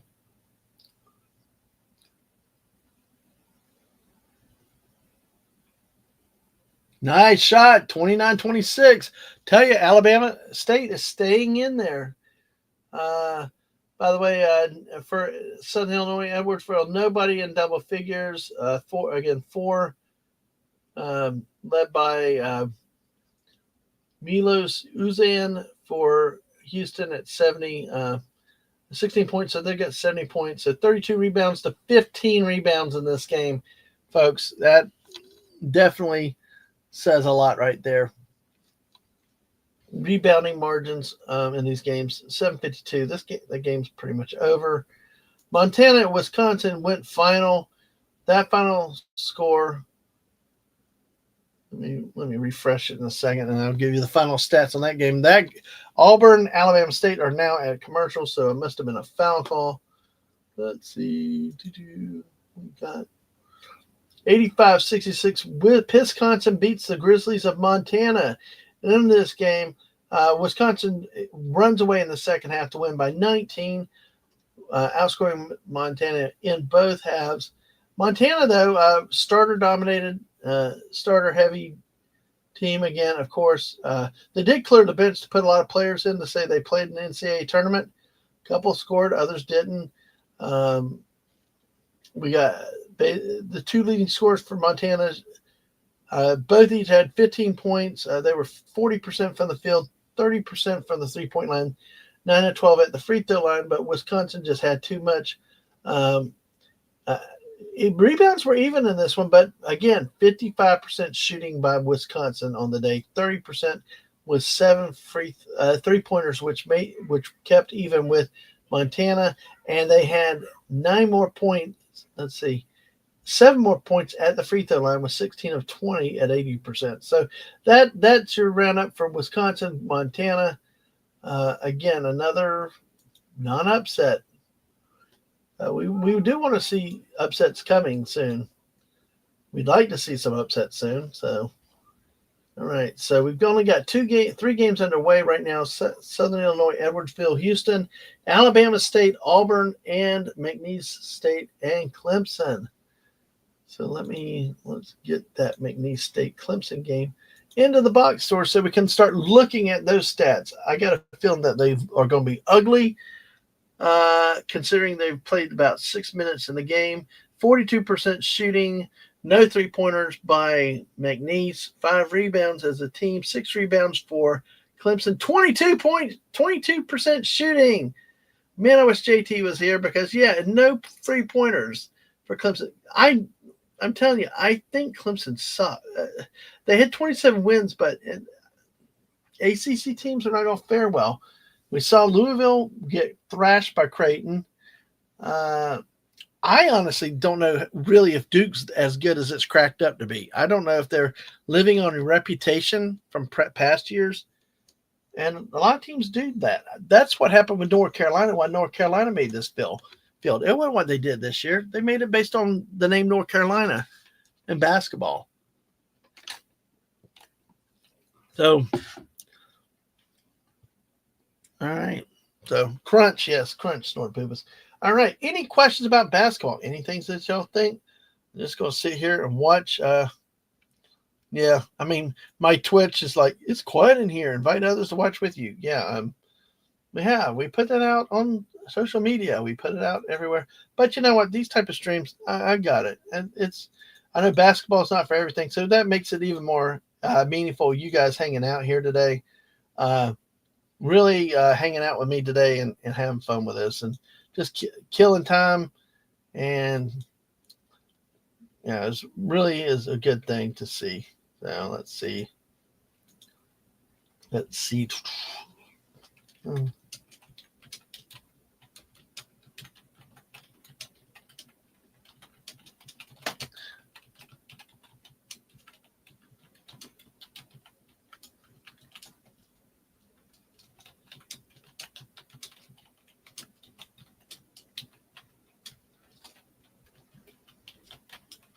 All right, let's do this. I hate that phrase, but I'm saying it all the damn time now.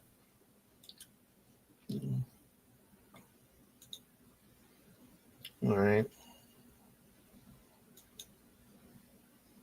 There we go. We got it.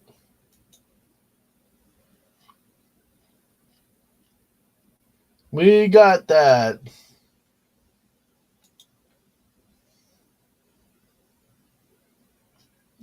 Wait, I'm doing something.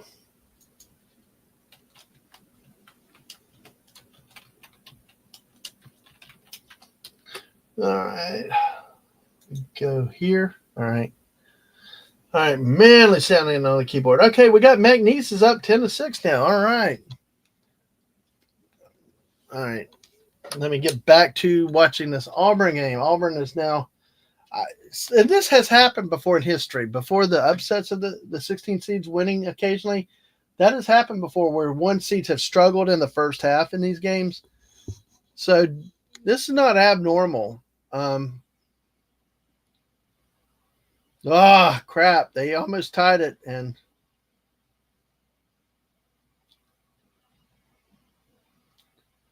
man, I tell you what, they're getting killed on the glass, though. Don't get a technical, coach, for Alabama State. I mean, I know you're frustrated. It's a bit ridiculous, but you don't need to get technical. Only 3 points down. But I'm not sure about that one. All right, looks like we got 2 shots. Yeah. Just stay close. If you're the 16th seed here, the point is stay close. Like I was saying earlier, you stay close, stay in striking distance. Give yourself a shot to win in the second half. We saw that with High Point at the end of the first half. Remember, they were real close and they fell back to, I think, 10 points at the half? You got to stay close because now Auburn's in a full court pressure, though, so that can change things up. Sometimes playing full court press spurs your offense. You get the chaos, you get the defensive turnovers. I mean, you get the turnovers, and it sets up your offense. So, let's see how long Auburn tries that. See if it works. 3-pointer. Oh God, that was so bad. Why are y'all taking that crappy shot now? Oh man, because they're down 5 now. They worked so hard to get close.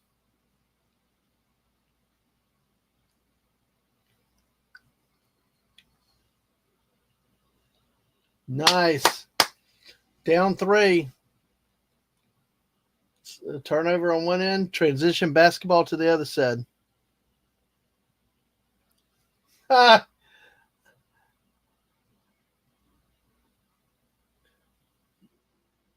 Yes. All right. Come on, Alabama State.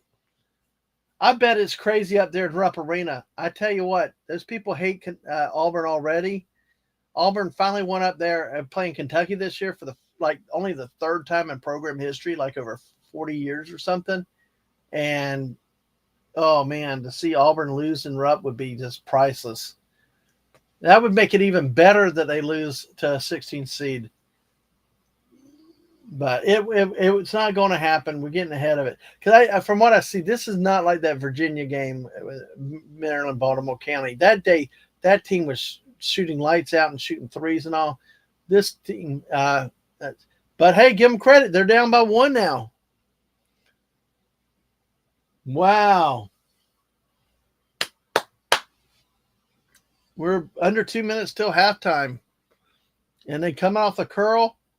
Nice block shot. Hey. And a foul on Auburn. Alabama State and a chance to take the lead. Hey, all right. Max, what did you say?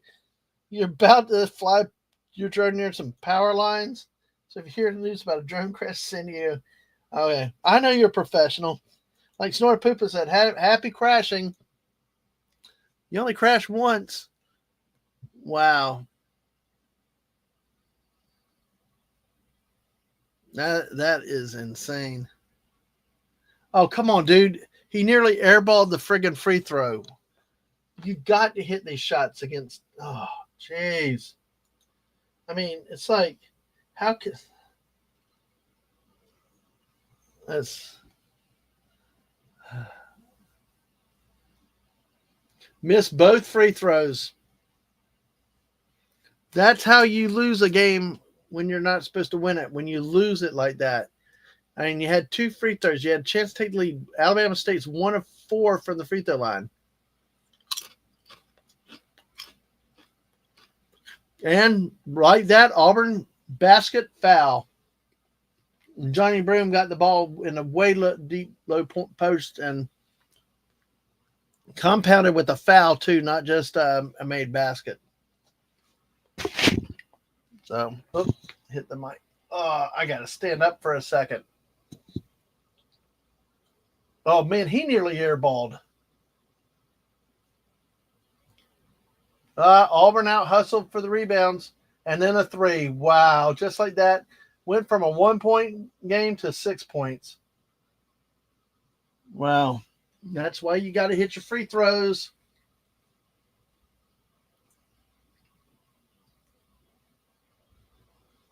Plus also that Virginia-Baltimore County game.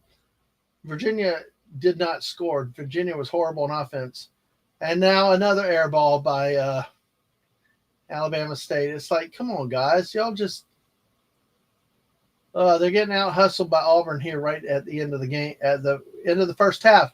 Again, back to those last 4 minutes of the half are very critical if you're going to try to knock off a big school. You got to stay close. You got to be playing hard.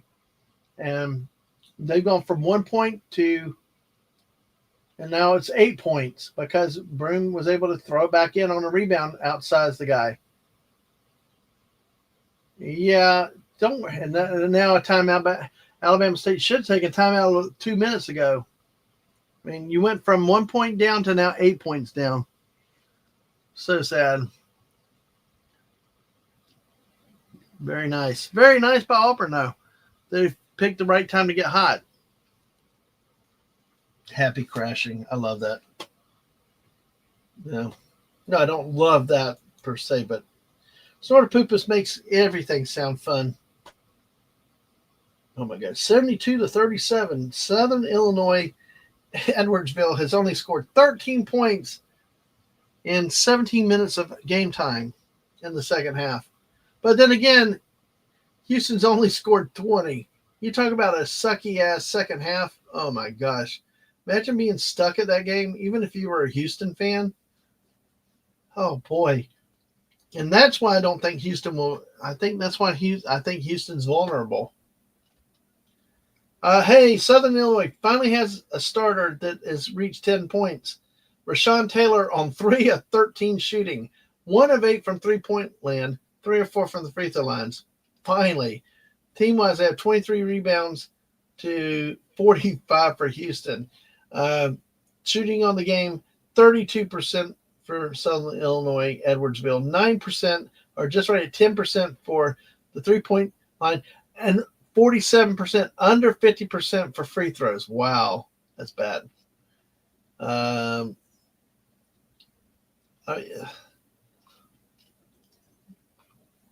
Houston shot 42%, so it's not much better. They did make 7 more three-pointers, so they're 9 of 26 at 35%. So it's that's one of those games that's like, please just get it over with. Please just get it over with. So that should be, and that's our last of the early games.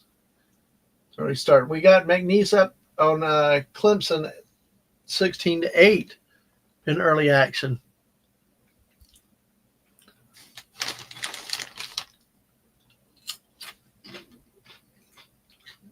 Now the question, Johnny Broom just got a second foul. That could be big in the second half if Alabama State could get them in foul trouble. But the question is, can Alabama State?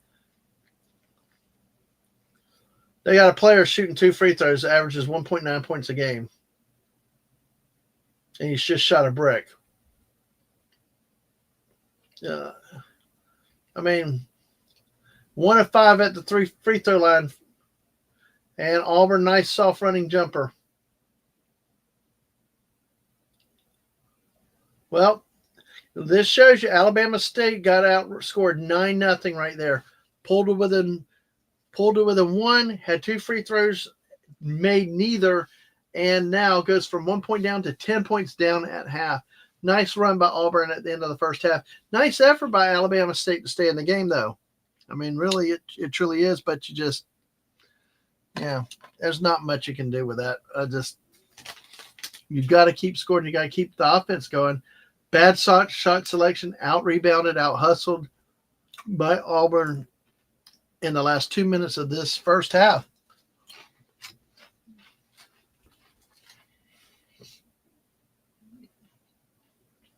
So let's see where we are with things. We have, like I said, SIU. It's like, please get that game over with. There's only a minute and a half left in the game. Just get it over with. Okay, so we will. Let me bring it back here. I'll see the schedule. Let us get back onto the Clemson McNeese game. McNeese is leading, like I said, by 8. And I tell you what, people don't expect the 12-5 games to be upsets anymore. They're usually the most common where the lower seed team wins, and sometimes all 4 5 seeds end up getting knocked out. That's what's crazy with it. It really. There you go. Finally got rid of that thing popped up. All right, so we got 2 early round games left to start. We got at 4:05 technically VCU BYU. That game could be a fun game to watch. Really, BYU could be interesting. And then 4:35 Georgia Bulldogs. Go Georgia Bulldogs. Play the Gonzaga Bulldogs. So in Wichita, Kansas. Ball Arena, Denver, Colorado is home to VCU BYU. I was not impressed with Denver driving through it, and I don't want to go again. All right. So remaining games tonight: Wofford, Tennessee, 15-2 in the Midwest region in Rupp Arena. 10-7 Arkansas versus Kansas in Providence, Rhode Island, out of the Midwest region also. West region action: Yale, 13 seed against 4 seed Texas A&M in Denver, Colorado. In the South, Drake and 11 seed, 6 seed Marshall at 7:35 in Wichita, Kansas. Utah State and UCLA at 9:25 and Rupp Arena to close out the Lexington region first round action. Omaha, St. John's, and Providence, Rhode Island to close out that day's first action in Rhode Island. 12 seed San Diego and Michigan play West region action in Denver at 10 o'clock tonight, and UNC Wilmington, Texas Tech at 10:10 at Wichita, Kansas. So honestly, I might pass out late tonight. So if I don't make it all the way, we may end up cutting off around 10, 11. Those, oh my God, those are horrible matchups. Omaha, St. John's, that won't be close. San Diego, Michigan, I don't see how it'd be close. And Wilmington, Texas Tech, I don't know. I'll give it a chance. I'll probably try to get on Pride, like 24-hour stream. You can't fail. You can't stop. I'll probably give it the old go. But that's one of the problems, too, is that always seems like that last game of the night tends to be the gut puncher of, can I stay awake? Can I make it through? And it's a rough action. It's a rough slate of games. So hopefully JT will be able to jump on with me a little bit later tonight. So, yeah, we got an 18-8 game, McNeese and Clemson.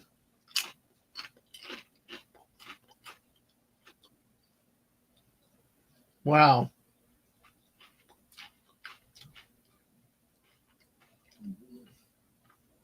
Okay, I'm going to say it now. I might be wrong because if Clemson comes back and win. But like I said, I was so unimpressed with Clemson when I saw them in the one game they lost in the ACC championship game. That team, 8 points in 12 minutes of action in the first half. I maybe my eyes didn't deceive me. I'm really I don't know. That's just weird. So, but the really good games are coming up. Georgia, Gonzaga, Tennessee. I think Tennessee could be challenged by Wofford for a bit in this game. Depends on which Tennessee team shows up. If it's the one that played Florida tough in the SEC championship before it folded, it they could win this game easily over Wofford. Arkansas, Kansas. I can see not Rick Pitino, Calipari giving upsetting Bell Self, two not old school, but old coaches that have been around forever playing in that game, and Yale, Texas A&M. Drake, Missouri could be interesting. So look for those 7 o'clock games to be of interest tonight with some possible upsets or at least close matches. So we shall see how that goes tonight. Let's see where we are on the slate of games, and I will say Edwardsville, Houston should be over now, please. Yes, it's final 78-40. I'm not wasting time talking about that game anymore. Other than I'm telling you, I believe Houston is vulnerable. I don't think they're what they're. I think they're one of the Big 12 teams that get it based on name, and that's it. They win in the conference, but I don't think they can play outside the conference. But we'll see. I could be wrong. Look at their schedule and everything else. But 26 points in the second half against a very outmatched Southern Illinois Edwardsville. That's the part that I'm like. And for the longest time, they were under 20 in the second half after scoring 52 in the first. So let's get off that damn game. We just, so currently, Pick one. Hey, Ang. Pick one. I'll take this one then. That it should be Diet Dr. Pepper. Oh, cool. What's the other one? Coke Zero. Okay, cool. You want to say hi to everybody? Hi, chat. Sort of Poopus is awake. He's Hi, Bear Man. Bear Man. And JT Kirk is back. Hey, JT. Oh, sorry for that sound, folks. Yeah, give me 1 second, folks. I'll be right back. The honorary bear needs me a second.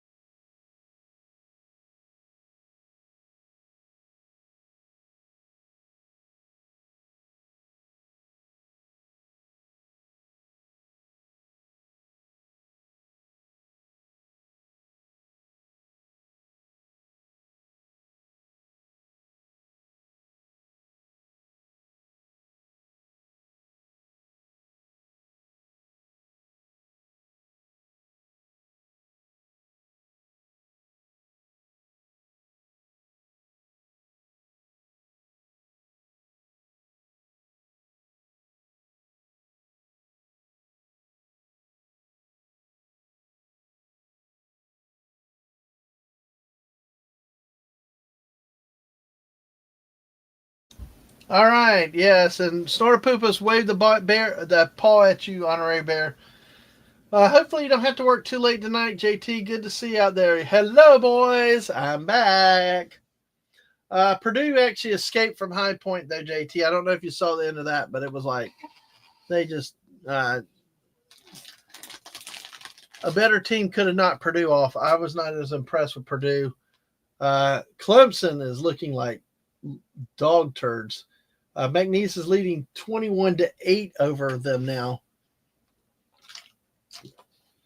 So maybe my original assessment of Clemson it might have been right. Make it 23-8. Will Wade's dominating. It's a scoring run of 11-0 the last 340 in this game. So looked like Screech just shot a 3-point but he missed. Wow. I'm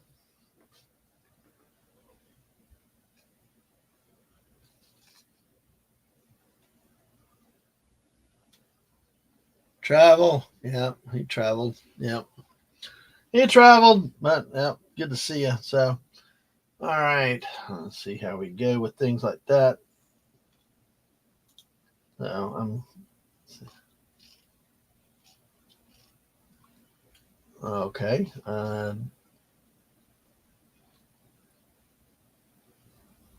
Okay. Let me see.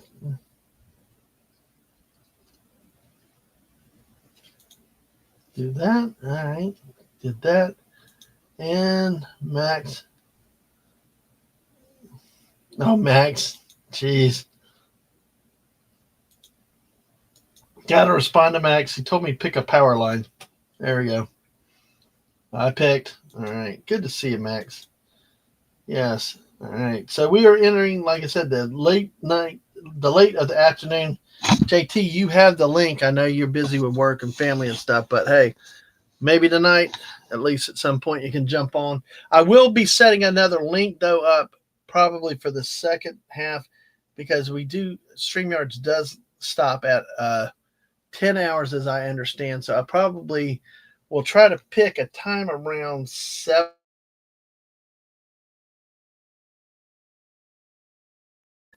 And start the next one. So let me just double check on the game times with this. Yeah, 4:30, 4:35. So that's 6:35. Yeah, it'd probably be around the end of that Georgia Gonzaga game, just before we start that Wofford, Tennessee. Unless I can get all the games at halftime, and then I can do it. So it's gonna crush mine too, JT. I'm gonna go over my brackets again in full. I've only done 2 regions so far. I'm gonna periodically keep running that. I should have taken McNeese, but I decided to question what I saw out of the ACC championship game, thinking maybe Clemson just had a bad night, and it's like, no. I mean, we're talking about Clemson with 8 points. Now approaching the 5-minute mark left in the first half. I mean, this is okay. They hit a 3, so they're 11 now at 5 minutes. That's just what a hideous pace with this team. So feel free, share out the stream, tweet it out. We got more action coming up. We got Auburn only up 10 at the half, but what's sad is that Alabama State pulled it with the 1, could have taken the lead, missed 2 free throws, and then couldn't do anything for the last minute of the first half. Ends up going from 1 down to 10 down in the matter of just a minute. Bench points for McNeese, 15-2 over Clemson. There's somebody that looks like Screech playing for Clemson. And he missed the layup. Oh my gosh, dude. He kind of looks like with his hair and stuff, he kind of looks like Will Ferrell playing in that basketball movie. But yeah,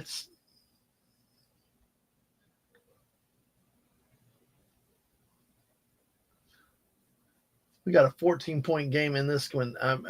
Like I said, it was interesting, the Auburn-Alabama State game for the longest time. So, but then that last little run, I mean, and danger zone for Alabama State. If they're going to stay with Auburn, they've got to make up ground in that first 4 minutes.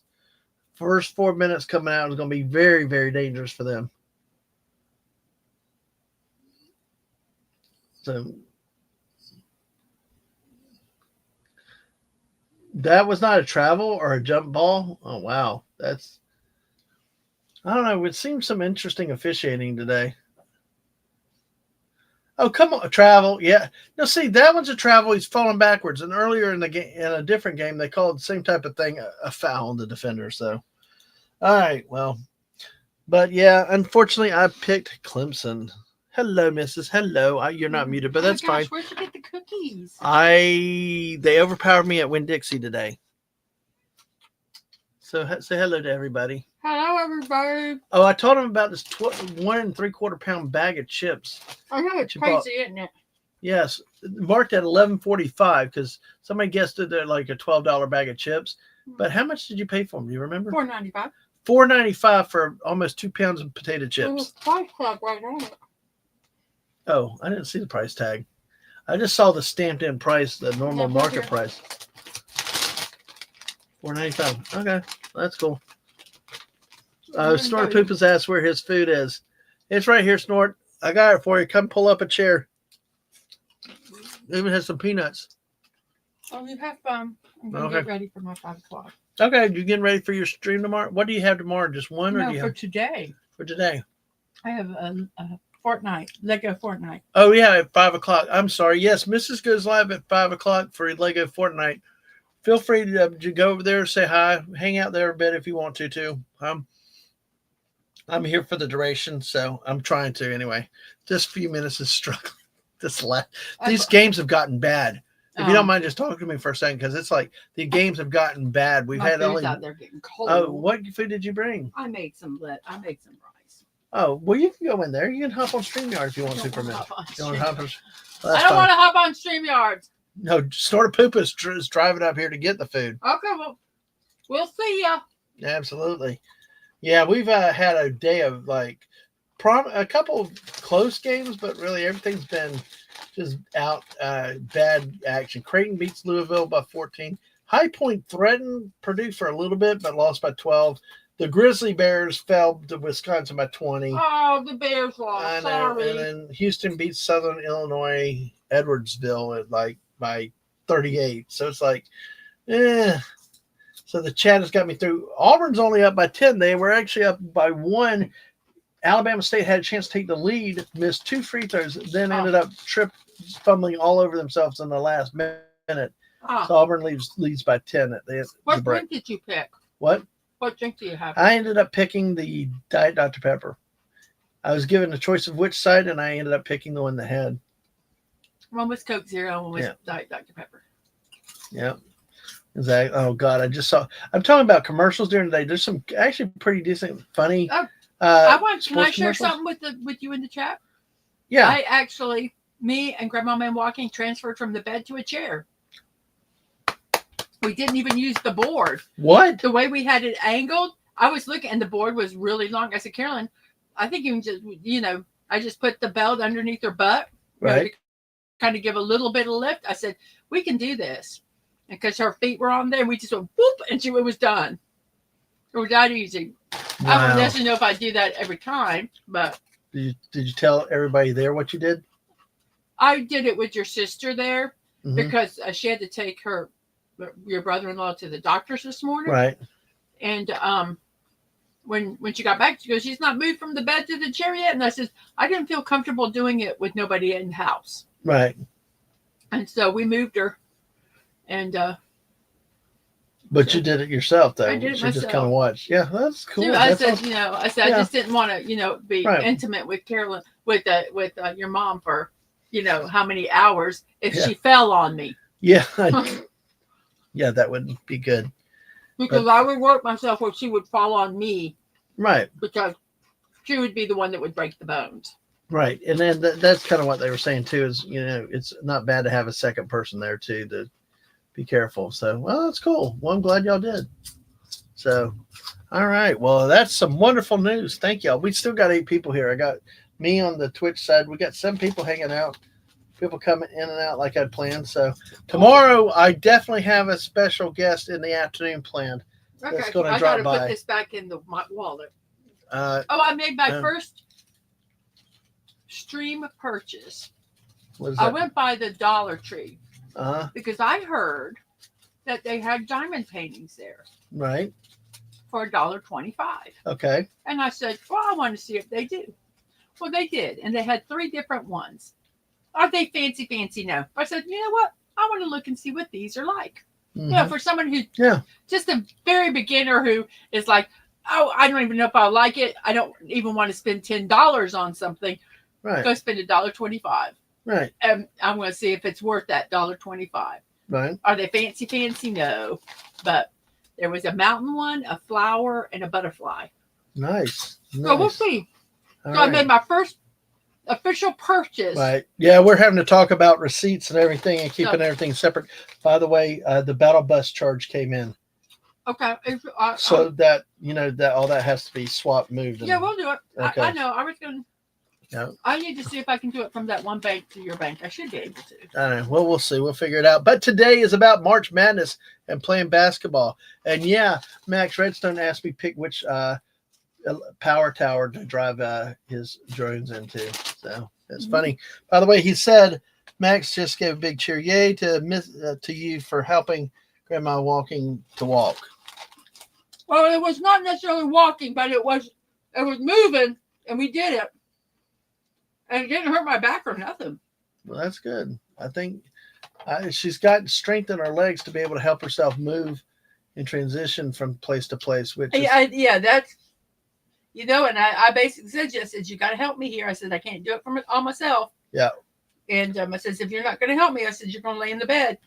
I said, because I'm not going to hurt myself. Yeah. And she did. Yeah, she did. She can do it. I know she can. Yeah.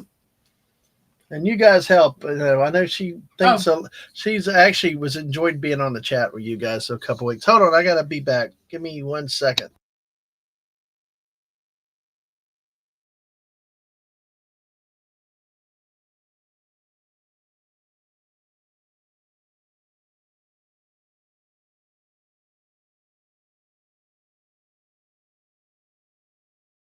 And just like that, we're back. We got 9 people here. Oh my gosh. That guy looks like Richard Simmons playing basketball.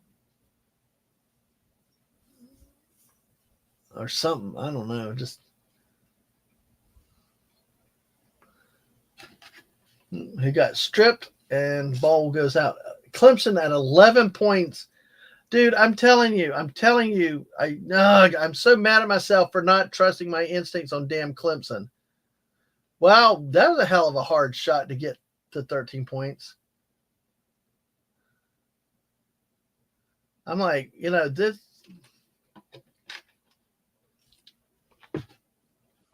Clemson at 13 points. We're in the last 49 seconds of the first half.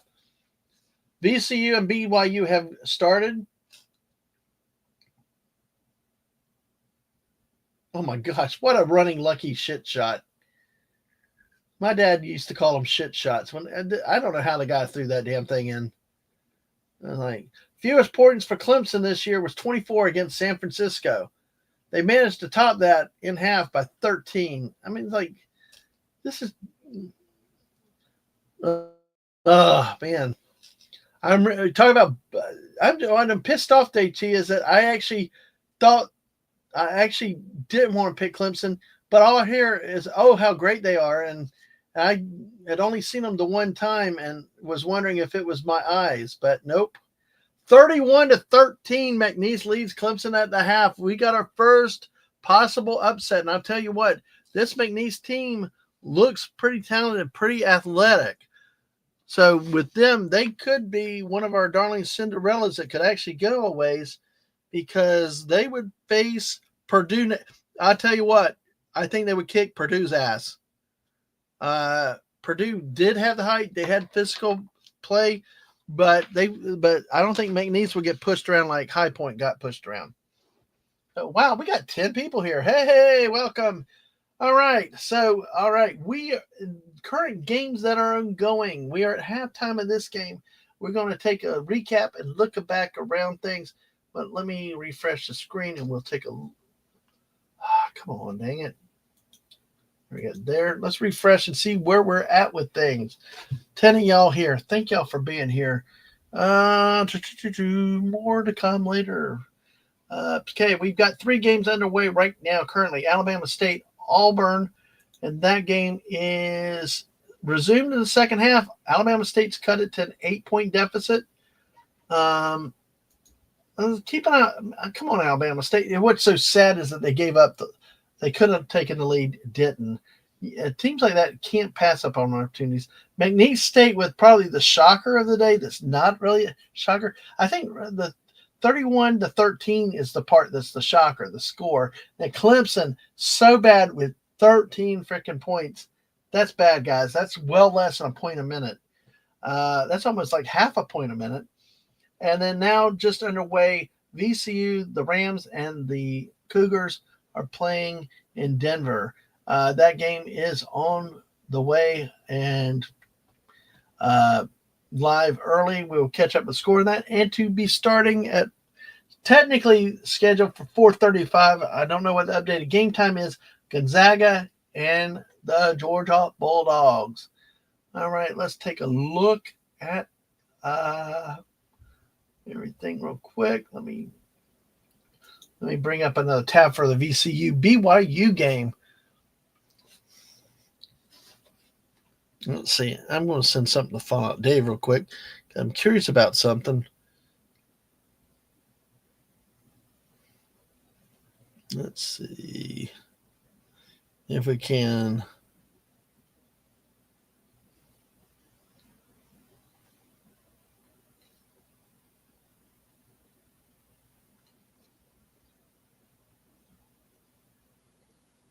All right, here we go. All right.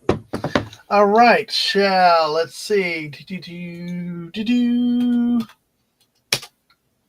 What the? There we go. That makes sense. All right, well, we have more of these scores. So, yep. Wow, the University of Georgia suspending players indefinitely. Whatever happened to that? I didn't think Kirby Smart did it. Well, Auburn has pulled away 47-33 now in the first half of that, second half of that game. So, yeah, number one seed will move on. There's Alabama. You can just watch and see. Alabama State was outclassed, but hey, good for them. They played the first half of a good game, almost took the lead. Win that. Right now in 13:58 on TNT, BYU leads VCU 14-10. BYU out of the Big 12, 24-9. VCU, I think they're still the Sun Belt. I don't know. They may be a different conference now. Let's see. They are out of the A10 now. They won the A10. So they are, let's see. So this could be, this could be one of the better games of the day. BYU and VCU. VCU now leads 15-14. Both of these teams play pretty good basketball. McNeese leads Clemson at halftime. Dear God, 31-13. So far in the game, McNeese is shooting 44% in the game, 14-32. Only one 3-pointer, 1 of 7. Only 50% of the free throw line, 2 of 4. So they've not gotten there a lot, but they've had 22 rebounds to 16 rebounds for Clemson. Clemson, on the other hand, with a big whopping 13 points, 21% shooting. Yes, 21% shooting. Just like the guarantee somebody can't guarantee. Anyway, they give you 21%. Boy, that's a great. In stocks, return on investment, 21% would be wonderful, but basketball, it ain't. 25 of 24, 1 of 15, or 6.7% for three-point land. They hit their only 2 free throws. Wow. 2 points off the bench by Clemson. 2 players with Clemson with 4 points. This makes me mad I even friggin' took Clemson. I knew what I saw the other night, and I should have believed my eyes. Damn. Southland Conference, McNeese won the Southland Conference. So Southland Conference champions. So if they win this game, they hold on 18 up at halftime. They will take on Purdue Boilermakers in the next round. And really, that I don't know. I'm seeing a team that could actually physically match up with a Big Ten team here. I'm actually really impressed with their physicality, their length.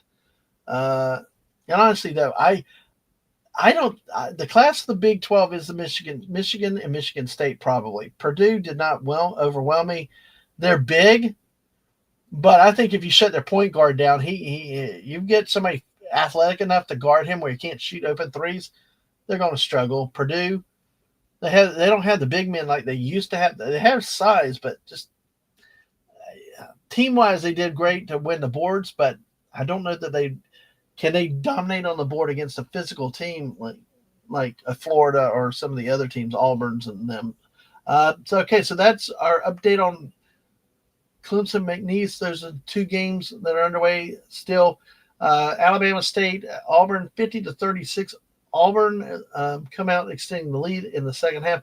Alabama State shooting 39% from the field, 14% from the free throw line, 1 of 7, 30%, 5 of 17 from the 3-point line. So, while Auburn's 34% are 8 of 23 from the 3-point line, only 50%, 8 of 15 at the free throw line. So there's just, you can see the difference that this is making. 44% still, they're better. 30 rebounds, 22. The rebound margins are taking effect.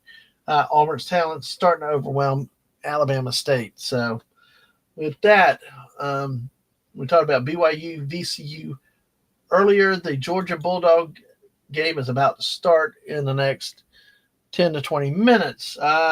Earlier action today, Creighton, the Blue Jays crushed the Louisville Cardinal 89 to 75. Purdue marches on 75-30 to 63 over High Point. Boiler up, toot. Wisconsin beats Montana, the Grizzlies, 85-66. And Houston Cougars, number 1 seed, go, and they take over, crush Southern Illinois, Edwardsville, 78-40, ending their season. In the next game to end the noon session of day 1, it will be Gonzaga and the Georgia Bulldogs on TBS, still scheduled for 4:35. So that's what's the latest.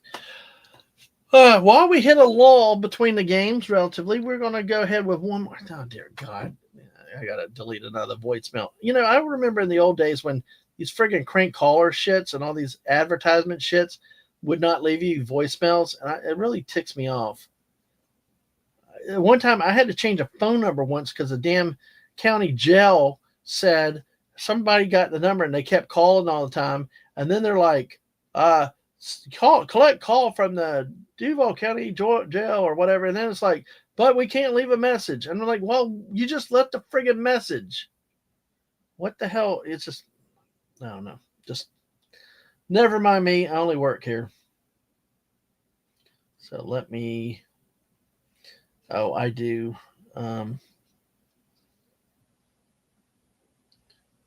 Let's see. I do need to catch up some. That's the thing is with this type of stream, I do have to take minutes and send a few messages. Things do happen and move.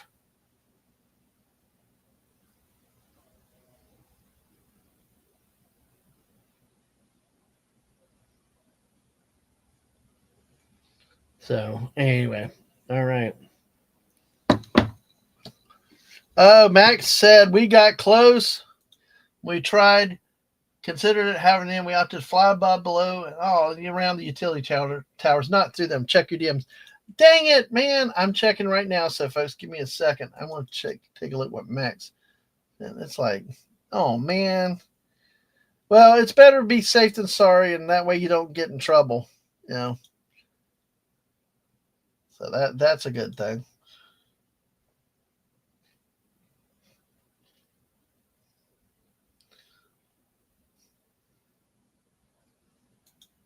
All right. So nice. That's nice, Max. That is nice. Hope you're doing good to do so. Let's see.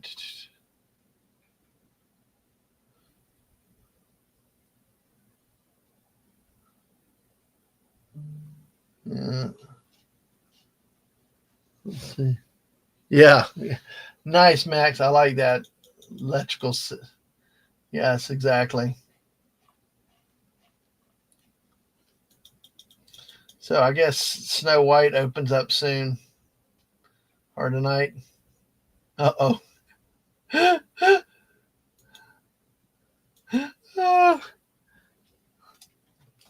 I got to message our friend Wade, who's up there in those games.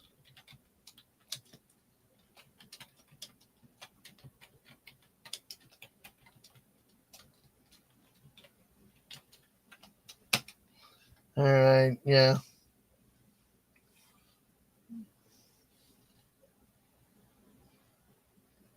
Oh, no. See, sorry, it's not my streams. I need to stay on basketball, but I did kind of see something. Now they're coming out with Coco, too. It's like, so the airplane spoof about Rocky 84 or Rocky 80, whatever, with Old Man Rocky and the thing is actually what I guess we're moving to with so many sequels that every character will age like way too much. So, all right. Thank you for your patience. Just had to check on a few things right there. And that's kind of the thing is, hold on one second. Let's see.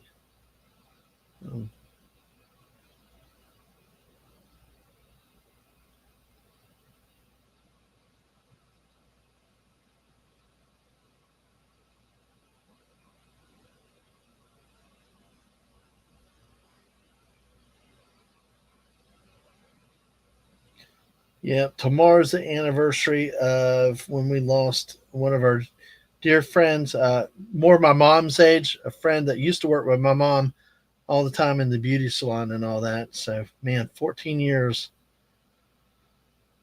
Oh, man, time flies.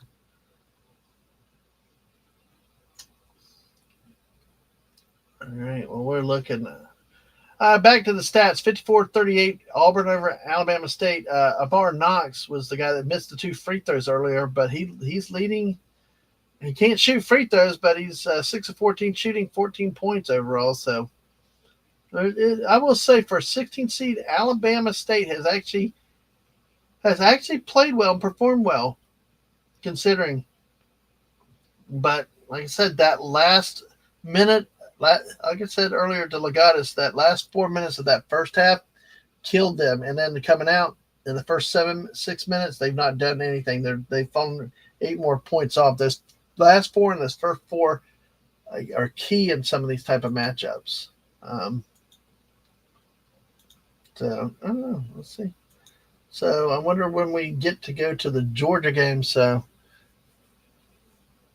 JT, are you still in? I mean, I know you said you came back. I don't know if you left again.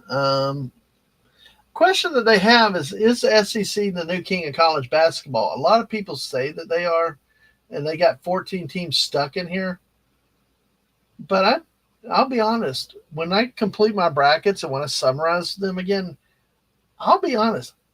I think that that's deceiving. I don't know. I don't think that the SEC deserved 14 teams in this tournament. I really don't. I really don't think that they did deserve that many teams. I think last night, seeing the way Texas lost that game, said something, and we're going to see more as it develops. If my predictions in the first round, we shall see how many of them do advance, but really, how many can make the Sweet 16 is what we get down to. I think out of 14 teams, I've got 1, 2, 3, 4,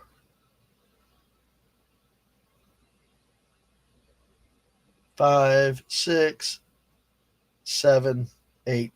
Out of 14 teams, I've got 8 teams advancing to the the next round, to the second round. That's about 50-50. I don't think that that's that great. I don't think you can say it's a dominating conference. Personally, I don't think. I'm kind of old school with, and I know Joe Lenardi's talked about it. It's a challenge when the old days when you have teams make the tournament, they had to be at least 500 overall, but they also had to be at least 500 in their conference.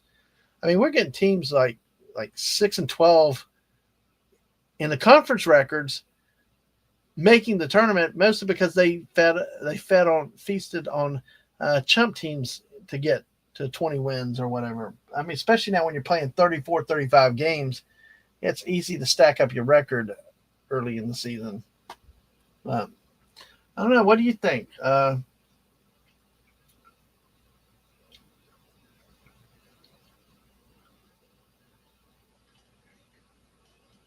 Oh, dear God. As for possible Cinderellas, according to this article from ESPN.com, possible Cinderellas, Oklahoma and Texas. Texas just got knocked out. I wouldn't even call either one of them a possible Cinderellas. Neither one. Now, Kentucky has lost first-round games in 2 of the past 3 tournaments. Has wins over 8 top 15 teams. So Kentucky plays Troy. I'd still look Kentucky to outclass Troy, but Kentucky does have some size. They have some talent. They really do. Oh, gosh. Are UConn's three-peat hopes over?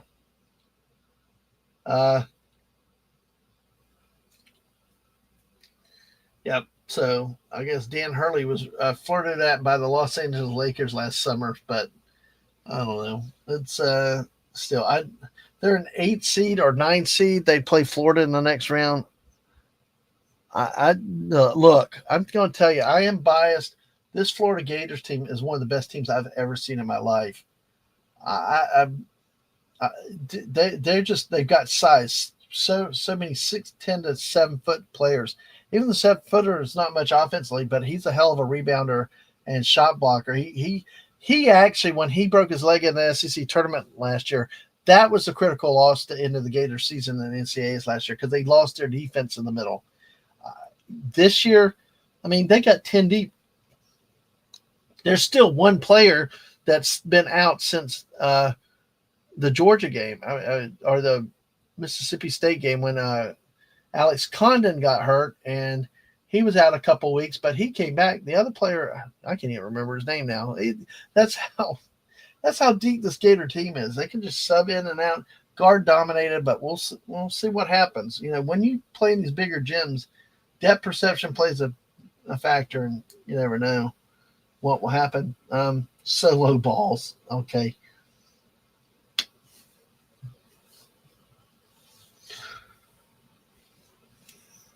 I'm slapping myself in the face. I did not need to see that name. For UConn, the name is Solo Ball. Yep. I think he's brother of Lonzo Ball, I believe. His dad's one of those helicopter parents. But yeah, it's like, anyway. So we'll see what happens. We'll see what happens with that. Of course, what we said earlier, Rick Pitino back with St. John's. I mean, hey. Now, I tell you what, they say that they're not a good shooting team. They're not a great shooting team, but still, they're better on defense. Well, I don't think you're going to survive the University of Florida if you're going to play that. You've got to get some offense if you're going to beat the Gators. All right.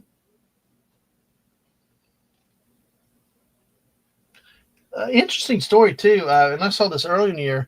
Tom Izzo is still around with Michigan State. And he's actually coaching. He coached a guy named Jason Richardson 25 years ago during a title run to the national title.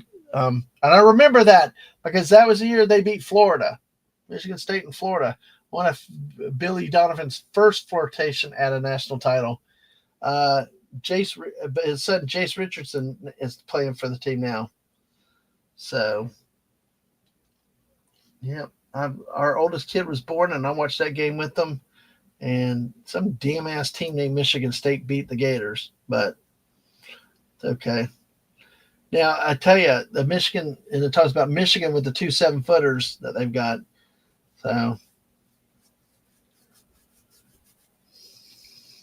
we'll see. That's why I think Florida comes from a good bracket with when they have Maryland in it, Memphis, St. John's. I think Florida's going to make a run to the Final Four, as I said earlier.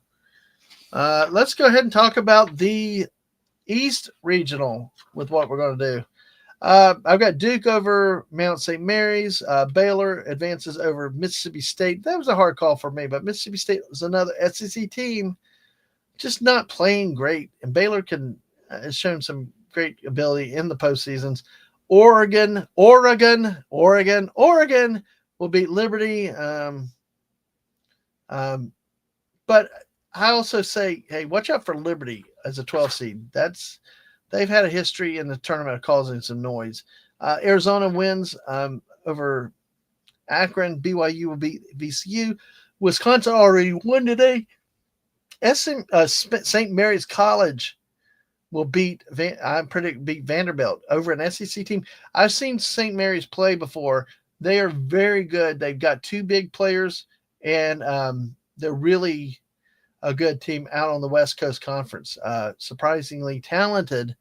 And I think Bama I take to move on to play Robert Morris, but I think St. Mary's could hang with Alabama a bit, give them some things. Mac who? Buddy, hey, how are you? How are you doing? I don't know. What did I say? I forgot what I said about Mac. But about Mac, how are you today, buddy? Good to see you. How did the test go? Oh, No, I don't know. It may be me just blurring my words together. Which one were you talking about? I said Duke, Baylor, Oregon, Arizona, BYU, Wisconsin, St. Mary's, and Bama. I don't. It's probably me just getting tired, buddy. That's probably what it is. But hey, I can make up words all the time, buddy. So why not make up teams? Hey, why not? Hey, I win. Why? Because I made up my team. Well, let's see. Clemson comes out. Actually, scores early. Is pulled within 16, 31-15. McNeese over Clemson. But good to see you, buddy. I hope your testing went well today. So Auburn is. I tell you what, Auburn is still. That's it. 18 points up on Alabama State. That's a comfortable margin, but still, not very impressive outing for Auburn in the first round. And I'm telling you, if they play like this in the second round, if they play like this today in the second round, Creighton may have a shot at them. If Creighton can shoot 55% like they did today again, they might be able to surprise Auburn in the next round. Yeah, that's probably a foul. Yeah. That guy looks a little like Richard Simmons for Clemson, but hey, it's okay. So, missed free throw. Just what you need not to do. Yeah, Clemson, 13 points in the first half today. Wow. Talk about an underwhelming performance. Let's take a look at the BYU game. It looks like they are tied at 24 with about 5 minutes left. First half. Atlantic 10 versus the Big 12 here. Even though it's kind of surprising as a 6-11 matchup, you would think this might be more of an 8-9 matchup. So, dunk by McNeese. All right. Okay. Oh, wow. Gonzaga, UGA has started. Gonzaga's run up to an 8-0 lead to start the game. Wow. McNeese came out with the ball. Wow. It's a 17-point lead now for McNeese. Wow, that's crazy. Mac who? I don't know which. I'm curious now. What did I make up? I don't doubt that I could, but it's all possible. And don't forget, the Missus is live at 5:00, folks. So feel free to go over there, say hi, hang out over there a bit if you need to.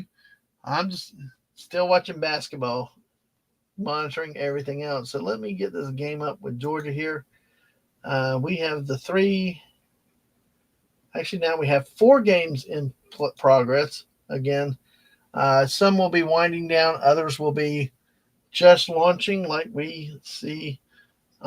The Alabama State Auburn game will be the last game of the day session in Lexington, as is a McNeese Clemson matchup in Rhode Island, VCU BYU in Denver, and Georgia Gonzaga just starting in Wichita, Kansas. So, all right, let's see.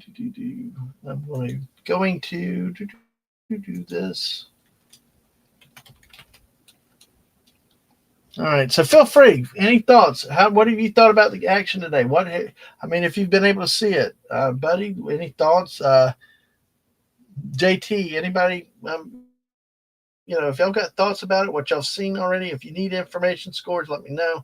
I will update you to what I can. Let's see, Georgia. Let's see the full scoreboard.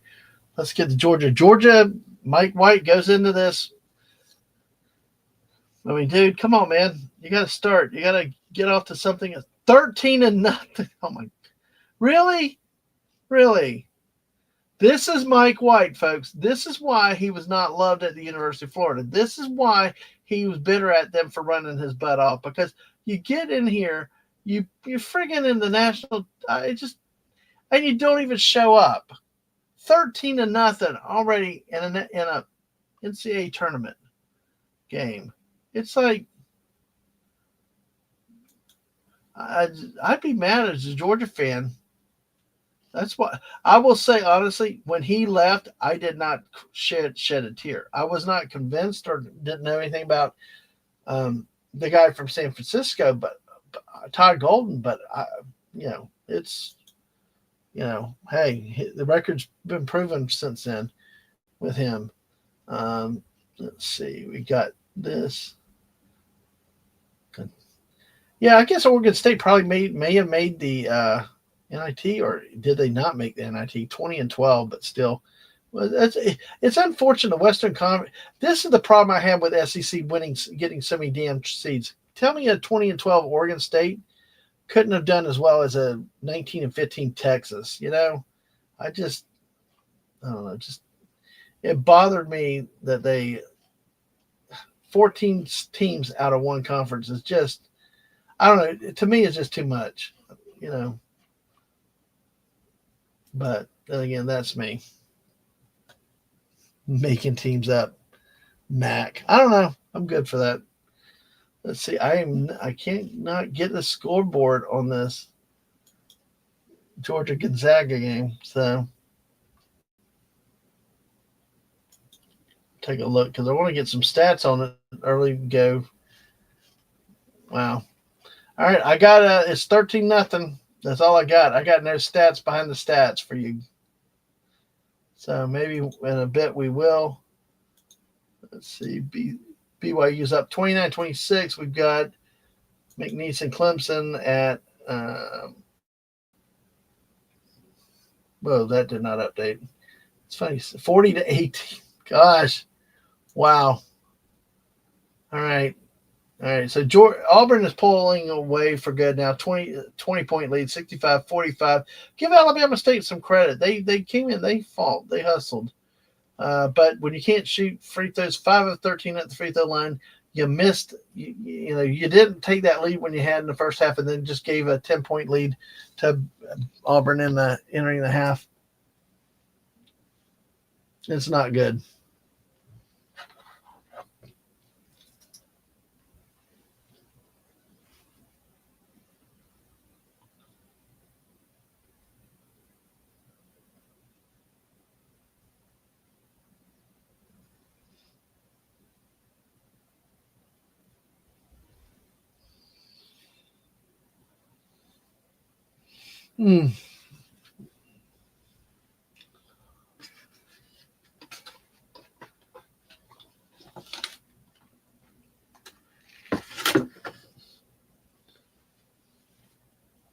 Wow. Wild, out of control 3-pointer that wins an air ball, and yet McNeese gets the rebound. What a athletic play to save the ball from going out of bounds. And then, wow, that was nice. That was nice. Hey, Connie, cool. Hey, thanks for doing it. Hey, glad you're with us today. 9 of y'all still here. 1 on YouTube. On Twitch. Make sure you follow. Hey, like and subscribe on the YouTube. Oi, Stunning. Good to see you today. How are you today? Good to see you. Hope you're doing well. Hope everybody's doing well. Now that game has gone. This game is a commercial. Clemson has not made any dent on the lead yet.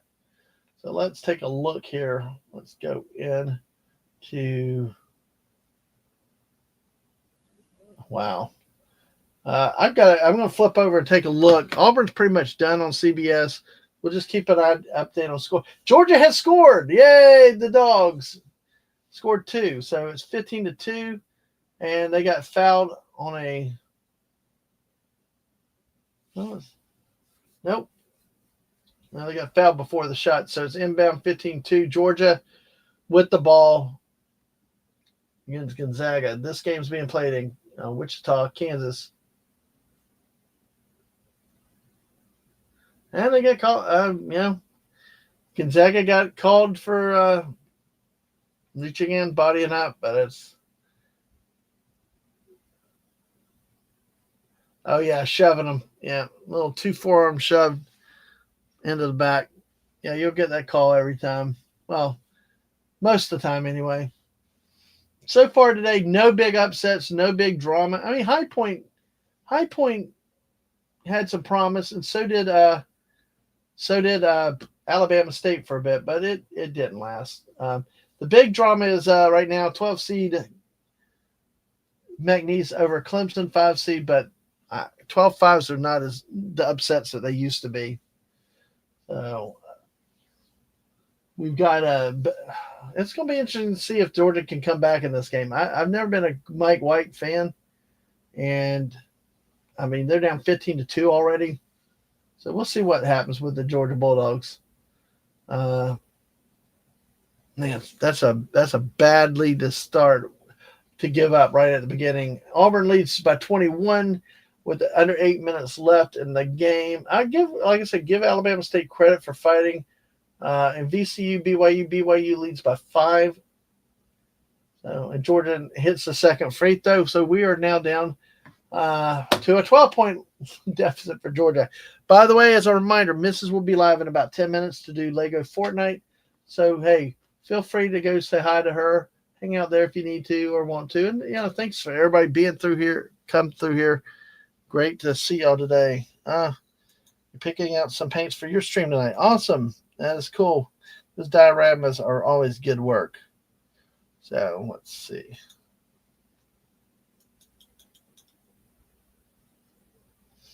Okay.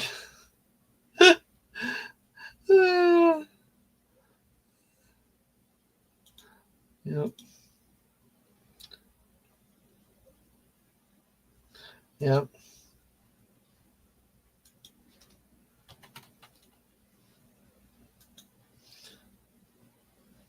So here we go. All right. All right, Max, you're signing off. Thanks for coming by last night. Not only driving, but going to Costco. Need to get. Hey, Max, thanks for coming in, hanging out today. Thank you for coming on last night. And remember, Wednesday night, Max and I will be live at 9. We're going to talk about baseball, specifically Chicago Cubs baseball, looking back into history. And Max may be able to update me in the last couple of years. Since there's no WGN. But miss those days. But hey, Max, take care. Thank you again for coming through. So we got cookies. We got plenty of cookies. So, but man, late night games tonight. The 7 o'clock bracket of games is going to be, I think, the best combination of games tonight. The late night games are going to be I don't know. Do I still have the motivation to stream after that? Because the matchups do not look good right now. And without the drama and the Cinderella upsets, it's going to be, very unimpactful. I mean, like Georgia. So again, Georgia's helping prove the question about why do you have 14 teams from the SEC? Although Georgia was hot near the end of the season, still 3 points in the first 7 minutes of this game. They're down 18-3. Texas last night, the way it lost to Xavier. And like I said, I got 8 teams advancing of the 14 to the second round, which means it's almost 50% if it hangs out. It's going to be like, why do you invite that many SEC teams when you have good teams from smaller conferences? 21-3 is the score. Wow. Gonzaga hit another 3-pointer. Wow. We got a soccer flop. Maybe, I don't know. There was a hand in the face. It's hard to tell with some of those hands to the face. But it was a nice rolling on the court, though. Wow, 11 people here. Thank you so much, everybody. Woo, let's see. Let's get some updates on where we are with things. By the way, remember, 1939 was the first ever NCAA men's college basketball tournament. 1939. The winner was Oregon. And Oregon is involved in the last game of this year's first round. So well, we got another review we got a review to see. Now, BYU, an interesting update here, and we're going to get off the Gonzaga game. It's just, let's VCU, BYU. VCU is now falling behind BYU. Looks like it's about an 8-point lead right now. BYU's up by 8. And we got a scramble on the floor for the ball. This game's approaching halftime. BYU keeps possession on alternating possession, which I miss the days of jump balls for in the middle of the games. I do. I hate alternating possession, but yeah, whatever.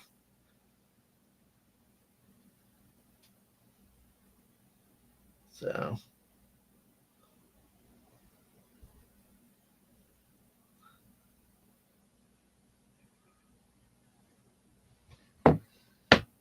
Oh man.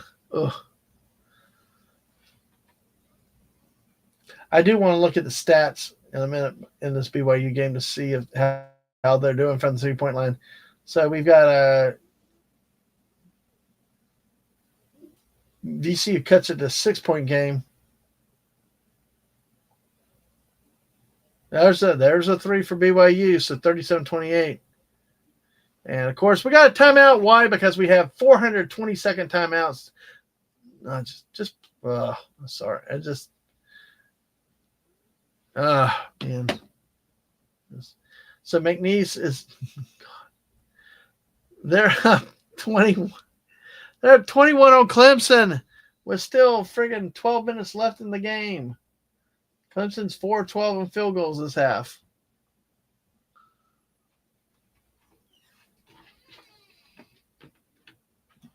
Yeah, there they go. They got a 3. They're within 18. Let's see. We got 70-47 Auburn over 70-49 Auburn over Alabama State with about 6 minutes left in that game. Let's see. VCU BYU's up 37-28, 45 seconds in the first half. Let's see. BYU 6-9 for 5 of 10 from 3-point. Not outrageously crazy like they've been before, but shooting 50% on the day from the field and from 3-point. 6-9 at the line. 2 or 3 at the line for VCU, but VCU is only shooting 40% and 29% from the 3-point line. Rebounds 16 and 16 are even. So basically just a better shooting day for BYU, not necessarily because of 3-pointers, but overall just better shooting. All right, let's take a look at, let's see, McNeese Clemson here. 18 points. Both teams have scored 14 in the second half. McNeese is still shooting 40% overall, 20%, 3 of 15 from beyond the arc, 4-6 from the free throw line, 32 rebounds. They're killing Clemson on the boards by 8. Clemson has 24 rebounds, but Clemson is shooting 27% from the field, 10 of 37, 11.8%, 2 of 17 from 3-point range. I mean, that's not going to get it done in any day. McNeese has got enough offense, so shooting at about 40%. Not heavily reliant on the 3-pointers, but hey, they're looking like they're going to end up having a good victory in this game. Let me see if finally get the full box score for the Georgia. Hey, this just in. Gonzaga has taken up Division I football. They lead the former number 1 team, Georgia Bulldogs, 27-3. Oh, wait. It's basketball, not football. I'm sorry. Texas, Georgia, Mississippi State. I think Texas A&M gets beat by Yale tonight.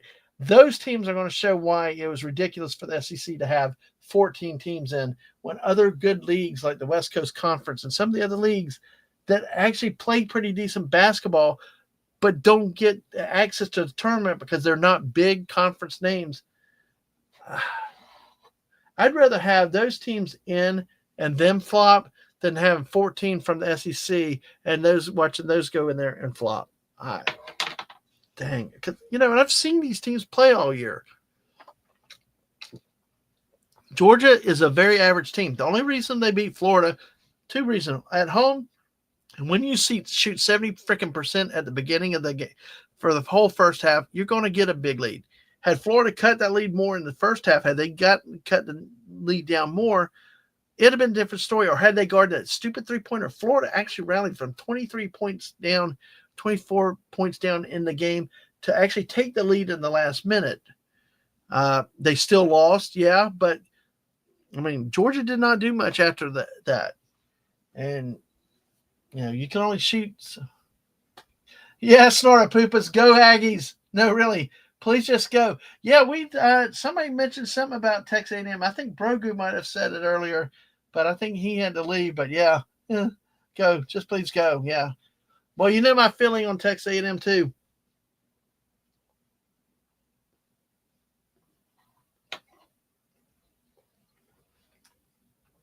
Hey, let's put on a uniform and make shit up. There we go. That's it. God, 27-3. Even Alabama State made a better showing than freaking Georgia Bulldogs. That's just, yeah. I mean, that game. Why not just quit? You're done. You don't do it as a competitor, but still, I'm just. And by the way, BYU has gone to halftime with an 11-point lead on VCU, so they've widened the gap a little bit.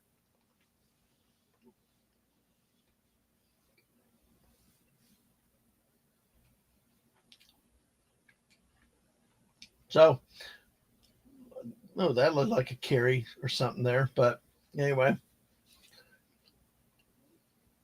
Oh my goodness. Well, I actually may end up taking a break with watching how the way these games are going. I might take a break at some point because I do need to start a second stream. But I'm going to finish the games that we've got. But if Georgia Gonzaga is not any closer, then there's no point to stay on and talk about that crap. So, we'll have to start another stream a little bit later. 5.5 hours already. Holy crap.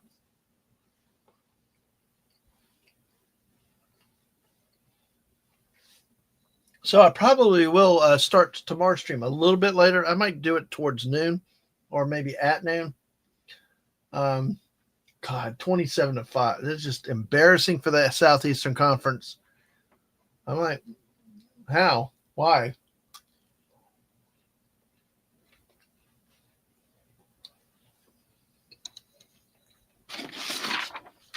So on that note, let's look at this.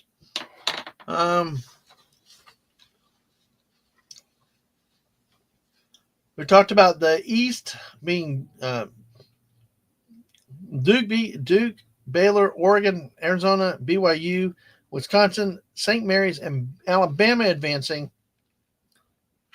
Well, going into the Sweet 16, I have Duke beating Baylor, Arizona beating Oregon, a former Pac-12 matchup, BYU beating Wisconsin. I feel good with that one. Bama beating St. Mary's, but I will tell you, St. Mary's has two big guys that play for them. I think they could give Alabama some fits, but I do have Alabama advancing. Then into the final, the Elite Eight, I have Duke versus Alabama with Bama beating Duke. I do think the ACC is a fraud this year, and that includes Duke. They have one player that's made a name for himself this year, and I'm sticking by my analysis of Clemson. We saw Louisville make a very quick exit. Didn't even fight. I mean, these are the top teams of the league. Unlike SEC, Georgia, Tennessee, Georgia and Texas are towards the bottom of the teams that made it for the SEC.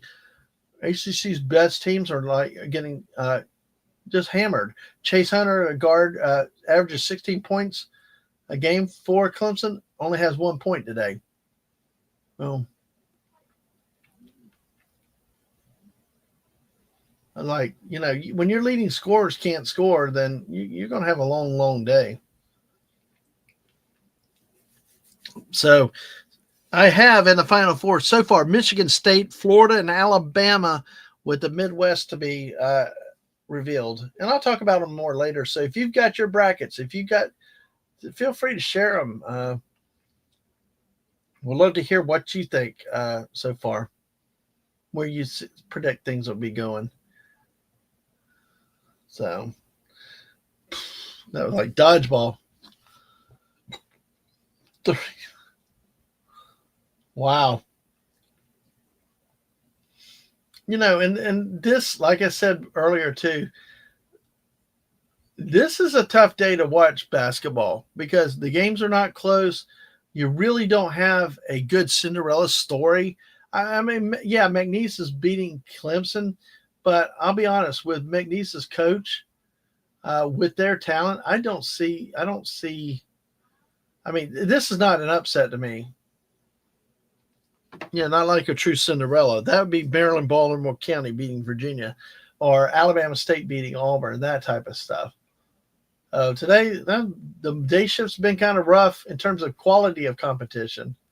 But I would say it's always good if you ever get a chance to go to one of these live and spend from noon to midnight. It is worth it. It is fun for the experience. The live bands, everything else, it's just really a good time. Hey, Georgia's in double figures. Okay, refs trying to help Clemson now. Went from 2 to 7. Oh, you never heard of McNeese? They used to be McNeese State. They're the Cowboys. But they dropped the state, and they're just McNeese now.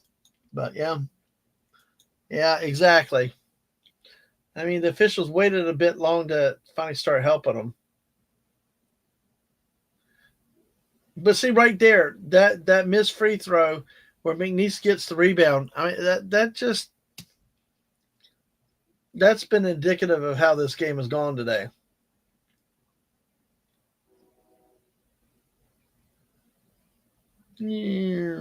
Miss. Another offensive rebound for McNeese State. And there they got the foul call. Let's take a look at this game. Let's look at the stats in this. Jeez, Georgia. Dang. Georgia's got 10 rebounds already against 8 for Gonzaga, but Gonzaga has pulled out the Georgia treatment of Florida on Georgia. Gonzaga is 12 of 17, shooting 70.6%, 5 of 7 or 71.4% from the 3-point line. Well, Georgia's 4 of 16, 25%, 1 of 6 from the 3-point line. That's just like, what? Again, I'm like I said, St. Mary's looks really, really good. They play out there with Gonzaga. So we shall see what shall happen with that. I'm just stunned by this McNeese score. BYU is leading at the half. Take a look. McNeese and Clemson 51-29. McNeese still at 42% shooting, 21 rebounds to 18 for Clemson, 25%, 10 to 39 for Clemson, 2 of 19 from 3-point line. It's not good. What a just one. 2 players for McNeese in double figures, only 2, and the leading scorer came off the bench. Brandon Murray with 17 points in the game. We've got Clemson now with 21. Jaden Zachary, 6 of 13, 13 points. The only player in double figures. Chauncey Wiggins has 7 points for Clemson, but 25% will not do it at this stage. Alabama State is down. About 3 minutes left in the game. At this point, see, I don't understand why Auburn has not cleared their bench. They've only still played 9 players. Looks like they may start to be, because another name came in that I've seen at zeros in the stat line. Because VCU sitting shooting 37%, 25% from the 3-point line, made 4 of 16. BYU 50%, 14 of 28, and 5 of 10 from the 3-point line for the 11-point lead. Let's see, and then Georgia Gonzaga. Well, we love Georgia. And the thing is, Gonzaga does not have anybody in double figures yet they're still up 18. All right, and McNeese is at the 3 points.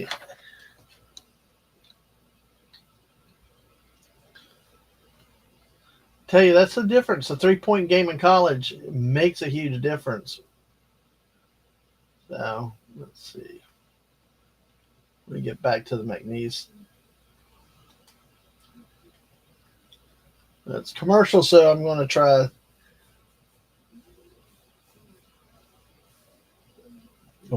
oregano. Yeah, instead of Oregon, call it oregano. Akla.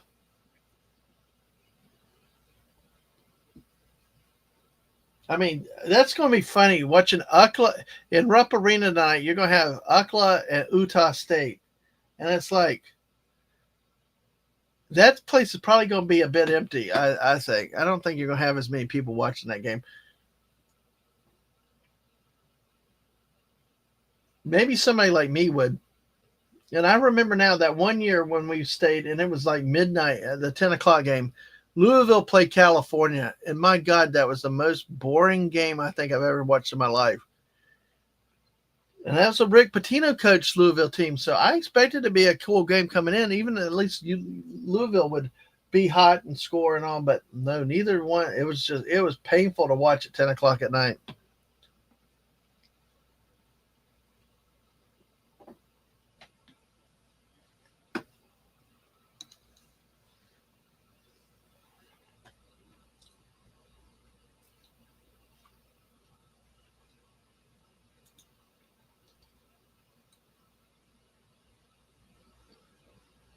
We are going so I'm just taking another look because all the games that I've been trying to flip to are commercials. I'm not going back to the Auburn game. That game's pretty much over.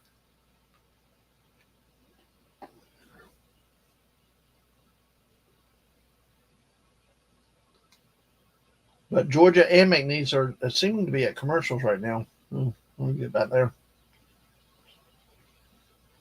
Really? Dang it. All these commercials now. Okay, so we got Drake and Missouri on TN True tonight. Yale Wofford will be on TBS. Yale and Texas A&M. Wofford, Tennessee will be on TNT. So, and then of course there's other games on CBS tonight. You'll see Wilmington and Texas Tech. That's one of the late games. So come on, damn it. All y'all can't keep taking commercials at the same time. Mike White, the man that left the University of Florida willingly, and we're like, thank you, please go. The guy that could shut a team down with a 10-point lead and lose a game in the last 2 minutes because of coaching. Just hold the ball. Don't shoot it. But Georgia's on a 7-0 run, so it looks like they're 7-0 run, and they're down 30-12.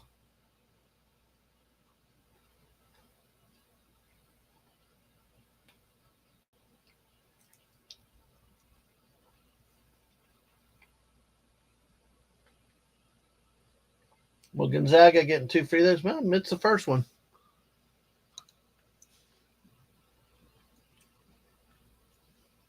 And I will say the Missus is live now, so hey, feel free. Go both places. If you want to go over there for a bit, hang over there. It's all good. Wow, Gonzaga missed both free throws.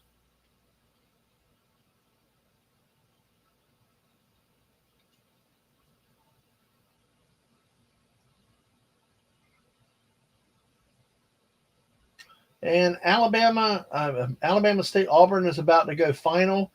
Auburn looks like they're headed toward an 82-61 win. To wrap up the day action on CBS, come back for the night action.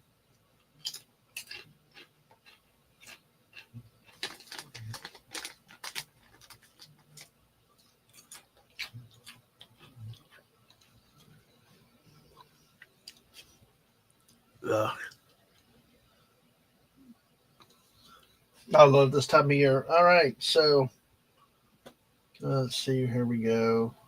51-32. Georgia Gonzaga 33-14 is the score. Now, just unheard of numbers by Gonzaga. It's kind of funny. That's how Georgia played Florida last time when Georgia beat Florida.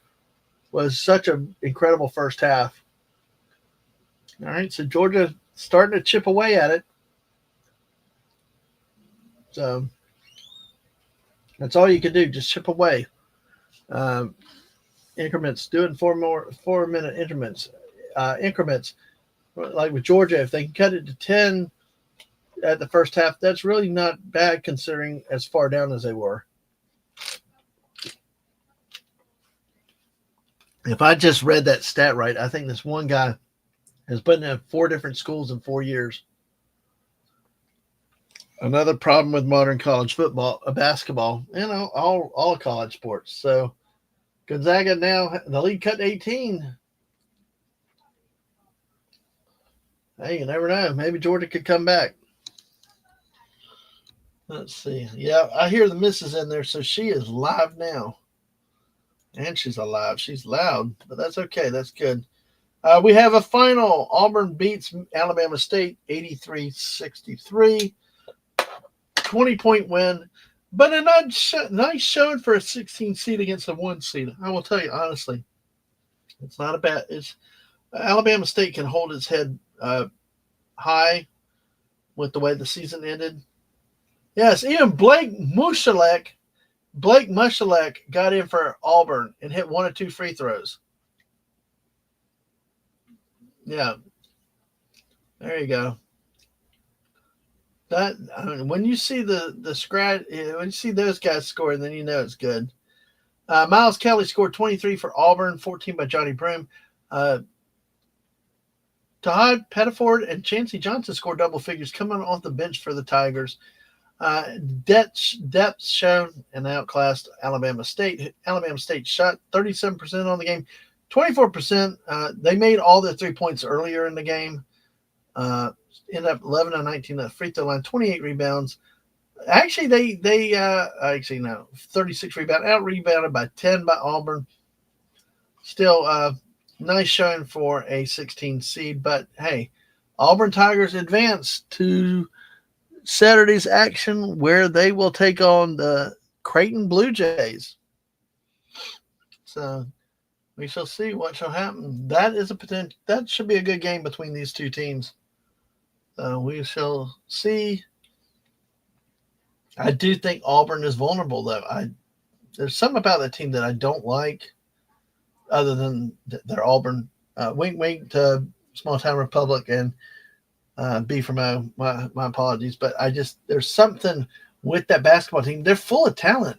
They're individually talented, but I don't know I don't think that they function well as a team with chemistry.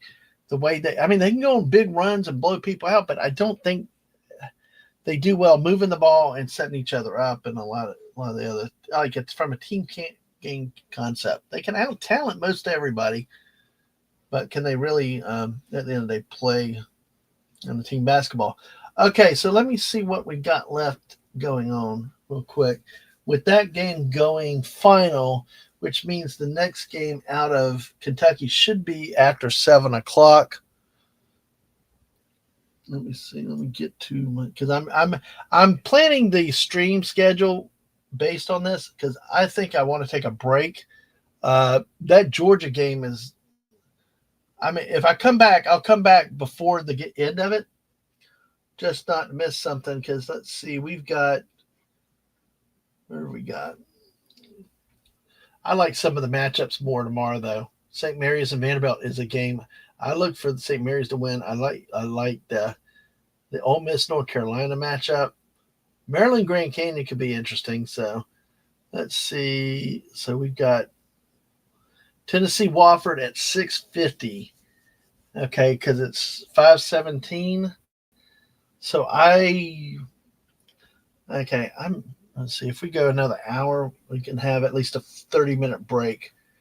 So, because I tell you, I don't know that I could hang around for that Gonzaga Georgia game because we got 3 games still ongoing.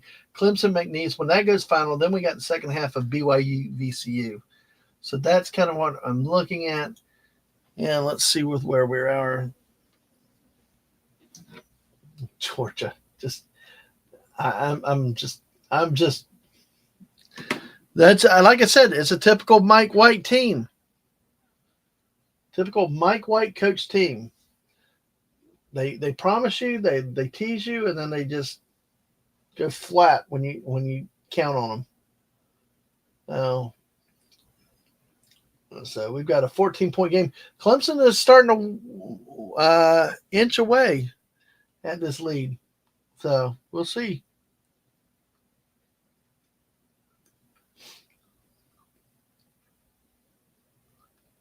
McNeese breaks the press and a foul on the shot.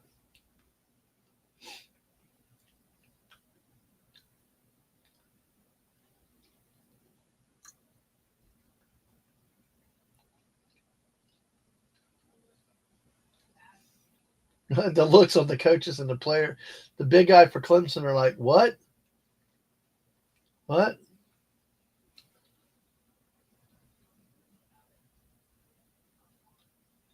I wonder.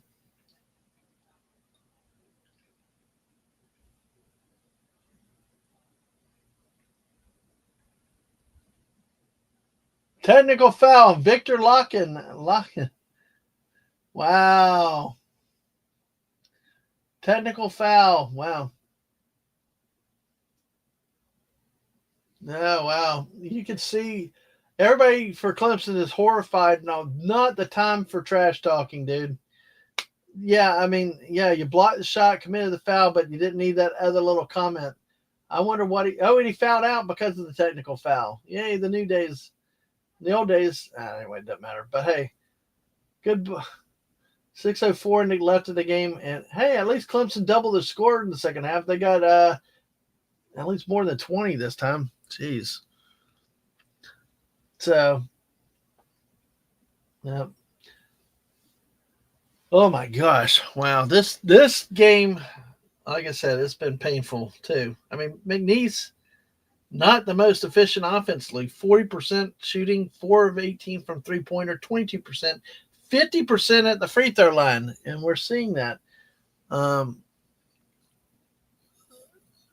Because honestly, I thought that they could beat Purdue, but I'm starting to wonder too. I mean, if they're going to beat Purdue, they're going to have to shoot better than 50% at the free throw line.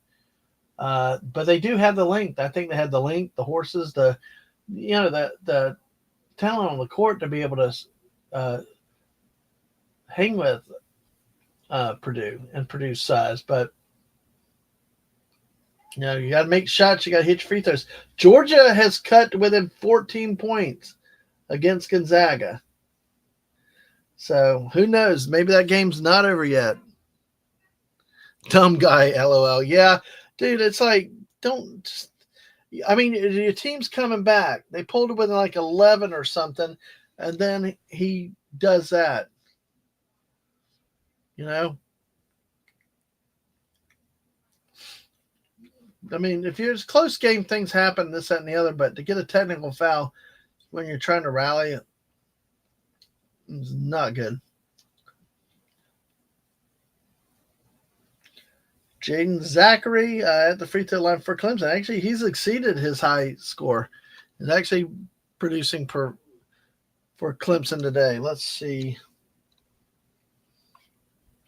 That's going to be one thing, too. McNeese does not play beyond 8. Looks like 8 beyond an 8-player rotation. So,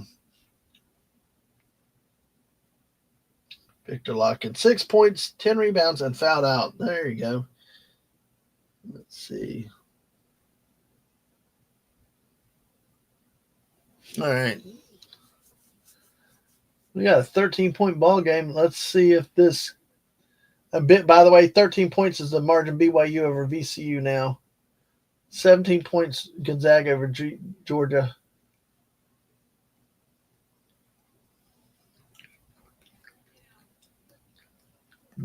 Well, McNeese got the first field goal in quite a while, so they've 55-40.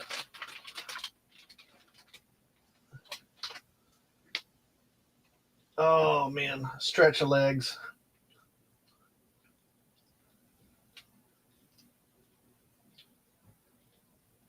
Yep. Goes to McNeese.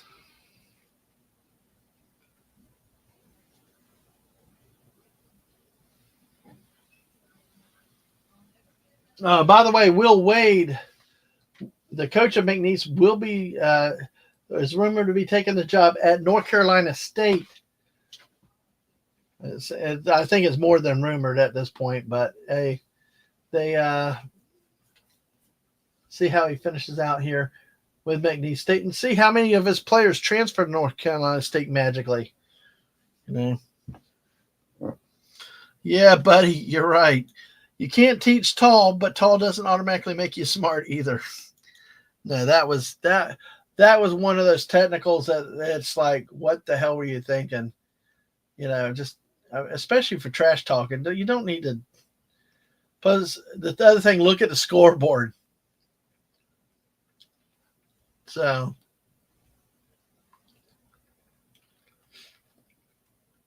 we got about 4 minutes left in this game, McNeese, with a 15-point lead.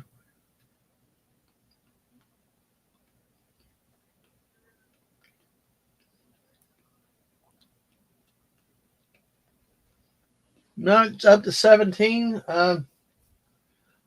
Georgia's down by 17 with 3 minutes left in the first half. And BYU has opened up a 14-point lead. Yeah. So thanks for hanging out today, guys. I mean, this has helped making college basketball fun, at least. Hope y'all can make it back tonight for the nighttime games. Like I said, I think the 7 o'clock blanket of games will be a lot more interesting. I want to hear your brackets. If you've done brackets, I know it's busier in the day and stuff, but come back, share what your thoughts are, what your observations. Did the SEC have too many teams? Do they not? What are your observations on what we're seeing? What about the ACC? Tonight's games start with Tennessee and Wofford up in Rupp Arena in Kentucky at 6:50. Kansas and Arkansas play 7 seed, 10 seed, 4 seed Texas A&M versus Yale, which is a game of interest I want to follow tonight. At 7:25, Missouri and Drake at 7:35, followed by the last game in Rupp, which that's kind of what happened to us late in the last game when we had Louisville and California. Well, it's UCLA and Utah State. Go figure. Then St. John's and Omaha Steaks. And then Michigan and UC San Diego, 5 versus 12, which J.T. Kirk earlier said he thinks that's going to be a San Diego win. And then Texas Tech 3 seed and UNC Wilmington 14 seed. Can they actually do something as a 14 seed, or will we have another blowout? But those are the games that are on tonight. Yeah, exactly. You got the foul on the play and the technical. Yeah. In the old days, yeah. In the old days, they didn't include the technical in the total fouls, though. He would have just been given the one foul on the play, and the technical would have been just a technical. Of course, if you got a second technical, you're ejected. So I do not like adding the technical to the personal fouls. That was a change I never liked when they did it. Well, we got a 12-point game with just under 4 minutes left.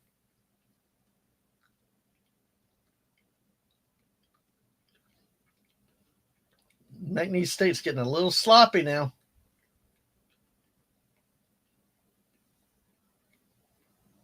Well, so much for the good game between BYU and VCU. BYU's opened up an 18-point lead now. So, wow, Clemson.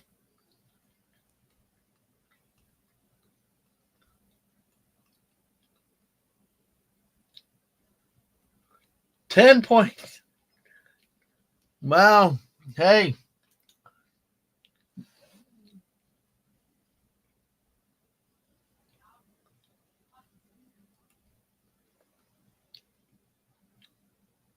And got a foul.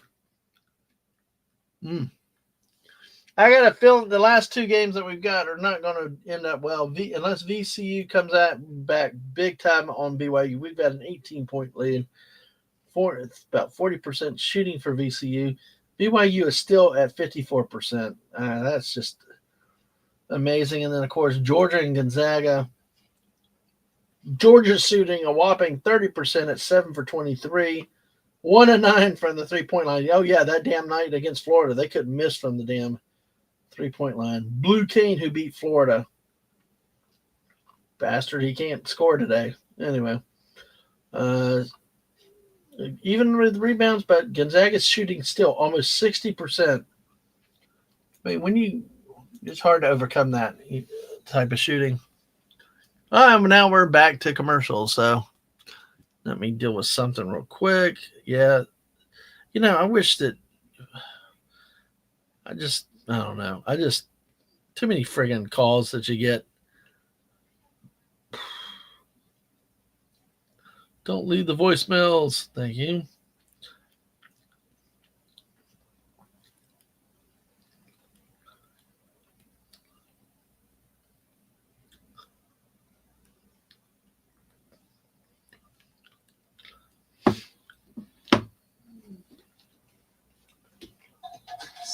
Oh, boy. Well, we're in the last timeout block in this game with the McNeese and Clemson. Clemson, give them credit. They're fighting back. But is it too little too late? We will find out very, very soon. We need some madness for this March Madness, and we're not getting it. But it happens. That's the problem with this. Like this today, and I'll be honest, after this today so far, we could see some upsets or good action tonight. But for as bad as today is, we could very likely see Florida go down tomorrow. I mean, that's usually what happens is when one day is really lame and uneventful, the next day is like crazy off the chart. But we have a 17-point game in the VCU BYU game. We're at 21 points, Gonzaga over Georgia. Just when you thought Georgia might get closer, they go backwards. Wow.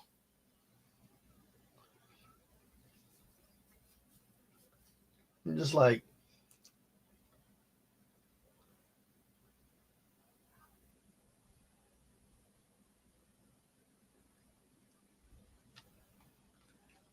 but which of course, the hard thing is the customer for this stuff. I've gone to this several times. I love the events. We've had some good games, but they are not cheap.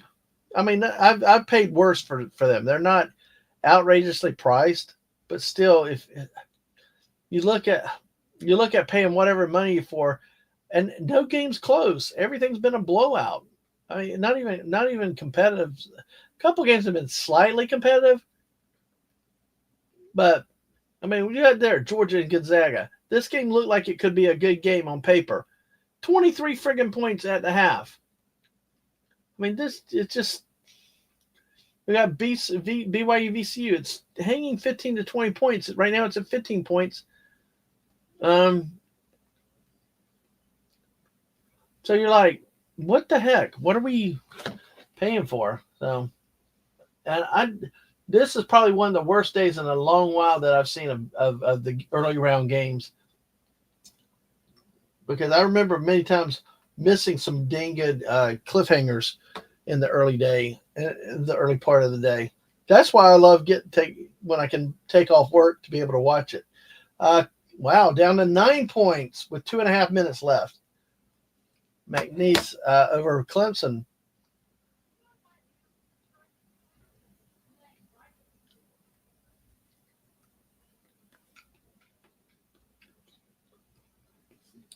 And there's a drive. 11, extended it to 11. Wow. Timely scoring is what's needed. 3-pointer. Wow. Clemson and a timeout. Well, I'm going to do this real quick. I'm going to tell you about what I think about the Midwest region, because that will be everything. And I'll repeat it much more succinct later. In the Midwest region, we have Houston and Southern Illinois, Edwardsville, which is already finished. I took Houston, obviously. I, like a dumbass, took Georgia over Gonzaga, thinking that Georgia was a legitimately hot team coming down the stretch. They played well in the tournament. They beat some teams of surprise. They beat Florida too. Well, don't mock the West Coast Conference. I'm telling you. Of course, Clemson, that's a bracket's going to be busted here after they lose to this game, unless they pull it out magically. Purdue to beat High Point, Illinois to beat Xavier, and Kentucky over Troy, with Utah State advancing over UCLA and Tennessee advancing. In the Sweet 16, I've got Houston and Purdue, Kentucky, Tennessee, and then in the Elite Eight, I have Purdue beating Houston and Tennessee beating Kentucky, with Tennessee in the Final Four. So, hey, yeah, I don't think the SEC overall deserved 14 teams, but of the teams they got in, they got the best in the country. I've got a 3-team SEC Final Four. Homerism? Probably. I don't deny that I'm homer in a lot of ways, but I've seen these teams play a lot. I've seen some of the other teams. When these teams function, they're almost unbeatable. But so what are your brackets? Where do you have it going? Of course, I have Michigan State, Florida in one final. I've got Bama and Tennessee in the other. I've got Florida and Tennessee in the national championship game, with Florida winning it. So, all right, bias homer. Yes, I am. I know. I admit it. I won't deny it. But hey, embrace it. But I just want some good upsets. I just want some good action, because these games have just been today. And you guys have made it fun. Give me something to talk people to talk to, and to talk about this college basketball. So I look forward to hearing if anybody's got any thoughts later, ideas, what your brackets are to be. Oh gosh, more timeouts. More timeouts. Nope. No, so one. Wow. Crap! I went too far back. Right fielders. There was going to be some show on Baseball Network about right fielders. I'm like, that's crazy. Let's see. Oh, let's see where we go. Georgia, Gonzaga. Okay, they must be at halftime now. VCU BYU is at a 15-point game with about 13 minutes left in the game.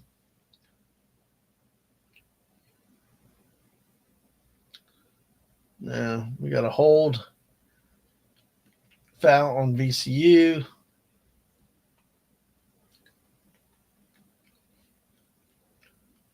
Oh my goodness. So let's extend it out 20 minutes. Okay. So we've got a 21-point Gonzaga lead over Georgia at halftime. Let's take a look at those numbers. Georgia is shooting a whopping 27.6% at 8 of 29 from the field, 1 of 13 from the three-point line, 7.7%, 71% from the free throw line with the 17 rebounds. Gonzaga has 19 rebounds, but shooting 58.6%, 17 of 29, 8 of 11 from three-point range. That'll do you in. But Georgia's whopping 27% is what's killing them, not being able to keep the game close. And Georgia finished 1, 2, 3, 4, 5, 6, 7, 8, 9, 10th in the SEC. Yeah, because see, here's the thing, and this is what I go to. I don't think Oklahoma and Texas deserve to be in. I think teams like Oregon State, Boise State, something West Virginia, there are other teams in other leagues. Those two did not deserve. Oklahoma 20-13 overall, but 6-12 in the SEC. Texas 19-16, 6-12 in the SEC. If you're that bad in your conference, you don't belong in the game, in the national tournament. At least Mississippi State, Georgia, Vanderbilt, Arkansas, at least they were 8-10. They were technically, if they win one more conference game, they'd be 599. I could buy that. I just can't buy Oklahoma and Texas. And I can't buy North Carolina for their lack of competitiveness against the best of the talent. 1-12 in quad one wins. It makes no sense. It's it just I don't know. I like more of the smaller schools to get in. It doesn't have to be As it was, ACC only got 4 teams in. It's almost a record low for them. But now we can see with the way Clemson has played, Louisville has played, we can see why they only had the 4 teams in. Wow, blocked shot. Wow, Clemson's still missing. Yep, 12-point lead for McNeese. Goodbye, Clemson. Goodbye, Clemson. Goodbye, missed that 3. I think Clemson ended up scoring 40 points in the second half. Hey, got that 3, though. More timeouts. Yes, boosh. He hit a bomb on that one, so we're going to see where we're at. So that's pretty much what happened. Georgia, Gonzaga. Let's see. Let's get this game. It's still a 17-point game, BYU VCU. So let's do that. What I am looking at going to do is I'm going to look, since I have to do a second stream later anyway, and I've been planning on it, like the night shift. What I'm planning, because the VCU BYU game and the Georgia Gonzaga game are really sucking right now. Georgia's still in at halftime, so that game will be late getting finished. As soon as this, I'm going to do a recap of. I'll do a recap of today's early action, and then I will plan to come on live again, probably about 6:45, closer to the tip-off of the first game of the night, which would be, I think, Wofford, Tennessee is what I said. Yeah, Tennessee and Wofford. That'll be the first game. And then I'll recap my bracket picks. I will recap some of the historical things we learned about the NCAA. The dunk was Bush. Yeah, well, that's one of those Thunder the Dome. I'm sure that place rocked with that one. But yeah, it's so that's what I'm looking at doing, because I'm going to need to take a break. That'll give me about an hour break. Brogo, if I'm going to leave for a bit so I can take a break, rest my voice, get something to eat, stretch my legs, which are needing to stretch, and I will be back about between 6:30 and 6:45. But I'm staying here for a few more minutes while we finish the end of the McNeese Clemson game, just to watch the end of the ACC again. I'm sorry. I'm still mad that I did not take a McNeese in this one, but well, turnover right there. You never know. Ooh. All 3 for Clemson. Down to 6. Yeah.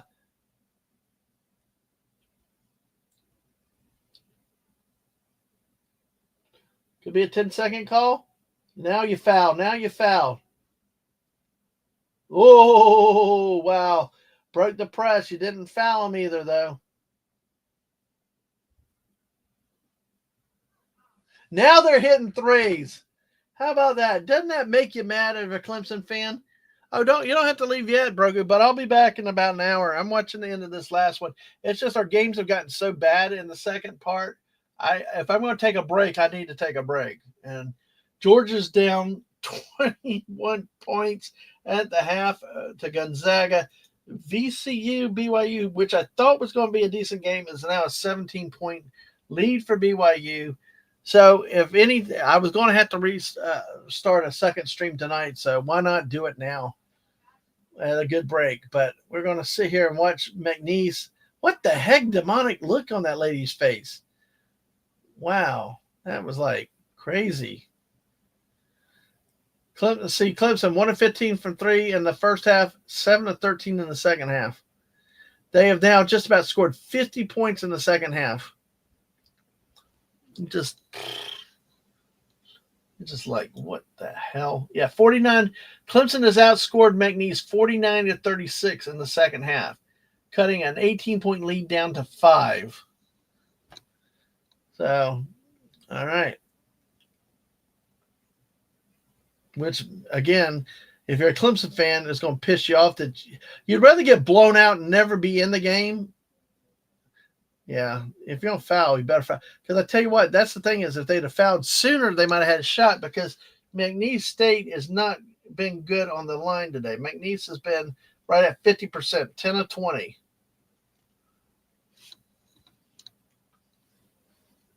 Number 11. Yeah, Kadir Copeland is 6 of 10 today on the free throw line. So, hey.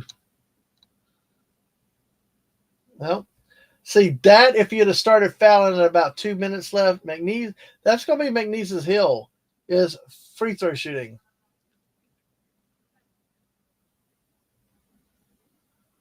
So that'd be the one thing that I have as a potential pitfall for them when they play Purdue. He got 1 of 2, so he's 7 of 12 on the day. Yeah, just guard that 3-point line. I'm like, dude, this is like.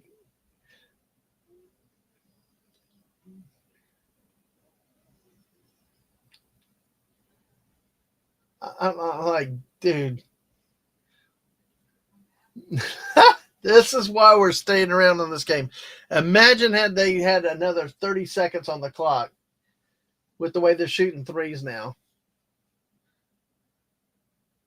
I tell you, one free throw may put this game away, though. That's the thing is one free throw may do this. Oh, these interesting masks. Oh, 81%, 2 for 2 today. So let's see. Yep, there you go. Unfortunately, fouled the wrong guy, but at this point with 10 seconds left, you don't have choices in fouling people. I'm Batman.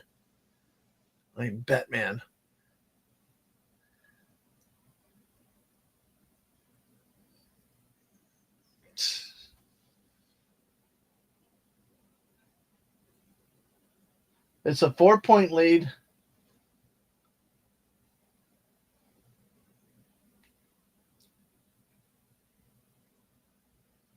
Oh, they ran out of time. A 2-point lead, 2-point win. I'm Batman, yes. Free throws should have a runoff on the clock. Yeah. But hey, that does it. End of the game, 69-67. What a rally by Clemson in the second half, but too little too late in this game. The McNeese Cowboys end up shooting 44% on the day, 27-62, 4 of 19, or 21% from 3, 50% at the free throw line. Nearly lost this game on the line, had 43 rebounds to Clemson's 36.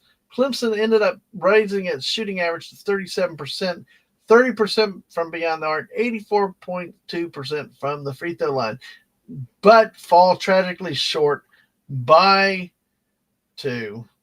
McNeese out of the Southland Conference advance to the next round, where they get to play the Purdue Boilermakers. Toot toot, or boiler up, toot toot, boiler up, toot toot.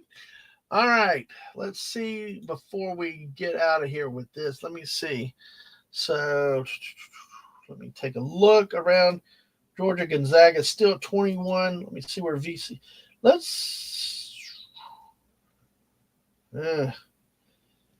I'm going to give it another 5 minutes just to see what happens with VCU BYU. Because I'm right at about an hour before the evening shift. So I don't want to end too early if BYU VCU becomes something decent. Because I'd hate to end up missing the best game of the Mawat Mag is one of the players for BYU. Interesting. All right. But hey, there we go. Let's see. Cake eaters look all sick.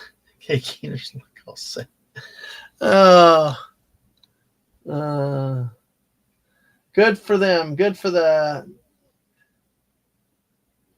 McNeese. Although you're going to have to shoot better from the free throw line if you're going to beat Clemson, Purdue. Sorry. All right, so let's see.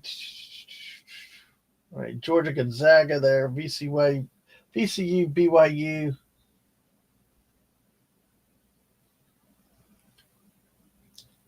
What we have here in this game.